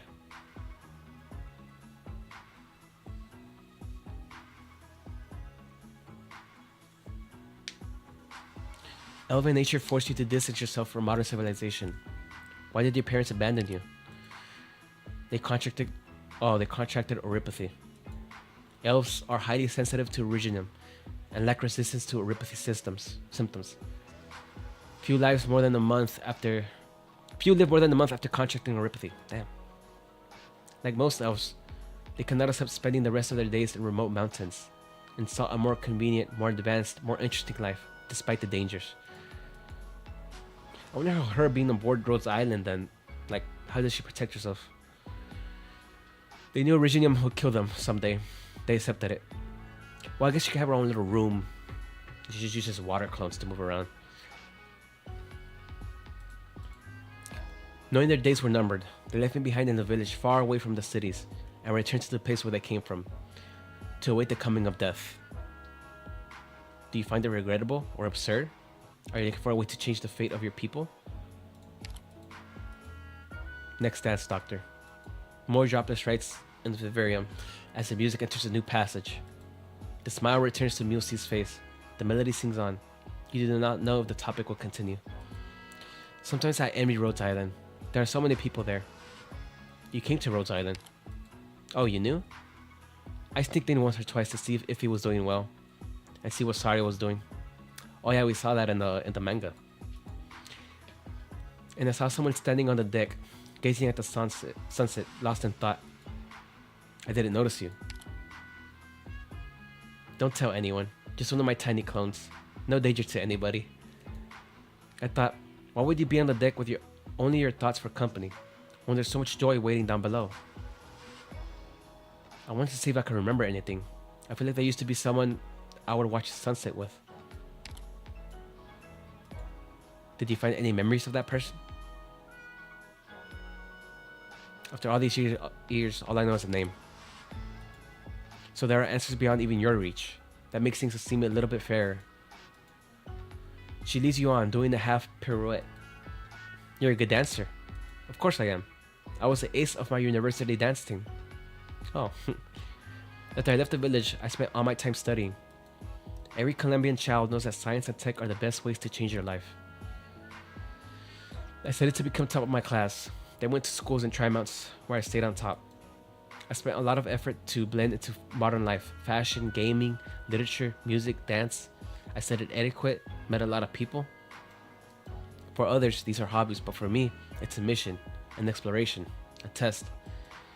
I know it sounds weird, but I test myself to live life as hard as I could. It's been a long time since I danced, though. With Saria and Kristen? The droplets go around you. The lights of the vivarium cannot penetrate them. They hold fragments of the past, gentle, clear, yet untouchable.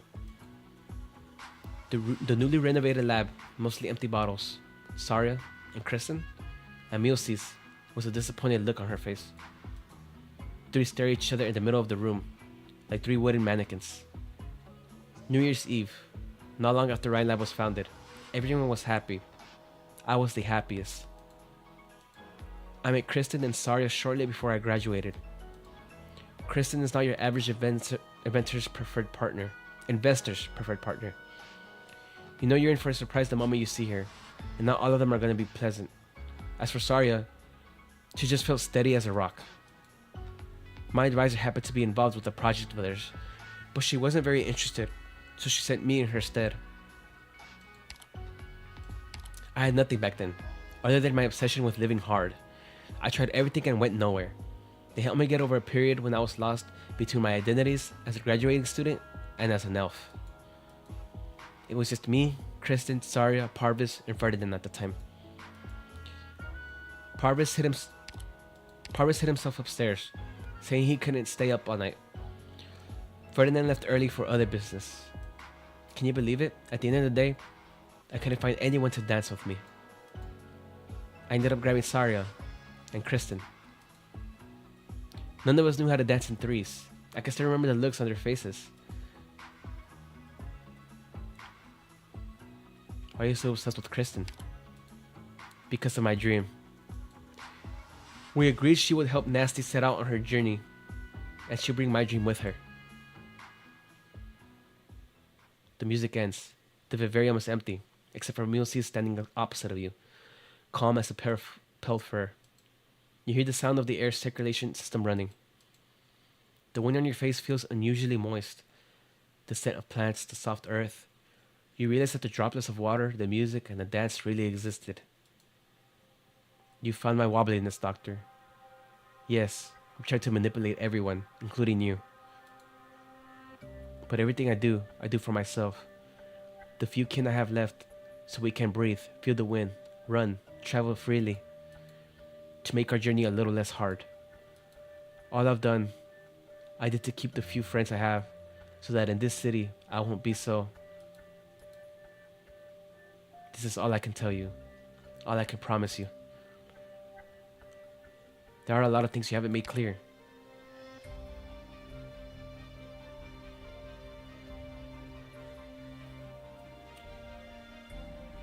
Should I trust you? And so, help me one more time, Ulysses. I must find Loken Williams. Even if I could help you, why do you not ask me to help you and Rosmantis get out of Tremont safely? Rose Island only goes forward. Sorry and Dr. Kelsey have reason to get involved, but what about you? Will you get to the bottom of all this, even if the price is a two-front war with the military and Maylander? That's not the most logical choice.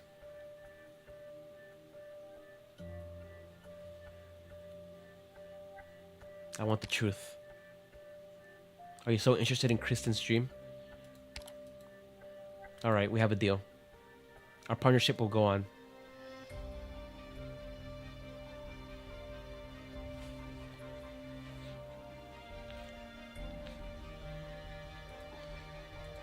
Who is that on the phone? A lonely soul searching for companions. Since when have you two become such close friends? We just have to be going the same way for a while. Say for you, when are you going to leave my lab? The smell of alcohol affects the equipment. That's so cold. Thanks to you and that agent's deprivation, I have a dozen calls to make tonight just to keep you out of jail. Like hell I am doing this sober.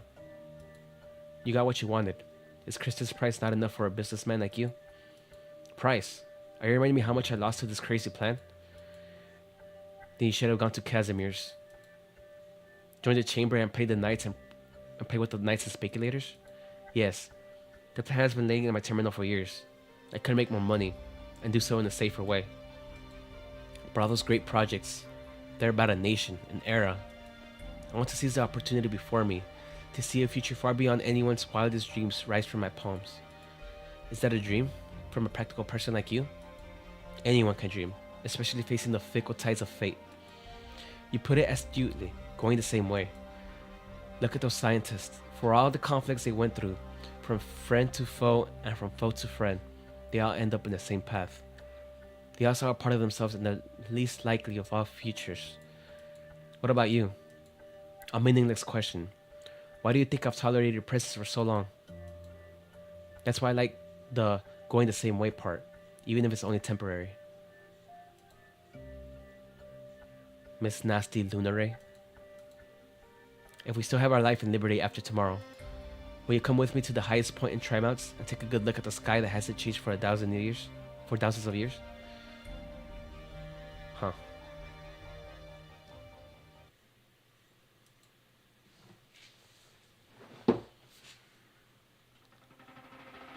The sunset weaves a silken river. Heaven and earth bolster me upon departure. アーツユニットチャージ中 Feels fresh every feel like a shooting star. That's what they say. One should unsteady posture, wavering intent, much to learn yet. 한신해. 분명 괜찮을 테니까. lose your target, doesn't it? After all this time, you still tend to war for solutions. Oh, damn it. The 3 block.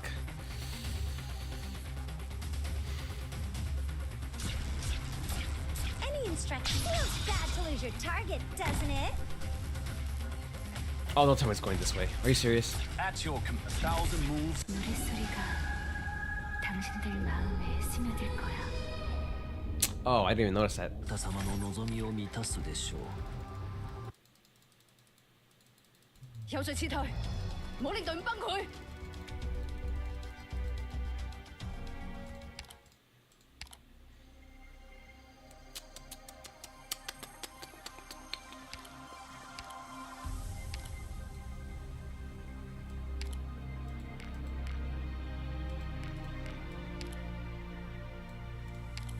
I am within my rights to oversee and bring up my own opinion on your command.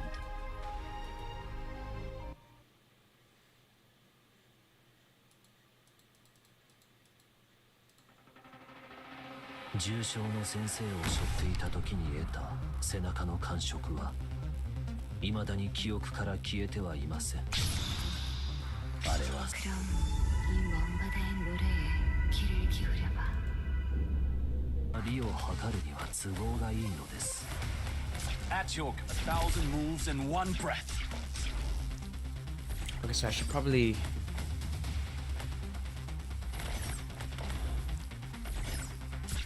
place someone At here. your command. At your strike. And sunder the tides cleft. Feels bad to lose your target, doesn't it? 노랫소리가 당신들 마음에 스며들 거야. Forward. Let's see. 私の戦争兵器 Just who are you weaklings going to... 1,000 moves in one breath. At your command. Strike. No. And sunder the damn it. tides cleft. Oh, just the time. Retract. And leave no peace bereft. Feels fresh. Ah, listen. After all this time, you still tend to war for solutions.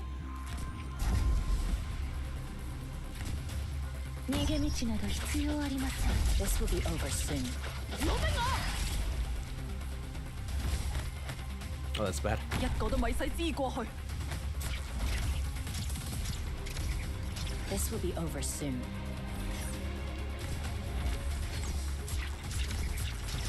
竜さんの復讐はこれらの兵器がいかにして誕生したかは記憶にとどまったままです。呢度係先。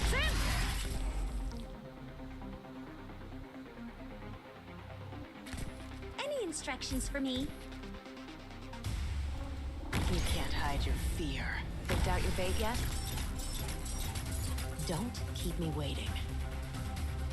演習これらの兵器がいかにして誕生したかは記憶にとどまったままです。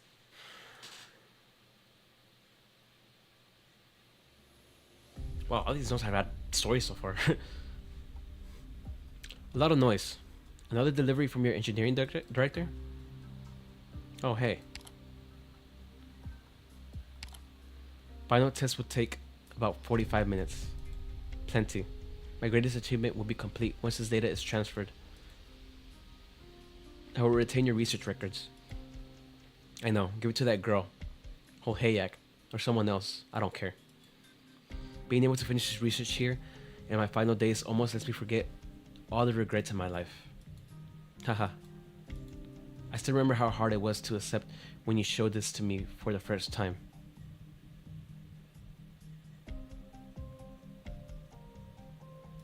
Hehe, hahaha. The irony. How it scorns every conceited researcher who walks the halls of science for the past few centuries. It laughs in the face of our research, made all of it worthless. What is this, Kristen? How are you able to speak of its theories and emerge with such confidence when you've never performed a single experiment? This thing, it's beyond my understanding. Even more frightening is that all those tales you tell these black cubes are true. Black cubes. Tell me, Kristen. Tell me. What is it that I am about to study? That's your job. Where did you find it? How did you gain this knowledge? Don't be so hard on a dying man, Kristen. Who gave you this? God. Have I overestimated you, young genius? Do you believe in ghosts and spirits? Look up to the unknown in awe? No, you're not the kind of woman who would joke about this. You're not foolish or shameless enough for that, or to place your hopes in an empty faith. I'll take your word for it. Huh, the irony.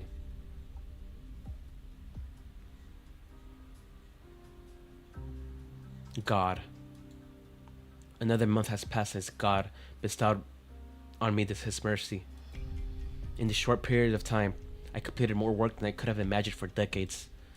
Huh. Even I can't help but wonder. What miracle do you plan to bring to the people on his land? Kristen does not answer. She gazes at the stars outside of the window silently, lost in thought.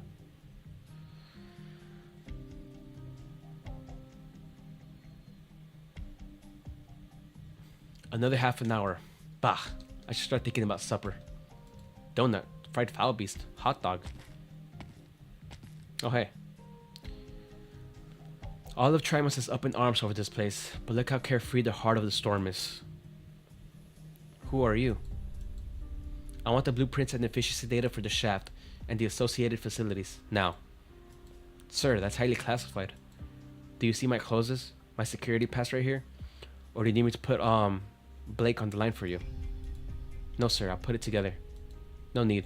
This terminal right here. Turn that on. But sir, this is raw data without visualization. I'm Ferdinand Clooney, Rhinab's Director of Energy. I designed the Tri-Mountain Energy Circulation System. The processor of the terminal in front of you is based on an Originium energy conversion formula named after me.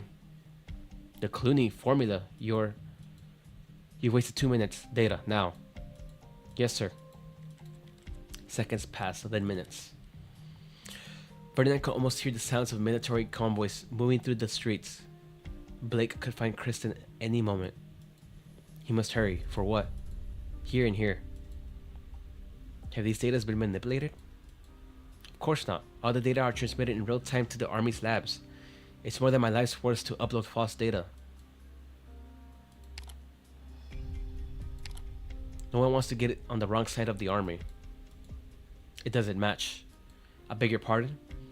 The structure of the shaft, the distribution of the pipelines, and the performance of the existing propulsion systems, none of them is right.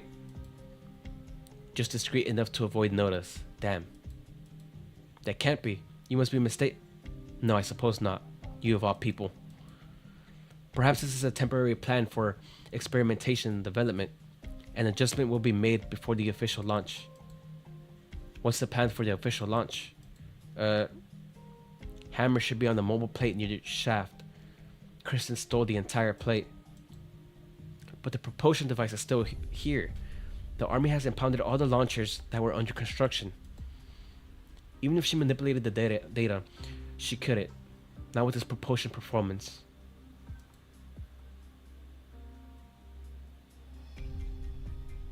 Unless... Get Blake on the line. Huh? Now.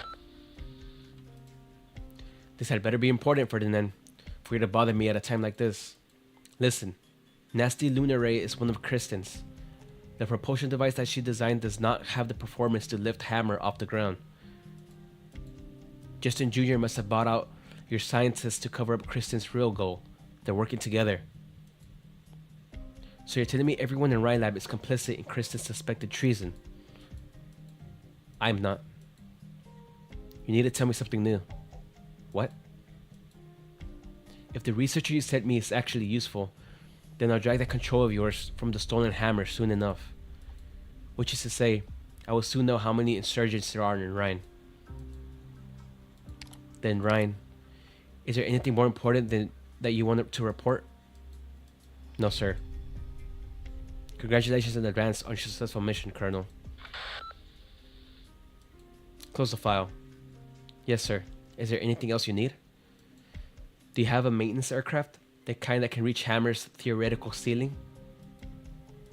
Yes, we do. I need to borrow it. But didn't you say Hammer wouldn't fly because of propulsion issues? Or can it? You're right. We took our first steps together. What? I mean, maybe you're right. Maybe I was mistaken.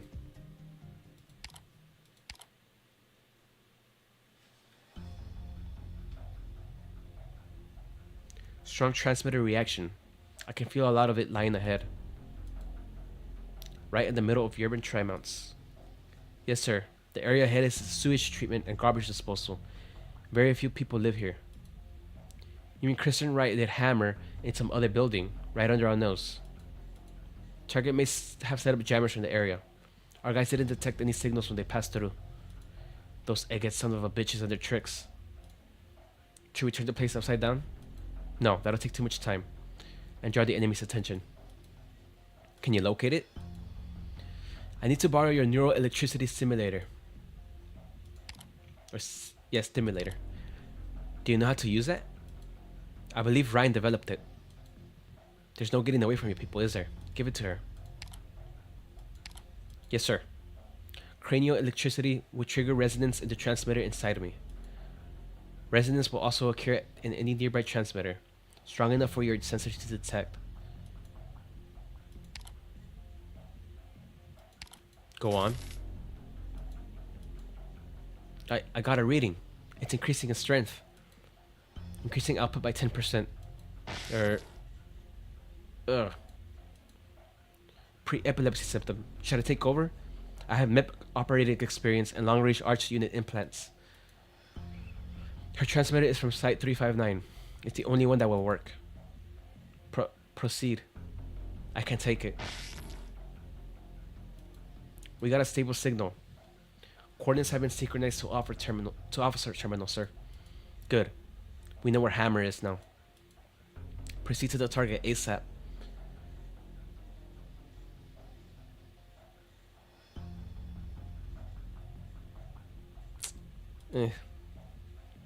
Handkerchief. Thought you could me see through all that sweat. Thank you. Director Jara, did the soldiers bother you? Oh, no, just usual chit-chat. Did you say something? Nothing.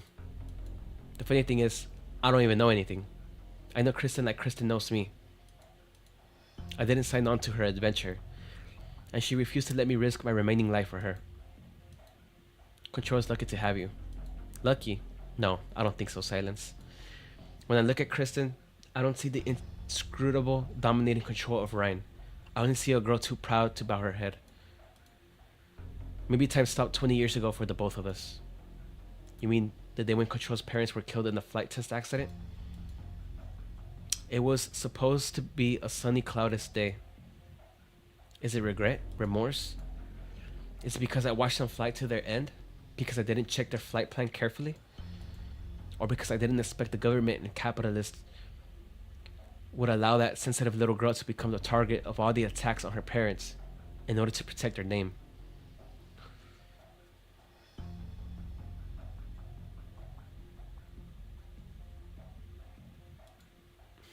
No, it's neither. It was just one failure.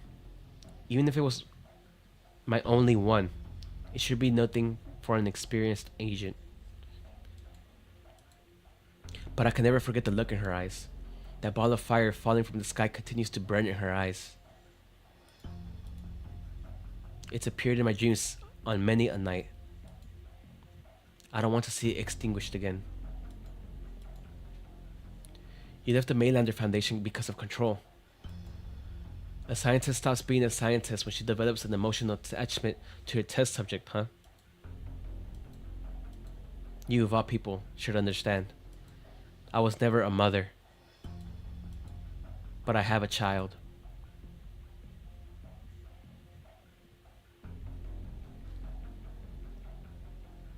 Gamma and Delta squads in position, sir. Everything looks normal with the target building. Scanning for potential hostiles. Wait, is that a Maylander drone? So that's why the goddamn agents didn't show up. They were checking our aircraft. Why didn't they find out about the plate then? Were they waiting for us to do our job, then pick up the scraps?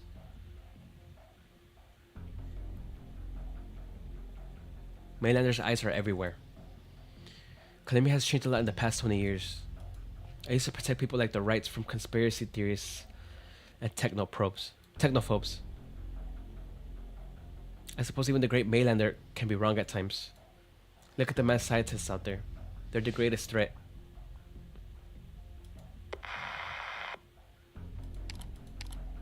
Message from Maylander, Colonel.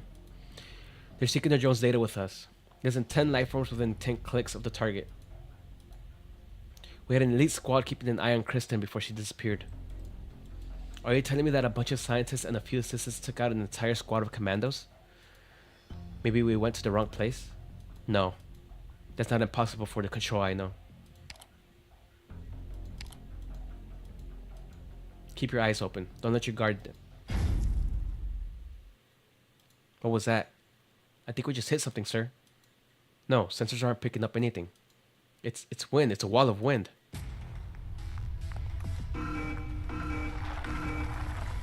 We can't maintain altitude. Typo. Losing altitude. 500, 400, 350. Out of my way. Give me the controls. That's the building's outer wall. We're gonna hit it. Oh. First one. What happened? That's the Colonel's aircraft. It fell into the buildings at 10 o'clock. Gamma squad to the crash site now. Did the enemy come from the air? Why didn't we get any warnings from the Maylander drones? No, we lost all communications. Maylander eyes all went out at the same time? Second one. Total loss of communications with Maylander. This is Fubar. Isn't this shit supposed to be cutting edge? Large number of hostiles. 10, 11, no, more. Ambush. Raise the Colonel.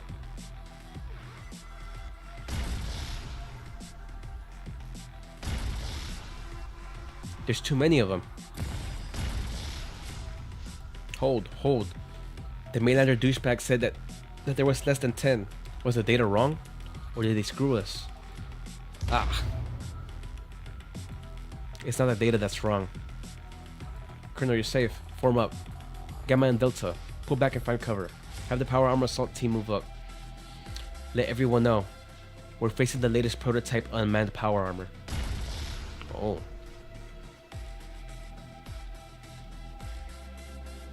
Third one. The walls of the room block all screams. But the explosions can be clearly seen on the monitors. Holhayak does not look at the screen. Her eyes have not left the book since the fresh prey stepped into the trap. She swings her tail back and forth in boredom, pressing one button after another, directing the show happening not far from here. Where are you going? To fulfill my final wish. Sneaking out to meet someone again? You'll die out there, and I won't be there to save you. Don't croak before the work is done. Otherwise, you can't take it from me. It's not ready for activation yet. Only an ugly death awaits if you rush it. I know, I've heard that enough times. Take it as words of wisdom from a dying man. You're too young to be showing the madness of the impeding end. Time does not treat us all fairly, gold man. Go dream your last dream before your death carries you away. Good night. As for me, it's time for me to deal with my last problem. Holhayak puts down the book and hooks something from the pile of books with her tail. A metal head. She blows lightly at the head and sees the white vapor pass through the metal shell, then dissipate into thin air without going anywhere. It's not every day that you get to see Maylander agents work with commandos. Are you really sure you don't want to come back from the dead, my dear old employer? You'll miss the best parts. Why do you just have his head?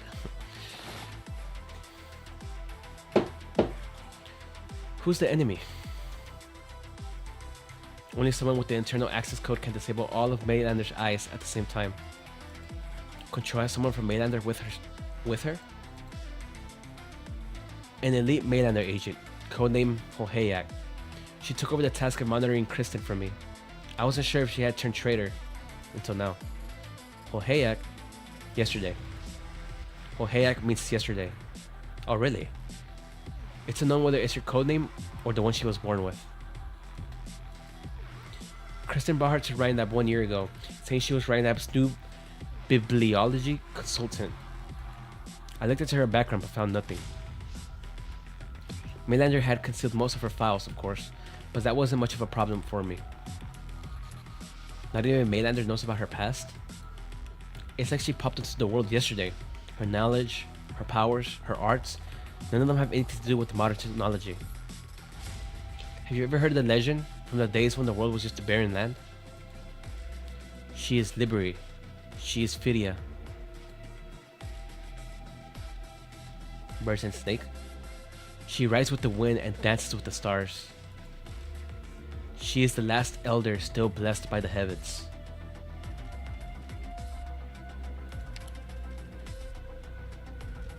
Huh.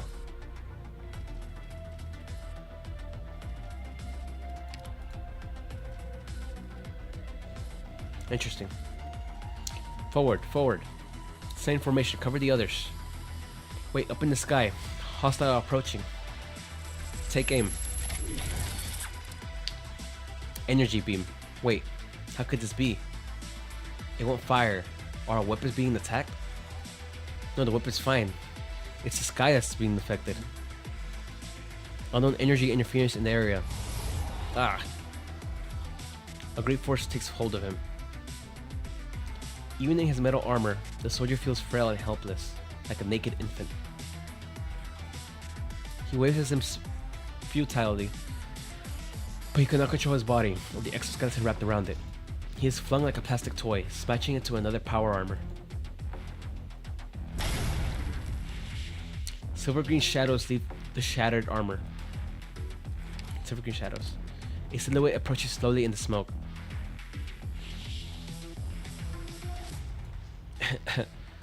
G212 Alpha 13. Abandoning exoskeleton.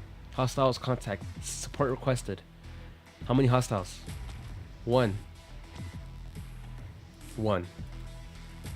I'm afraid I'm the only one you're facing. Do you need time to surrender?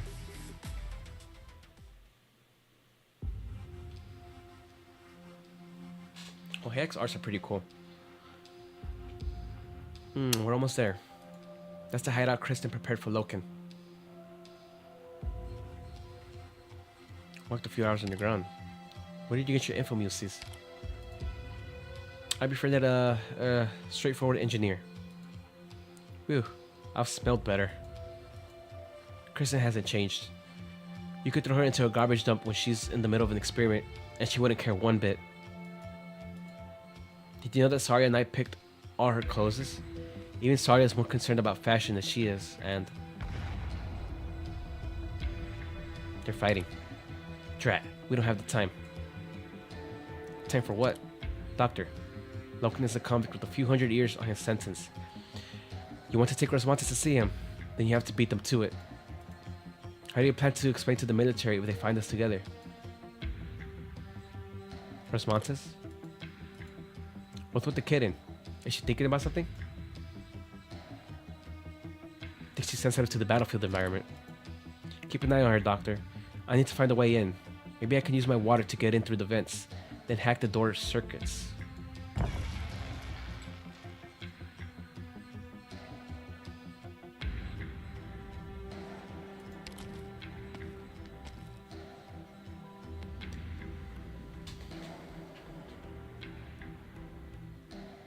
This is Loken's lab. Loken, I remember this place. It's not in my memory. I've never been in this corridor, but my eyes, ears, mouths, emotions, they all tell me that I've walked a path like it. Also, they're actually on his lab, huh? Welcome home, child. Welcome to the court that I prepared for you.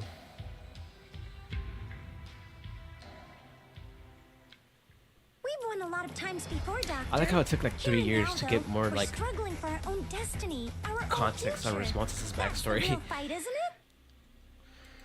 Alright. I will leave the stream here. よく休めましたか、ドクター。I will continue the next half tomorrow. Well, actually, I want to read this real quick.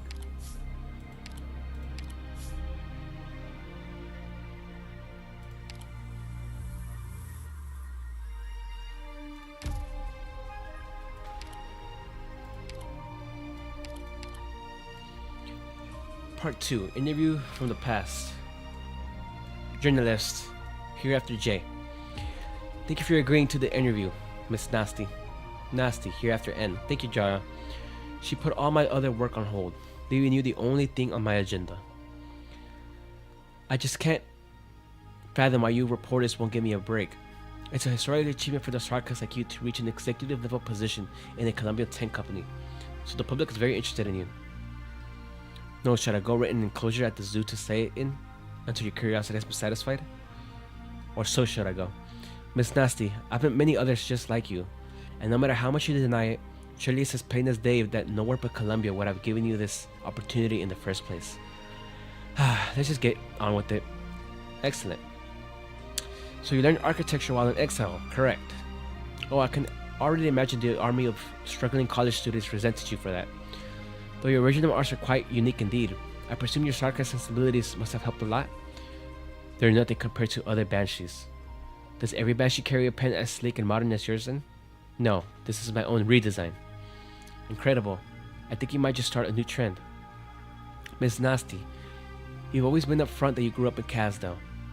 So why did you leave your homeland for Columbia? The Civil War was about to break out and I didn't want to get involved. That's it? That's it. Was there nothing more sentimental behind? Perhaps you fought with your mother, or which side to choose, or a brother's death left you in distraught? That's none of your business. Miss Nasty, you may be unused to being on camera, but I'd like to remind you that you're currently a figure of public interest. Every oppressed sarcasm in this country has their eyes on you, and your attitude might very well affect their circumstances. So let's be honest with each other, shall we? Fine. It was neither someone's death nor the looming war on the horizon that made me leave Kasdal.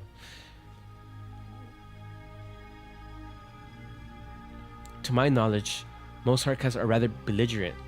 Why else would you people always be getting into wars, right? Though you personally are anti-war, are you not? No one likes war. Oh, I like this answer. A sarcast pacifist. Lastly, I'd like to know, do you think you'll stay on the director of Ryan Knapp's engineering section long term? I don't particularly care for the position. I'm only here because someone promised me a dream. A dream? A muddled dream. Excerpt from the interview transcript from 7 years ago. Ooh, I like this. Grants permission to enter the secret zone. The mechanisms within seem to work differently. Secret zone? Where's the secret zone?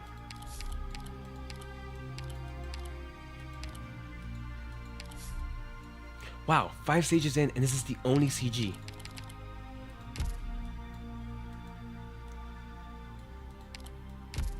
Oh, they're probably getting unlocked through the investigations, that's why.